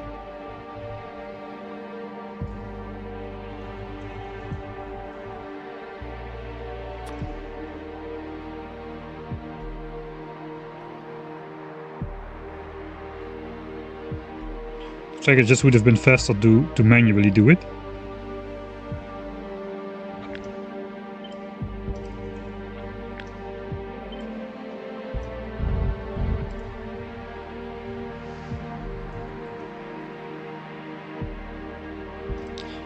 That's the minimum distance. I think I want to go further out still, but let's do that first.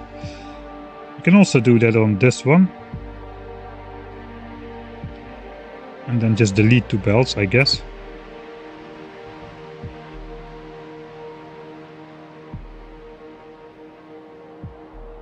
Ah no, we cannot really. Let's just build up this one. This will be easier. I made this thing for a reason.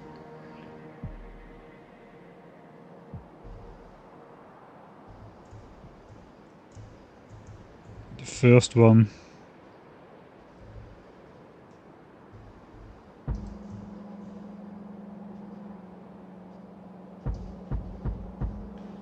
All right. Top.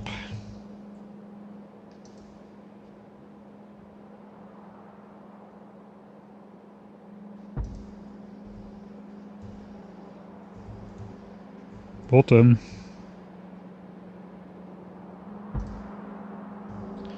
Delete the clock.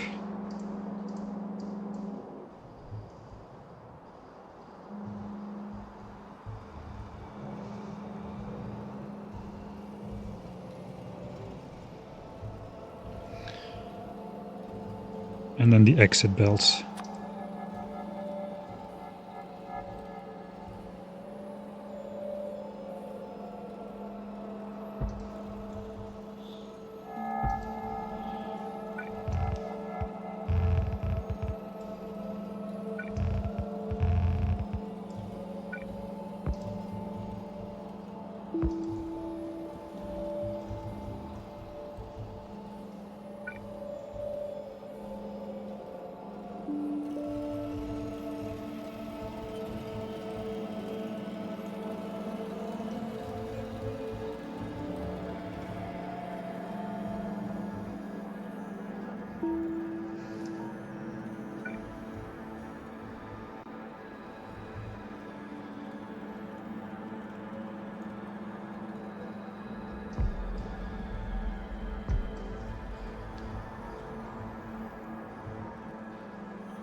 Okay, 10 and 10 should be here as well. Hey, Kvalun.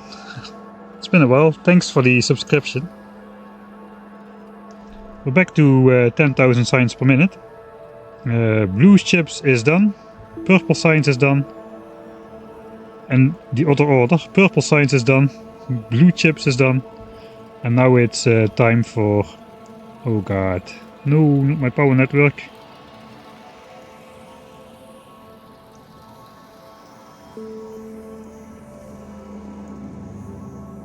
Why are these in here in general? Those should not be in there. Now it's time for low density structures. I'll fix that in a bit. I think I accidentally left those in there. That kind of messed things up a bit. We should be able to delete all of those without an issue.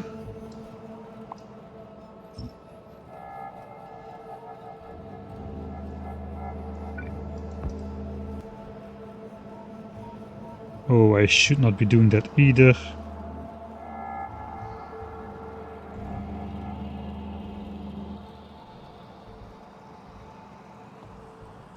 Right, the entire thing is supposed to be symmetric, so let me just copy this once more. I'll just delete it. It's probably the fastest way.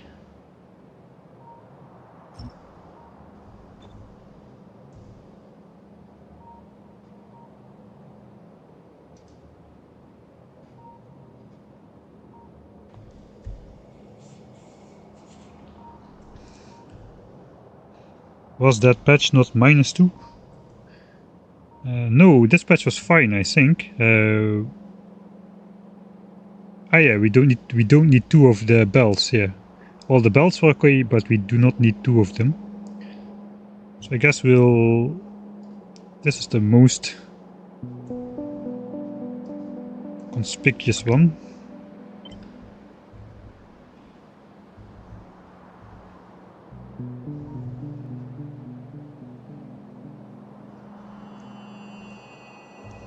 This would have been 20 belts. You know, if I can just grab one more belt out of here somehow.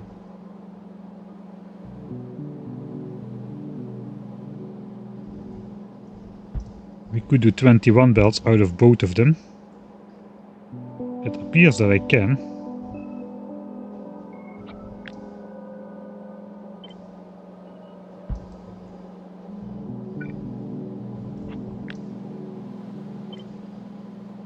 And I can use all the belts, and we have 21 belts coming in from both sides. That will look a bit nicer. Everything is stylable, that is so nice.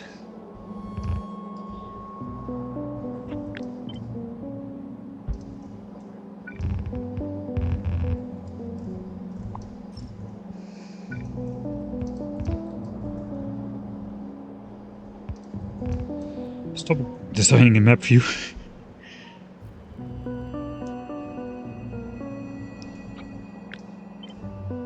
Alright, so how do we want to come in?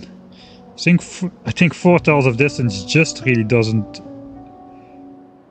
do justice to the enormity of this build, so I think I'm just gonna go all the way out here to the edge of the robo field, and that's going to be where I turn this belt in.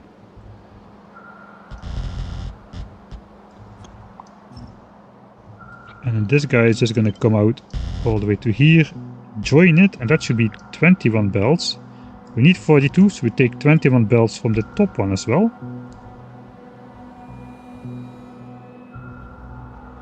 Probably I can find a sufficiently large corner over here somewhere.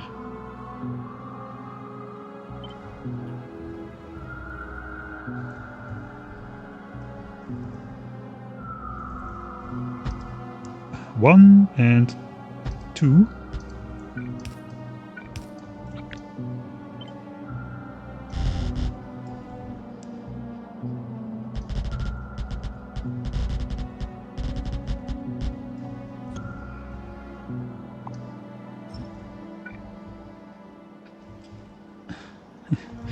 And then we need 21, but what is 21 squared? 400 something something.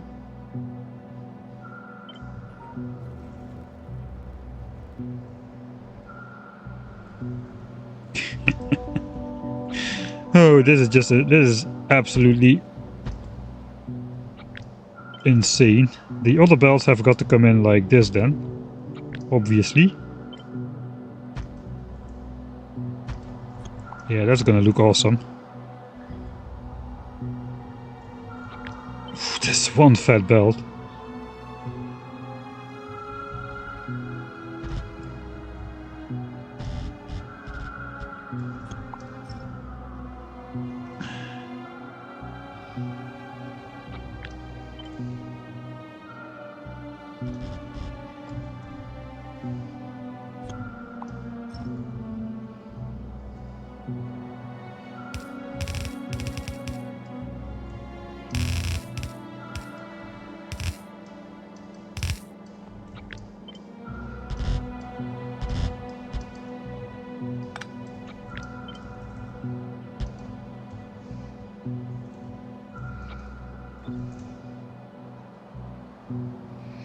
Somewhere should be a smaller corner.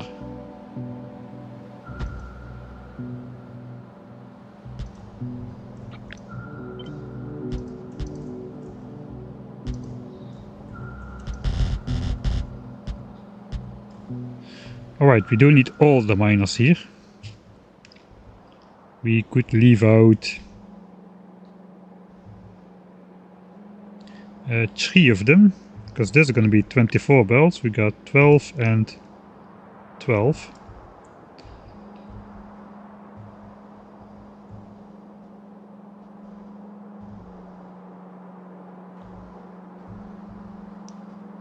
Do we have one particularly crappy in here?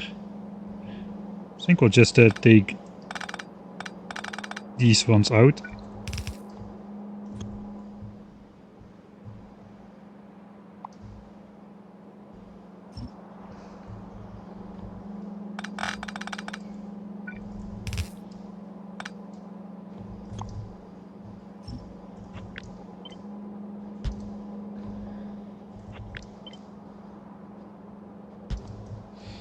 Alright, and then we'll just hide one, maybe this one. This one is easy to hide, I think.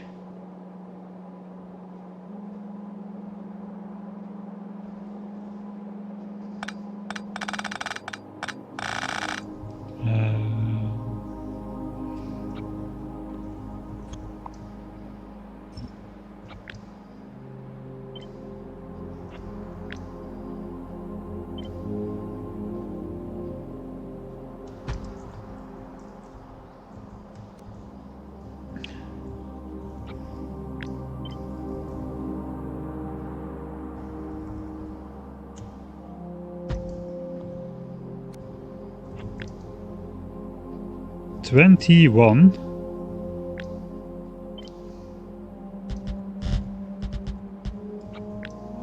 Let's put the power on this one as well. Forgot to put the... Yeah, something is wrong here. I forgot to put the roboports on there. That's the top. This should be the bottom. Okay, we need to go 2 tiles further out.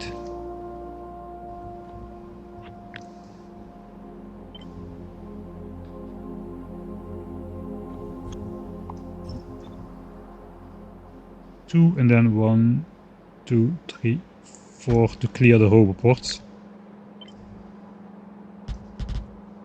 And 1 tile up again.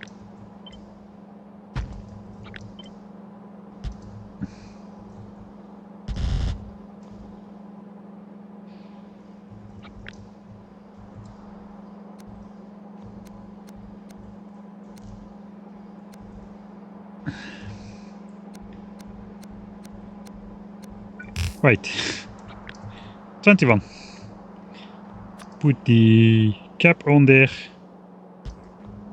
Delete the clock. Put the power.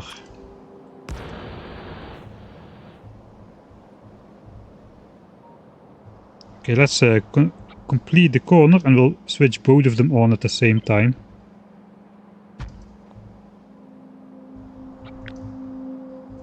That is not correct.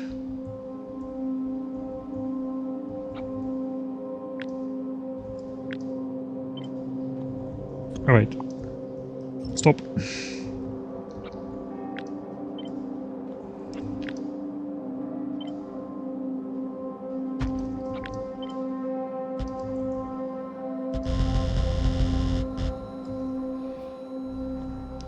And here we just need to switch on power as well.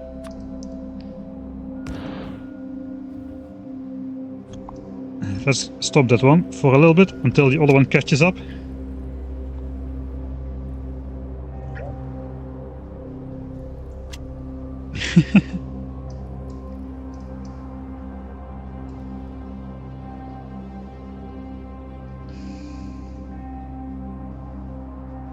It's just too large to fit on the screen.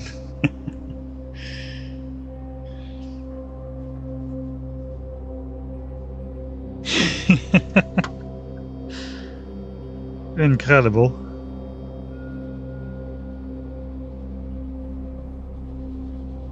I'm just shaking my head here. This is just not even funny anymore. I'm starting to doubt we're gonna get like a 30 UPS base at the end. But two of these giant builds, the blue chip was like similarly sized to this one.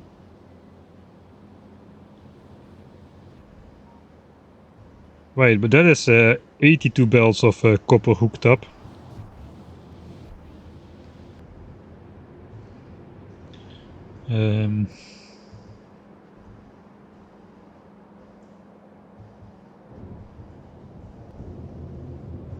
Can I connect these roboport networks in a decent way?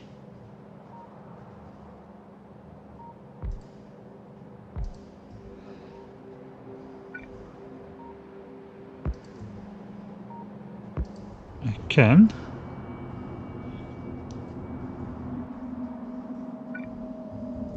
Still need to connect power somehow, but we'll find out about that later. But at least the roboport network is connected.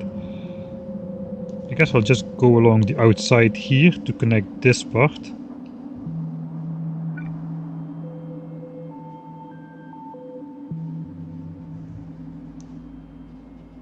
So I cannot even stay on the outside, I don't think.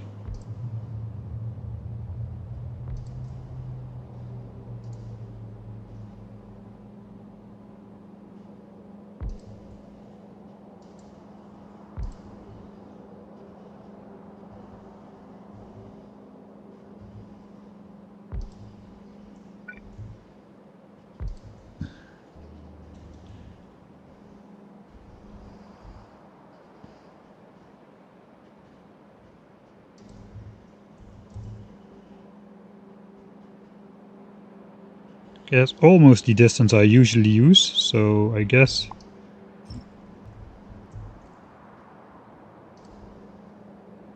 we will use this. Keep one tile clear, two tiles clear.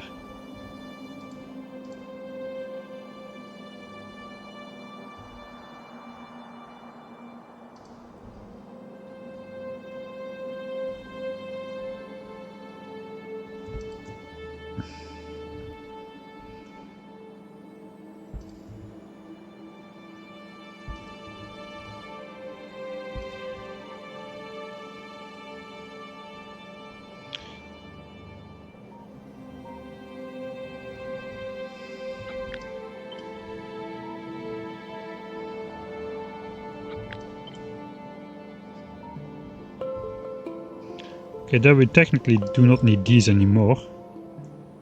Because that now roboport network just connects through there.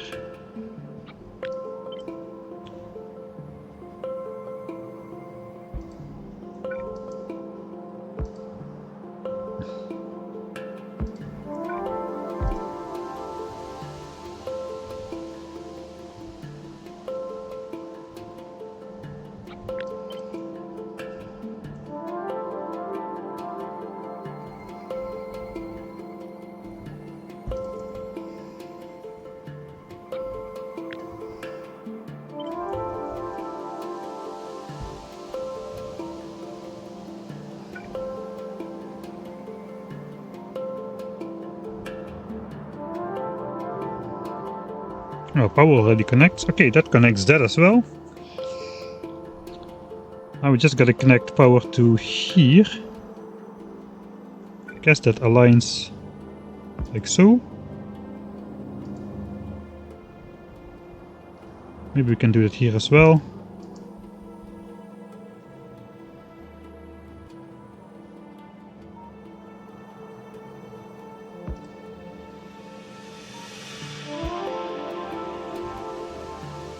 That connects power all the way through. And the roboport grid is also connected all the way through.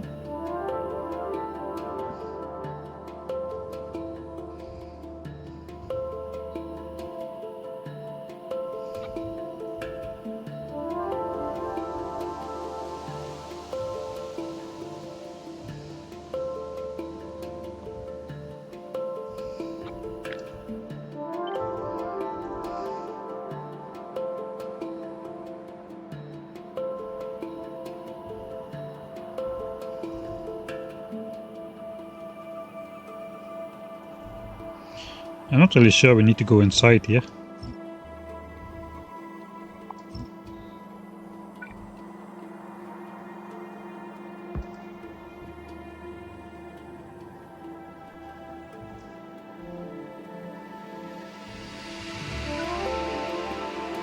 And simply connect the roboport network like this.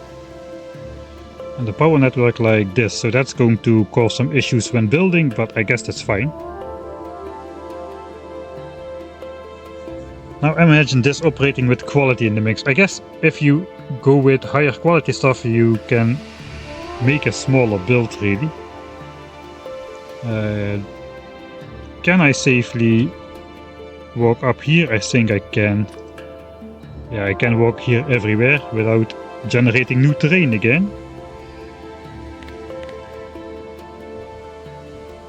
Right, so that is all the copper hooked up. We could work on the routing as well for steel and plastics. We're basically gonna route out all the chips that way. We're also gonna bring in all the stuff from that side. So perhaps we can make something scenic. I'm not gonna be building the actual plastic and steel this stream, I think. Oh, maybe I will. We'll see how it goes. But we have to reserve this amount of space for plastics and steel. Yeah, so we have coal for plastics right here. We can probably do oil probably over here. There's a corner which is unused by purple signs.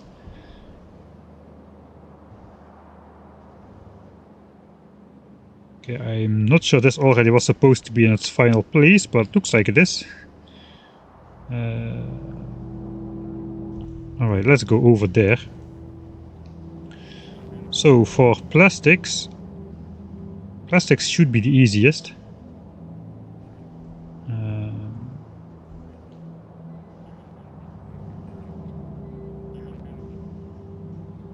How many belts is this? 9? Of course it's 9 belts.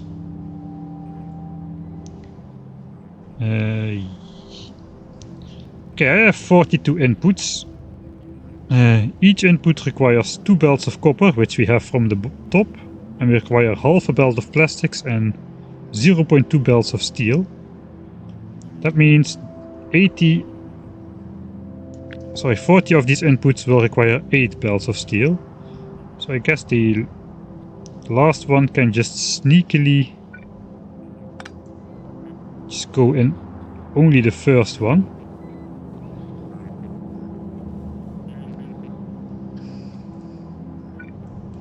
So I guess steel belt 1 can just do a sneaky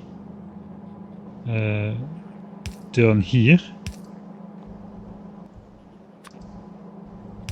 I'm gonna keep this space for all the output belts. 1, 2, 3, 4.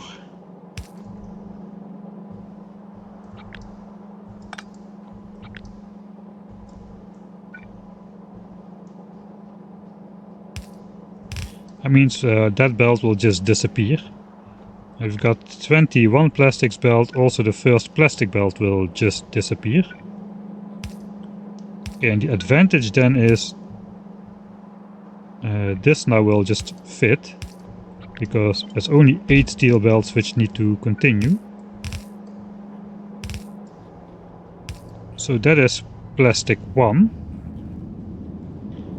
I guess we are just... let's hook up those... let's hook up the resources here as well. Everything will switch on.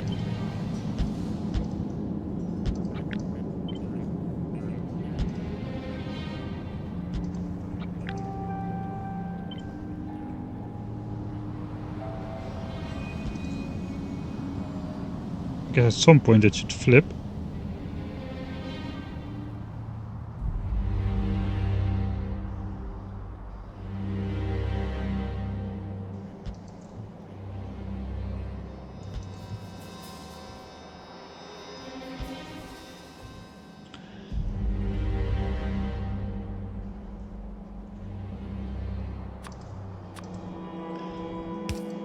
That's outputs. This is inputs of steel.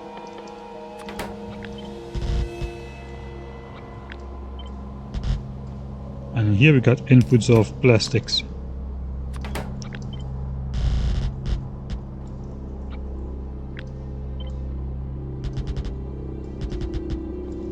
Right, and that should be the first low density structure column firing up. Did we get tired of playing Space Age? No, but I was playing this playthrough before Space Age, so a couple days are going to be reserved for finishing up this one in Factorio 1.1. I kind of do want to get it finished because I'm already starting to get used to the Factorio 2.0 quality of life improvements, which are going to be very hard to get out of your system, like, for instance, opening stuff from the map view, like we can here in map editor, but which we cannot do in the game. Right, so now these start firing up as well again. And eventually all of these should get enough stuff. So that's the first one. Only 41 more left to hook up. We can probably do a lot with copy pasting though. So for the rest of the plastic, every belt of plastic needs to split over 2.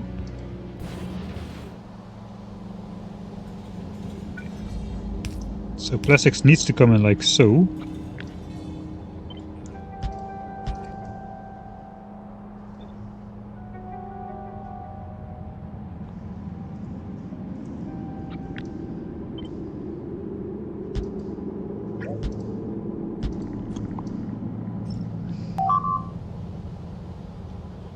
The first plastic belt does not... Yeah, wait, the first... Yeah, you're right, actually. Yeah, I have 42, not 41 inputs. It's just the first steel belt which does... the first steel belt needs to split in 2, I guess. Yeah, okay. No, you're right. I've... Remember that. So all the 21 plastics belts... Yeah, we got 42 inputs, of course. This one needs to split as well.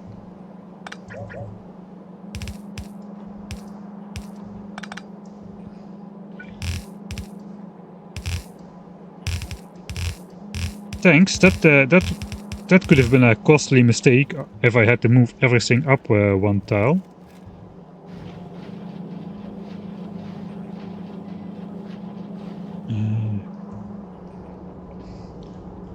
I guess we can just do this.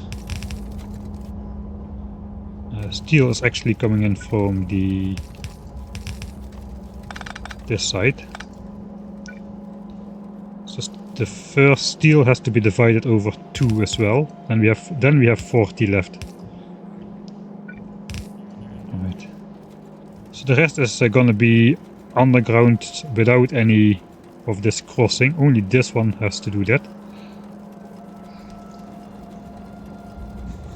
There's my water bottle for the hydrate.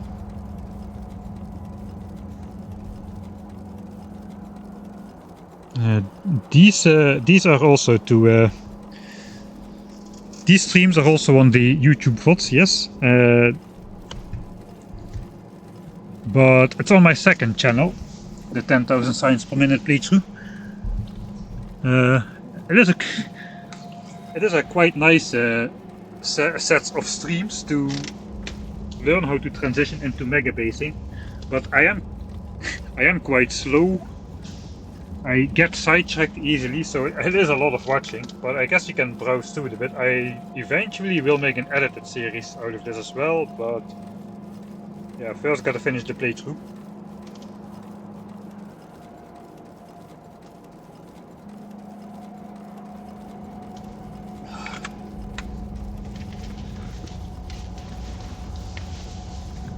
Okay, give me 1 minute.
Thanks, Toller Boy, that was a golden tip about that plastic.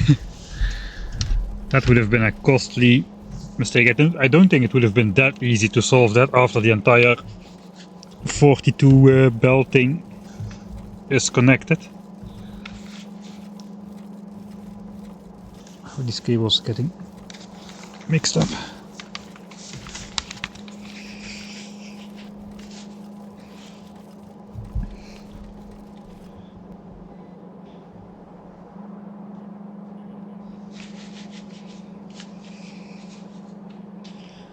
Right, the rest should be fairly easy.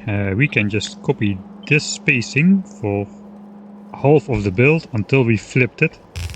Then there's going to be a slight discrepancy.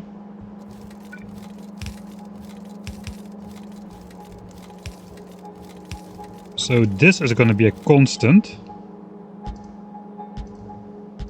We're just going to go max underground belt. Until the split, let me mark the split on this side as well. It's over here. Until that point everything can be regularly put.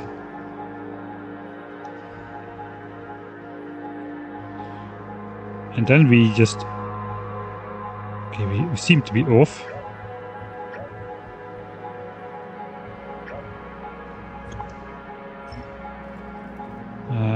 Because I'm just off here already. No, actually I need to be off. Okay, where's control Y when you need it?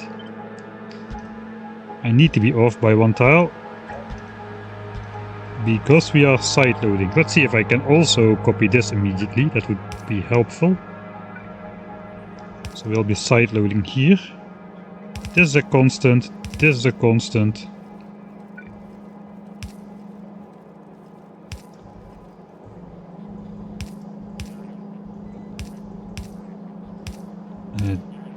This is a constant. This is a constant. Yeah, that's gonna go hook up like that. So we can copy this entire structure.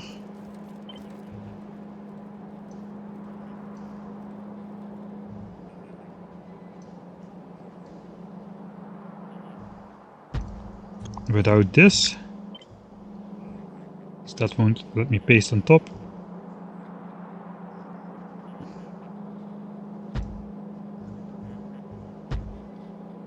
I cannot drag it.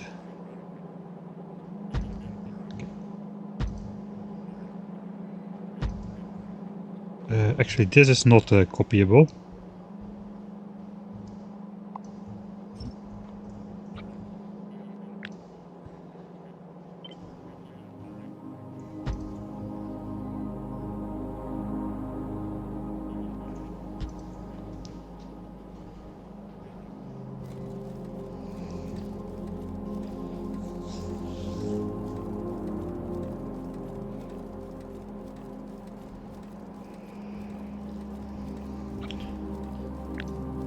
And this will copy in a staggering formation.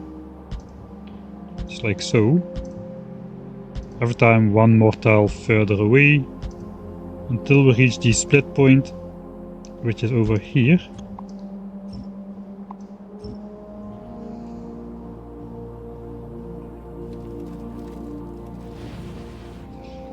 Yeah, I guess we indeed need to split this over left and right.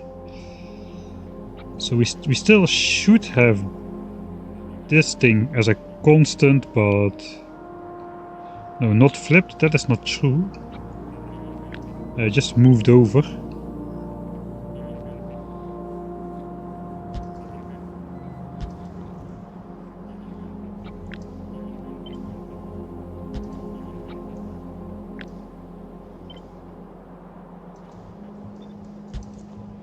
So this distance is a bit greater, but for the rest that should be the same.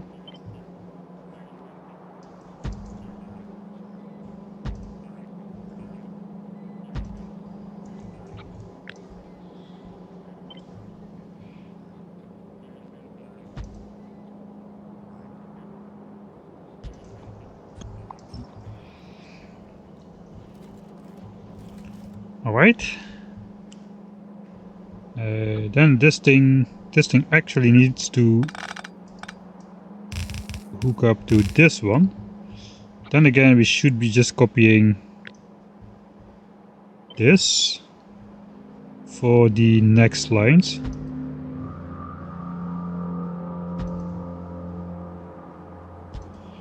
Oh yeah, if we did it right, this belt should connect to the southernmost plastic line. And it does. Okay, that is nice. Let's stop it. We can switch it on together with the rest in one go. Jesus.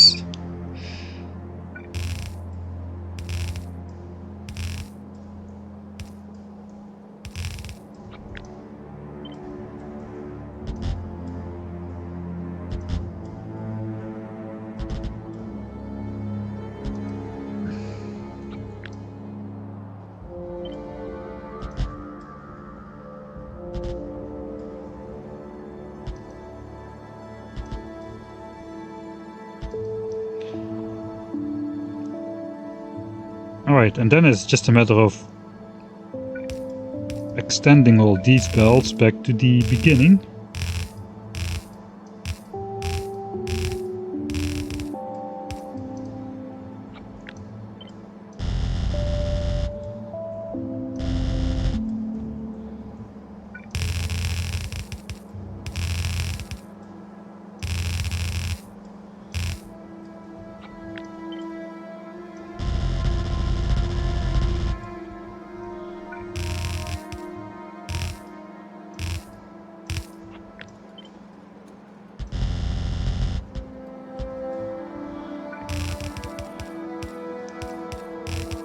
Right, 21 belts of plastic.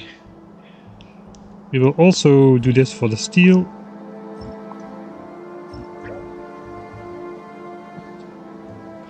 That's a little bit more complicated.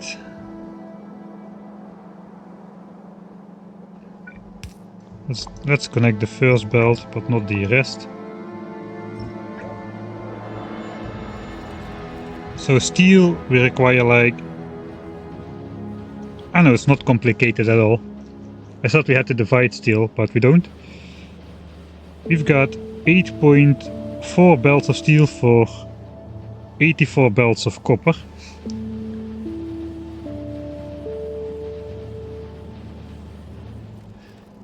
Okay, then this guy needs to divide over 4 belts actually, instead of...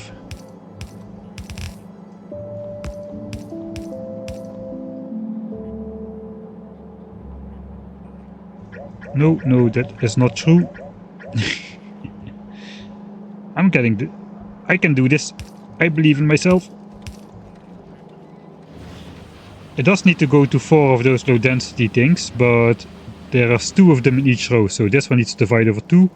All of these other ones need to divide over 5, and we don't need to care about splitting that. It will regulate automatically. So 1, 2, 3, 4, and then the 5th one we just go like so.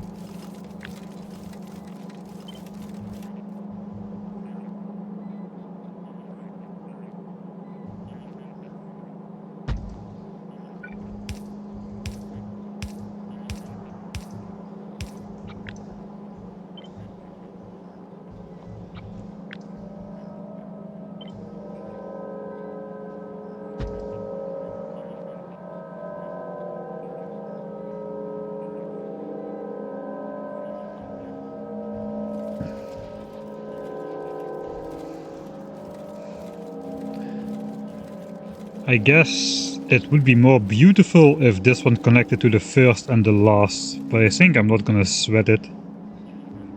So this one just will extend beyond here as well, and just go into this one. We'll just leave this here still for the middle marker. Maybe just some lights. Some unpowered lights.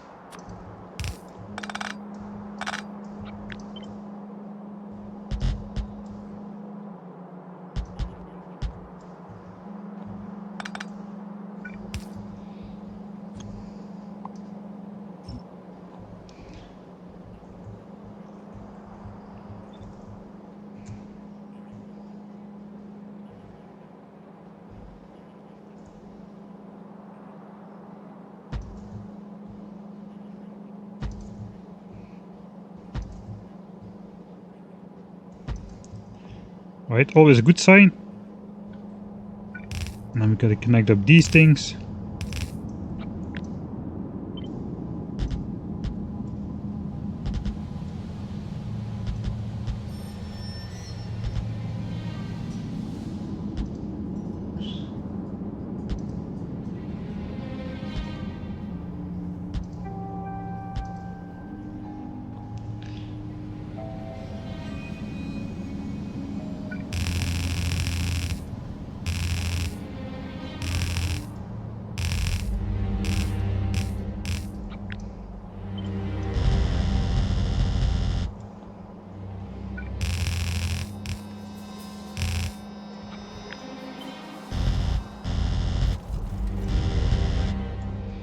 Okay, that is steel completely divided.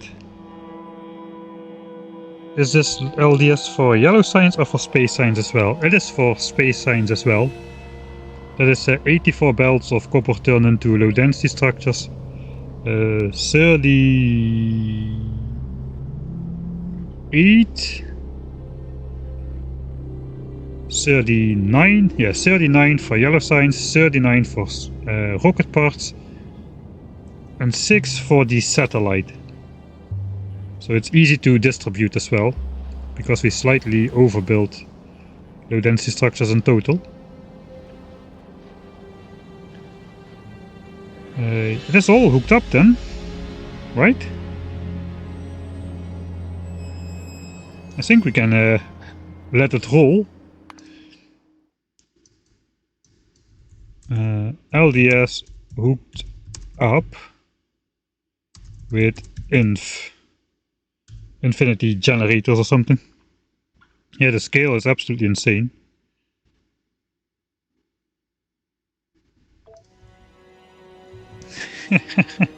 I can physically not zoom out further, and this is the map editor view. This is the chunky grid. Like when you start a new game, the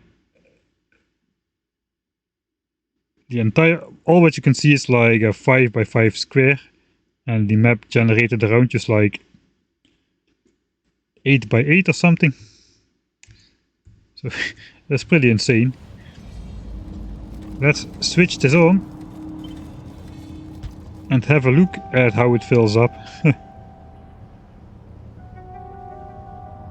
And we should start producing low density structures everywhere. I'll try to speed it up. Let's see if it will let me. That is a blanket, unstoppable white force from right to the left.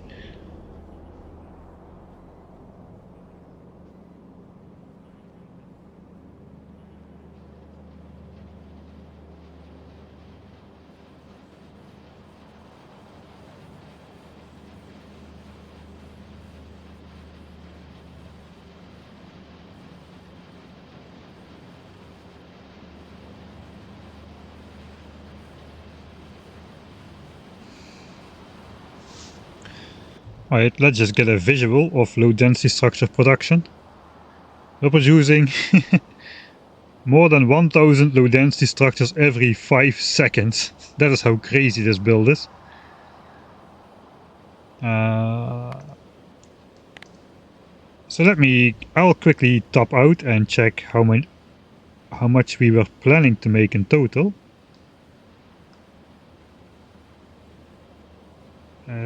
15,876. That means one of the numbers in the graph should read 15k and the other should read 16k.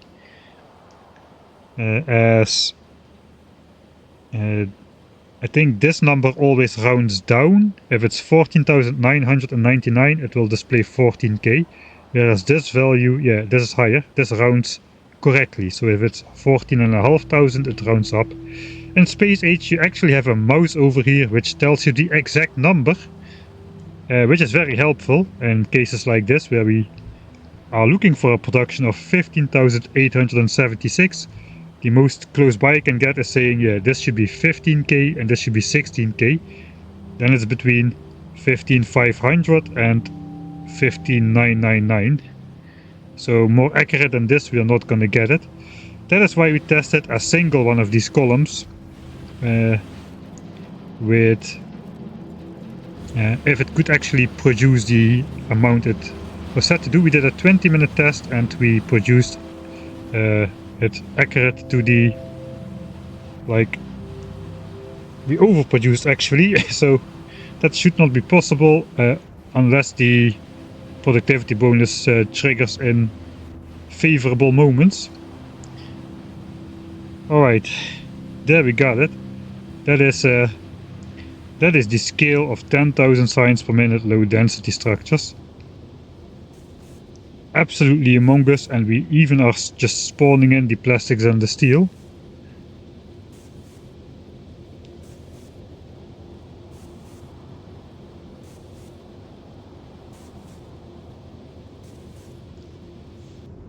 Alright, I'm going to save here as the end of stream save. End of stream save.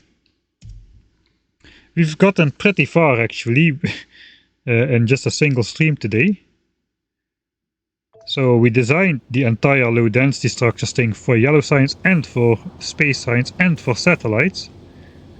We just need to build a steel mine. That is going to be fairly easy. The plastics will require a little bit of finicking around again, just like with plastics for red chips. But yeah, in general it's not too bad. Just coal and petroleum gas, and we have the plastic built somewhere already.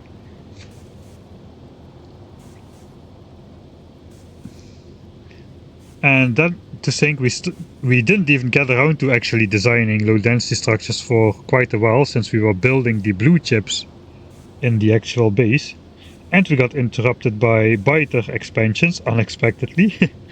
Fun times. Where are they even coming out? This is like editor's extensions mod. So this is just my design world. We are designing this part of the base. I've got a lot of base built here as well, which I deleted so we can speed up the game a bit. But I'll just load my actual save for a bit. Which is over here.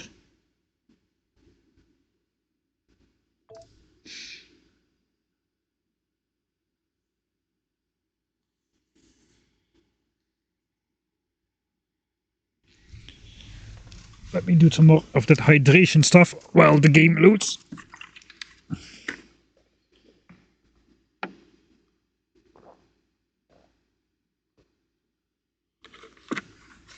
Preferably without spilling the water on my mousepad. Better on my mousepad than on the laptop, I guess. Yeah, this is quite a big world. We are retracting all our bots. They did a bunch of... we tasked them with placing a lot of belts, so they all came back. This is the actual base. We've got a solar grid which is not yet connected. It is ready to be connected. We've got a single wooden power pole connection, very safe. 72 gigawatts of solar. We don't need it just yet. Currently we're running off 16 gigawatts of nuclear, although we already prepared. This is just this part of the plant. We already prepared for like 84 gigawatts of nuclear, just so we can test the difference at the end. Actually, we can delete this and the save now. Those are no longer required to exist. I can walk over here to pick this up.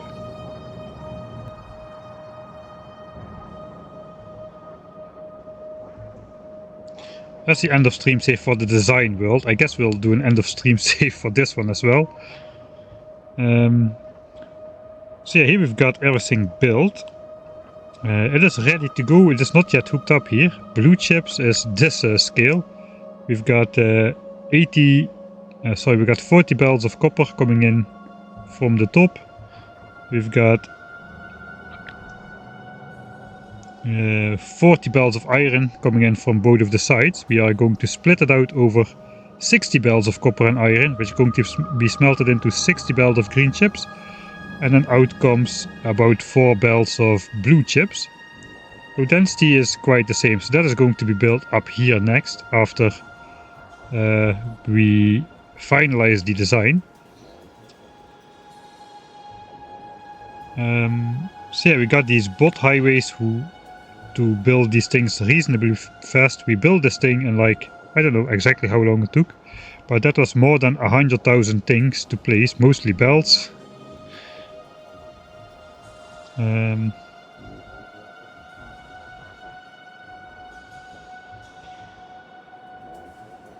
For reference, my 1000 signs per minute base is basically this thing here in the bottom. That is 1000 signs per minute. So we are scaling up quite a lot.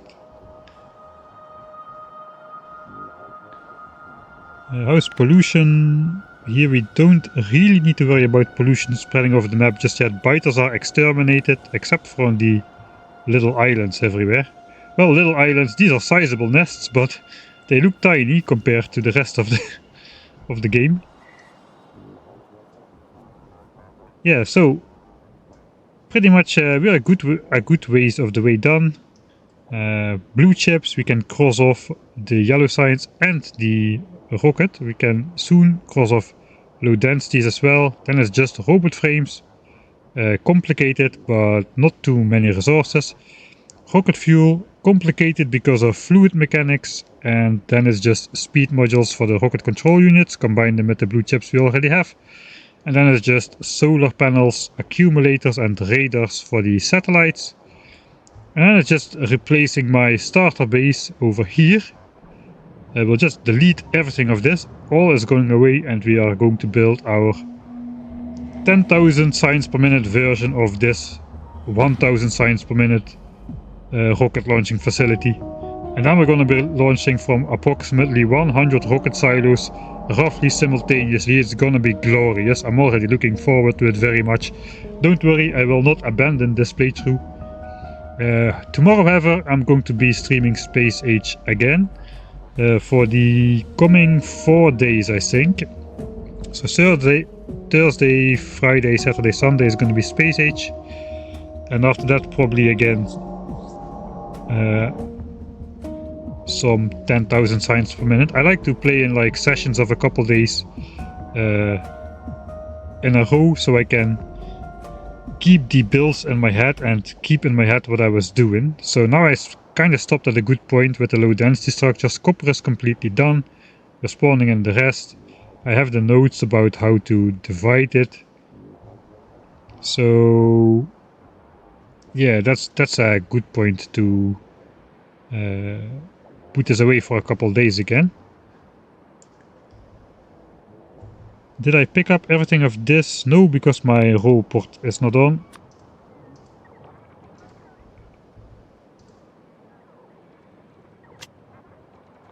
And I have too much garbage in my inventory. Yeah, let's just throw the pipes in there for now, I guess. But I really want to throw the beacons in there instead. And the modules. Because I need the pipes. We'll just let the... I need to pick up some more stuff. This is just some belts.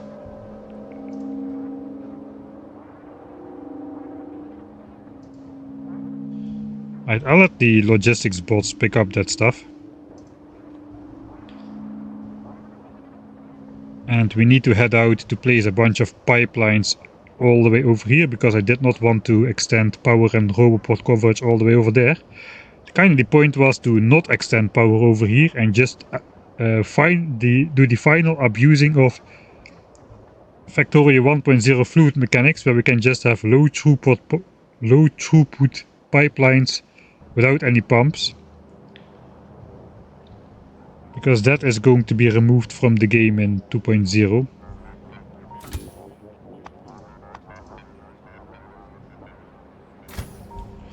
Alright, let's march up and over there. So next time I can just walk there in the intro screen.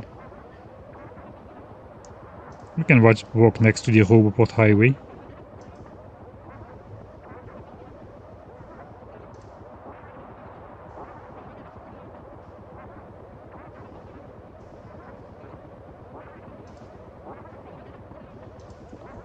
And then head out there. Okay, the line is not really visible if I zoom out.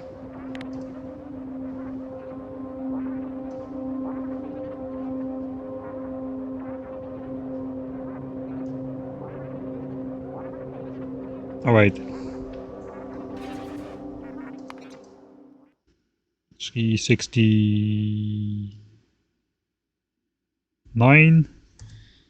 Real world save. How are the new Spidertron remotes? I don't know. Time for a lava blonde. There's always a good time for that. Will you make a video out of this playthrough? No. That's why I have 10 bazillion saves. I will take a different approach, because I am not going to watch through like 500 hours of footage to get this thing edited and download like 6 terabytes of, I don't know, stream material.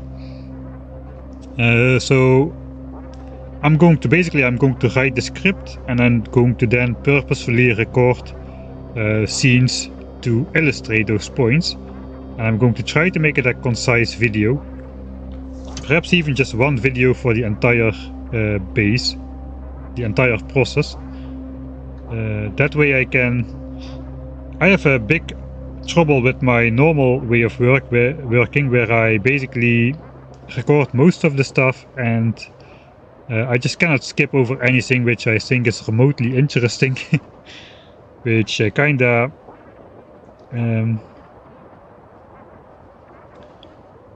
that's why the series take a long time, basically. I do not want to do that for this one, because it would just take forever. Who cares if a biter destroys a spider? It's not going to be in the main video, probably. This is just going to be about the process.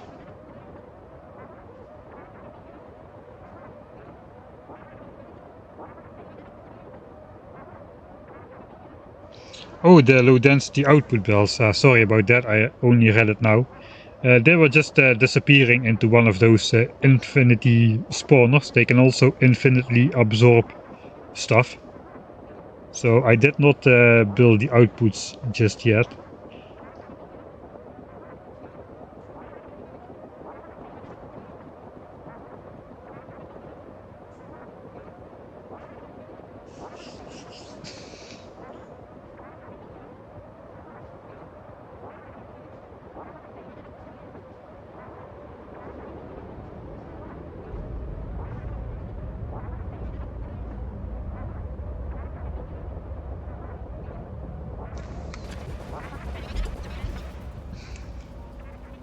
I think we almost arrived next to the roboport highway here. Whoa, what a massive front. Holy moly. Well, I guess we can... I'll just do the pipe building with the Spidertron as the outro screen.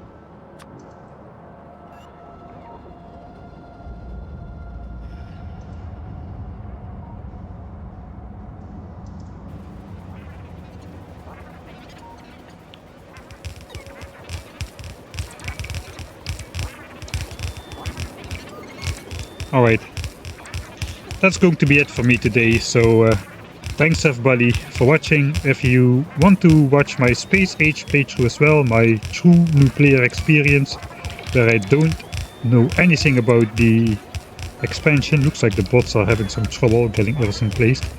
Did I mention I was all over the place often? Be sure to tune in tomorrow. I'm not exactly sure what time yet, but probably around the European evening hours again.